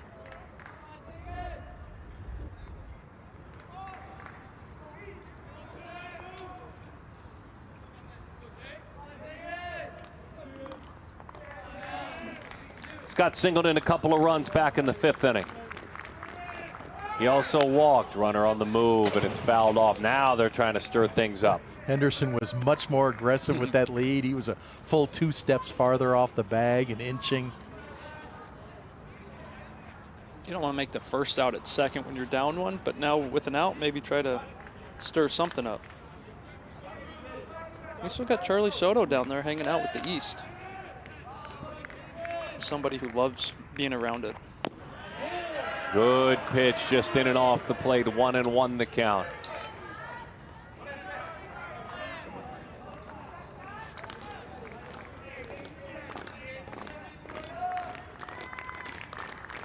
At third base dugout, collectively clapping together in a cheer mode as that's rolled out toward third.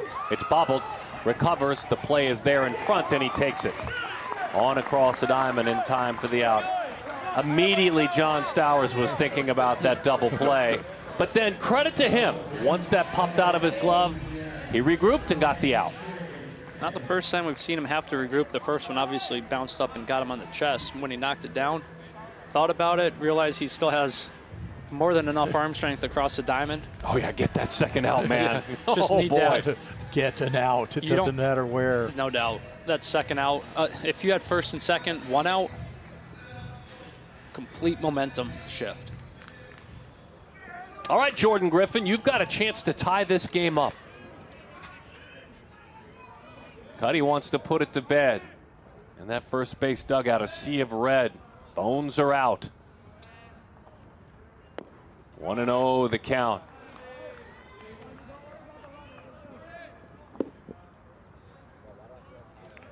What a great celebration of the game this has been.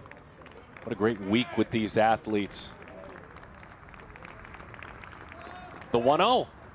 Inside, 2-0 the count.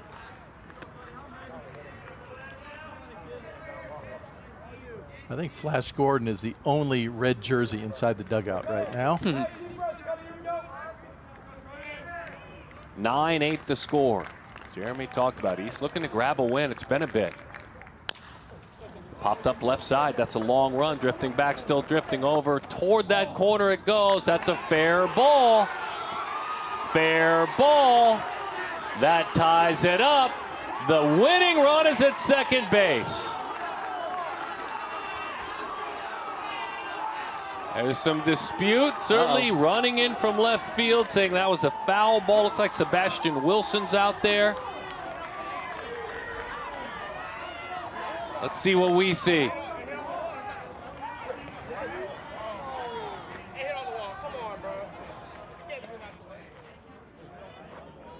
Right now, looks like they're going to get together and talk about it. Look, don't look at me. I'm the logistics guy.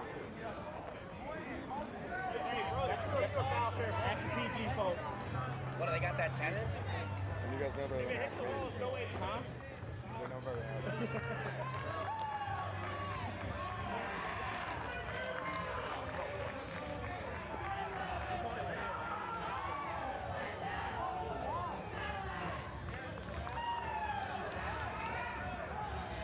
Yeah, you can see it come down right there. Foul ball.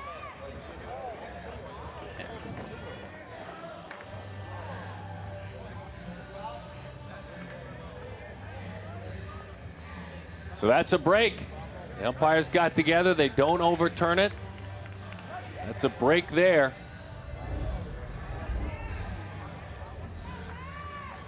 And it's a 9-9 game. Runner on second, 9-9 game. Jeremy, what do we do with extra innings? Never happened. So I don't know. Ouch. That hurt. Brings up Logan Schmidt. That was flush on the spine.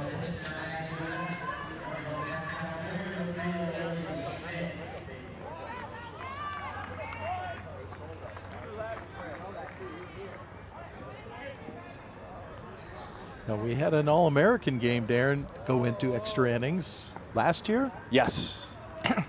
with an extra pitcher for each side and a 10th inning played against, according to PG extra inning rules where we load the bases with one out.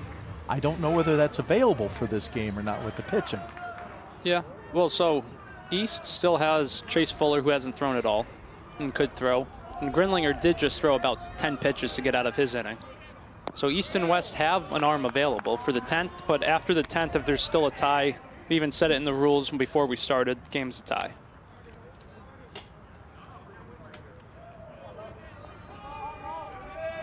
Couple of runners on. Logan Schmidt.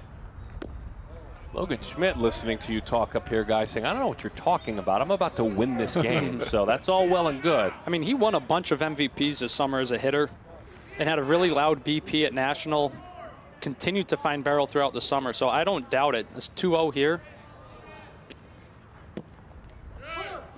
Runner heads to third, draws the throw. In there. Once that popped free, just a couple of feet away, he took off. Wilson was aggressive in left field, but he was coming in at full sprint. If that throw had gotten over the third baseman's head, he would have been right there.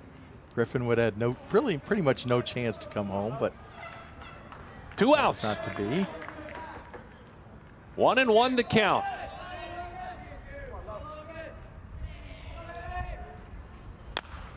Laces that one foul, and so we'll do it again.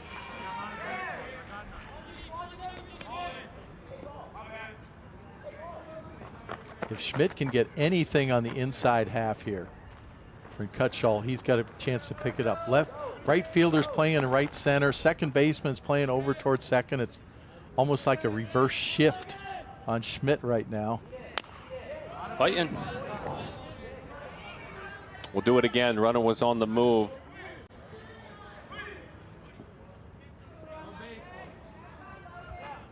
Yeah, that's what David's talking about. Center fielder playing way in. Anything hits softly the middle field to the middle of the field, center fielder's going to be very aggressive trying to get that third out.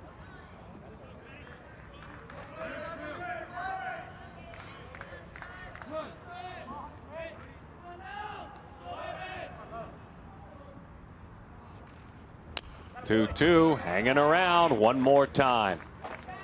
9-9 our score. The West team on a ball that went up against the wall down the left field line, hugged that line, appeared to drop foul, got a break.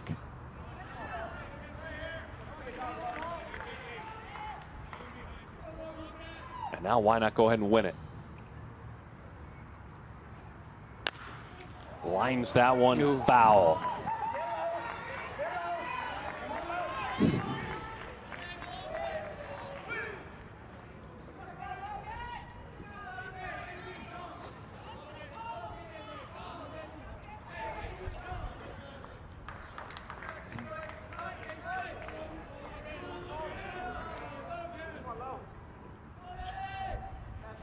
Two. Little roller, foul ball. He's fighting.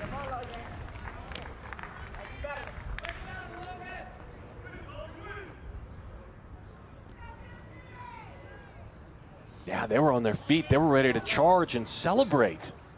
Well, the West dugout's all out of the dugout, too. They're ready. They're both locked and loaded. Maybe this pitch? What an at-bat. And it rolls on. Half dozen have been fouled off with 2 strikes. A fabulous at-bat. Logan, should he pick up a hit, it'd be huge, and it would be his first of this game.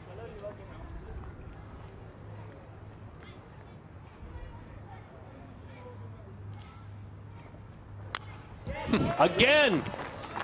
I mean, at this point, Cutshall and Schmidt at this point can't do anything but laugh. How many? 7? 7 He's foul fouled balls? 7 1, off 2, the 3. total of 10 pitches, 11 pitch at bat now. Here comes pitch number 11. Drop the slot. And a breaking ball. Runner goes ahead. Stays out of the option to get the force, so he moves up. There, Calvo. Hopefully his back's feeling better. Runners on second and third.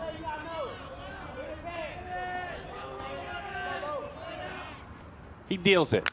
Line foul, first base line. It'll be a 13 pitch at bat minimum. Good fight. Good fight from the West overall so far. 5 runs in the last inning in 2/3. And so much of that done with aggressive base running, with Priest and Ray leading the way. Just keeping your head up, keep playing aggressive ball. Will they be rewarded? Maybe we'll find out this pitch. Maybe, maybe not. I mean, odds are it's going to be a foul ball, so let's see. Really good at bat, though, from Schmidt. With the game on the line, just fighting. And Cutshall just keeps throwing strikes. A breaking ball. It's a ground ball out to first. To the bag. In time for the out. And a nice job. That ball flipped in the air. Graham Keene, the first baseman. We are tied at 9.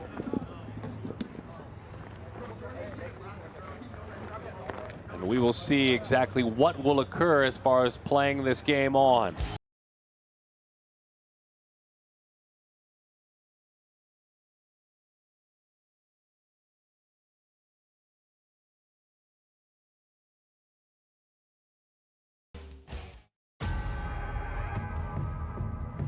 Oh, yeah. Been waiting for this one.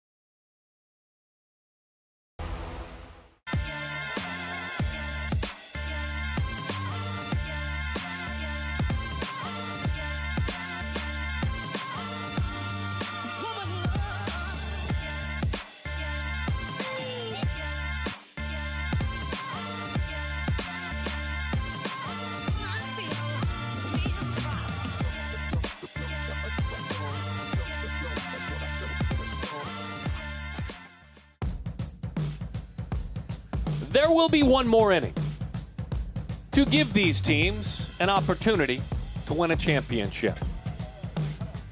The scene will be set with runners on base. Fun to see this talented left-hander, Jared Grindlinger, extend himself, because that just means we get to watch him work one more time.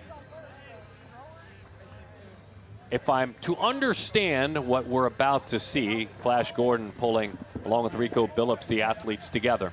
If I'm to understand what we are supposed to see, Jeremy, David, it's bases loaded, 1 out. Is that correct?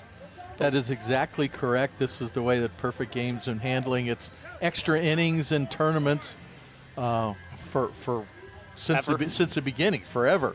And it ends games pretty quickly. I will tell you that. There's a lot of different strategies. You know, you can squeeze on the first pitch. There's so many different things you can do. It's going to put these kids under a lot of pressure. Grindlinger only threw 14 pitches in a beautiful top of the 9th inning. So, you know, he's in a good rhythm. And as Jeremy said, we anticipate seeing Chase Fuller, I would think, That'd be my guess, in the bottom of the inning. And, of course, things will work the same regardless of what happens in the top of the inning.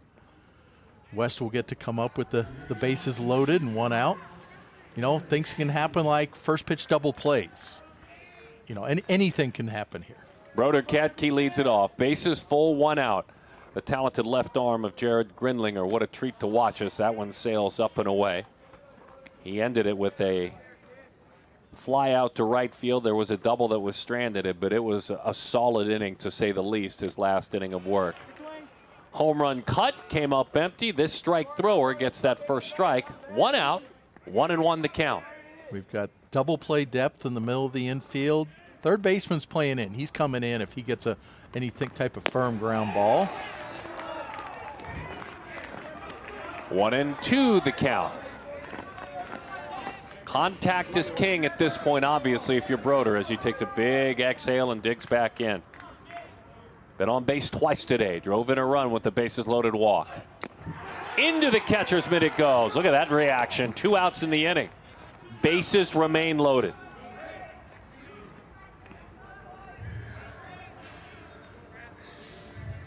I mean, what the emotion. We talked about that. Got Broder to go up in the zone. And then Grindlinger reminds me of R.J. Cope last year with lets out the lion-type roar. Oh, I like R.J. Cope. That's a good mention by you. Talented left-hander, Georgia Premier Academy. But I like me some Huntington Beach High School, too. Strike 1. He's just filling it up. Yeah, the composure here is really standing out. The stuff is beautiful. The command is great. The composure, I think, tops them all. And he's still 86, 88, so it's there. And then if you're the West team, you're thinking, boy, if we get back in the dugout, we just need that 1 run. Just 1. Anything can happen with bases loaded, though. Let's watch this left-hander work. Lefty-righty matchup. Graham Keane awaits. Pops it up.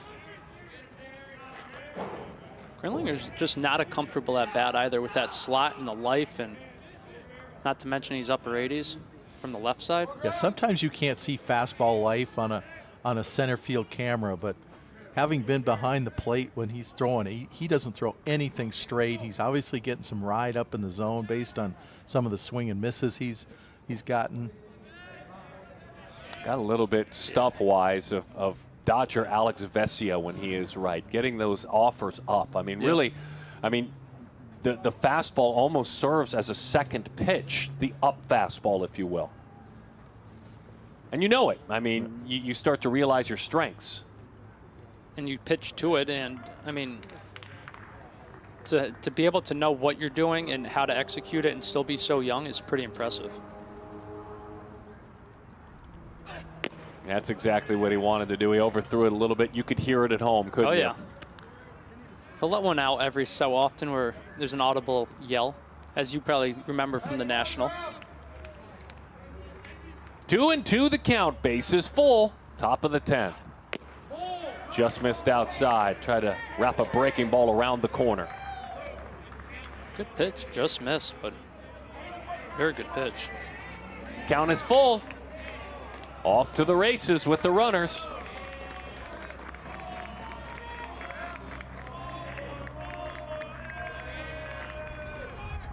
Breaking ball, strike three, got him looking. They leave the bases loaded. Oh, the West squad. Oh, boy. Jared Grinlinger, the pride of Huntington Beach, California. Aha, big bros. Are you watching this? I throw the hardest.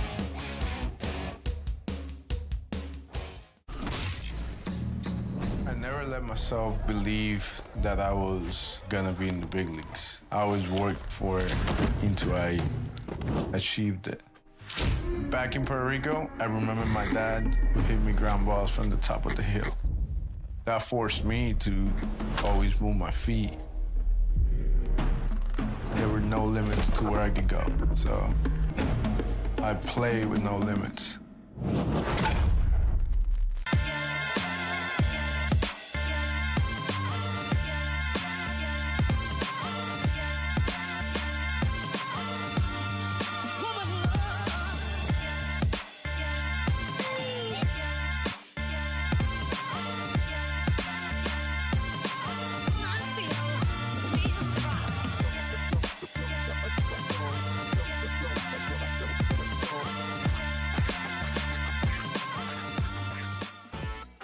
The 14U Select Festival, it's come down to this. This game will either end in a 9-9 tie, or it will be a West win. This is the final half inning of this contest. But 9-9 is our score. David Ronsley, Danny Wexelman, storytelling down in the dugouts, Jeremy Brown, Darren Sutton, and the number one player in the nation. There's not a whole lot he can't do. His name is Chase Fuller. Now, his back's against the wall. He's dealing with the bases loaded. But this gives us a chance to ask you guys, who is he as a pitcher? I mean, it's an unsavory, unfair almost to bring him into something like this. Bases loaded. For sure. Hey, game's on the line. You get maybe only 4 pitches if you don't throw a strike. But Chase throws strikes. Chase has a good breaking ball, and it's pretty electric arm speed. You don't throw 91 across the diamond by accident. He's been up to 90 on the mound in the past. The slider is there. With what he does with the bat and at short and the athleticism, it's just too much to trump what he can do, or what he does on the mound is just not enough to trump the other tools. But he's really good. He's won the 5-tool, and when you have 5 tools, it's going to translate to success on the mound. But the only important thing right now, Jeremy, is throwing strikes. Strike one, most important pitch of the game. I'm not going to be given a vote, nor will I ask for one, but if I were to be given a vote, my vote for MVP would be Grinlinger. Right there. My vote for MVP would be Grinlinger for what he did. Both innings. Yeah. I mean, you guys have made it clear we only need you to pitch one, prepare for one. He raised his hand and said, I'll pitch the ugly inning, the one where and it's my second inning. That's who I'd give the MVP to. We'll see who wins it. Didn't back down, but there have been great days for a lot of these athletes, but what a neat moment that was. Heck, Tegan Scott had a big hit. Yep. Jordan Griffin had a big hit. Here we go. But something with the way these rules are set up, Chase could throw one pitch, you hit a ground ball, double play, game tied. Yes. It can change that quickly. I mean, you got to bring your middle infield in. They're back. You have to bring them in. In at the corners, outfield playing. Ouch, that hurt. It hurt so good, though. The West victorious. They won it. It's a celebration. The West wins the 14U Select Festival here at JetBlue Park. Oh, what an edition. This 8th edition.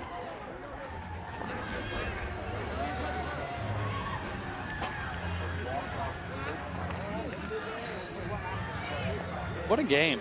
For West to come back, they were down 5 in the 8th. Great performances. You had Pepe throw 3, punch out 3 in his inning of work. We had, how many guys, David, were up to 88, 89 or better on the mound? Everybody. Right. Literally everybody. 14U baseball game. Yeah. And yes, we had 10 errors. We had a lot of walks. It was over 4 hours. But even with those things, that was a really fun baseball game. There were so many great plays. The players got to show their personalities in so many great ways. Yeah, we have a winner. We have a team that was a loser, but it was a fun game. These kids will remember it for the rest of their lives. Oh, it's a great week. I mean, it's just a great week. And obviously, Jeremy, kudos to you and your entire team, not just of scouts, but event organizers. Kudos to the Blue Ridge Sports Group. They help us plan this event and the leadership that they provide. This has just turned into such a wonderful week for that bridge age. It's that age of athlete that is saying goodbye to youth baseball permanently. And this year, and some already last year, playing against men, 18-year-olds. And the sport is very, very, very bright. The future is bright for these athletes, certainly. I mean, just the talent all around. Being around these guys all weekend. Yes, as David mentioned, West won, East lost. It doesn't matter who won this game ultimately. This is just a cherry on top. They raised, I think, what, $80,000 for Golisano Children's Hospital almost. They got to meet each other, meet new guys, make friends, and reacquaint with guys they haven't seen in a couple weeks, couple months, maybe a year. So for them just to be able to come down here, you know, we had to dodge the hurricane early on. There was question about that. Everything came. We didn't get a drop of rain the entire weekend. Got a little bit of everything in game, so. And for all that smack that was being talked during the game, this is the longest handshake line I've ever heard because everybody's hugging each other. Yep. Everybody's talking, you know, and that's the way it should be. Absolutely. I might get my wish. Danny Wexelman is standing by. It's our Dick's Sporting Good player of the game, Dick's Sporting Goods. Every season starts at Dick's. Danny's got the MVP. Who you got, D? D, thank you so much. Well, first of all, I have Charles Johnson here to present this MVP award to Jared Grinlinger, the MVP of this event. He's going to let Gatorade bath first. Much deserving. It feels pretty good, actually.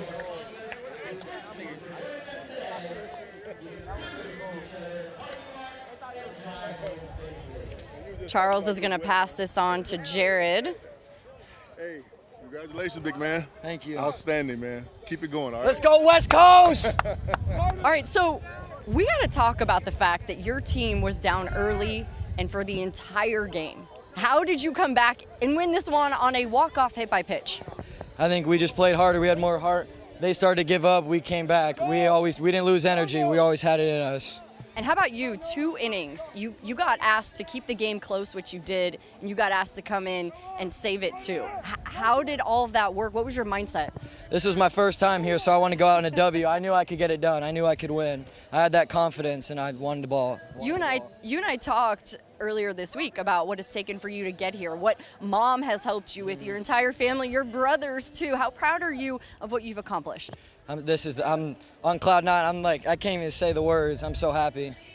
Hey, congratulations. Congrats on the comeback. Thank you. I appreciate it. D? Danny, we're lucky to have you. Such a great job down below all day long. What a celebration of this age athlete, the future bright. Look out, high school baseball players. They're coming for you. They're coming for your jobs, your state titles, your all-state awards a couple of years removed from the draft. On behalf of Danny, Jeremy Brown, and of course David Ronsley. On behalf of Perfect Game, my name is Darren Sutton. Thanks for enjoying the 8th edition of the 14U Select Festival. Until then, have a great September. Good day, everyone.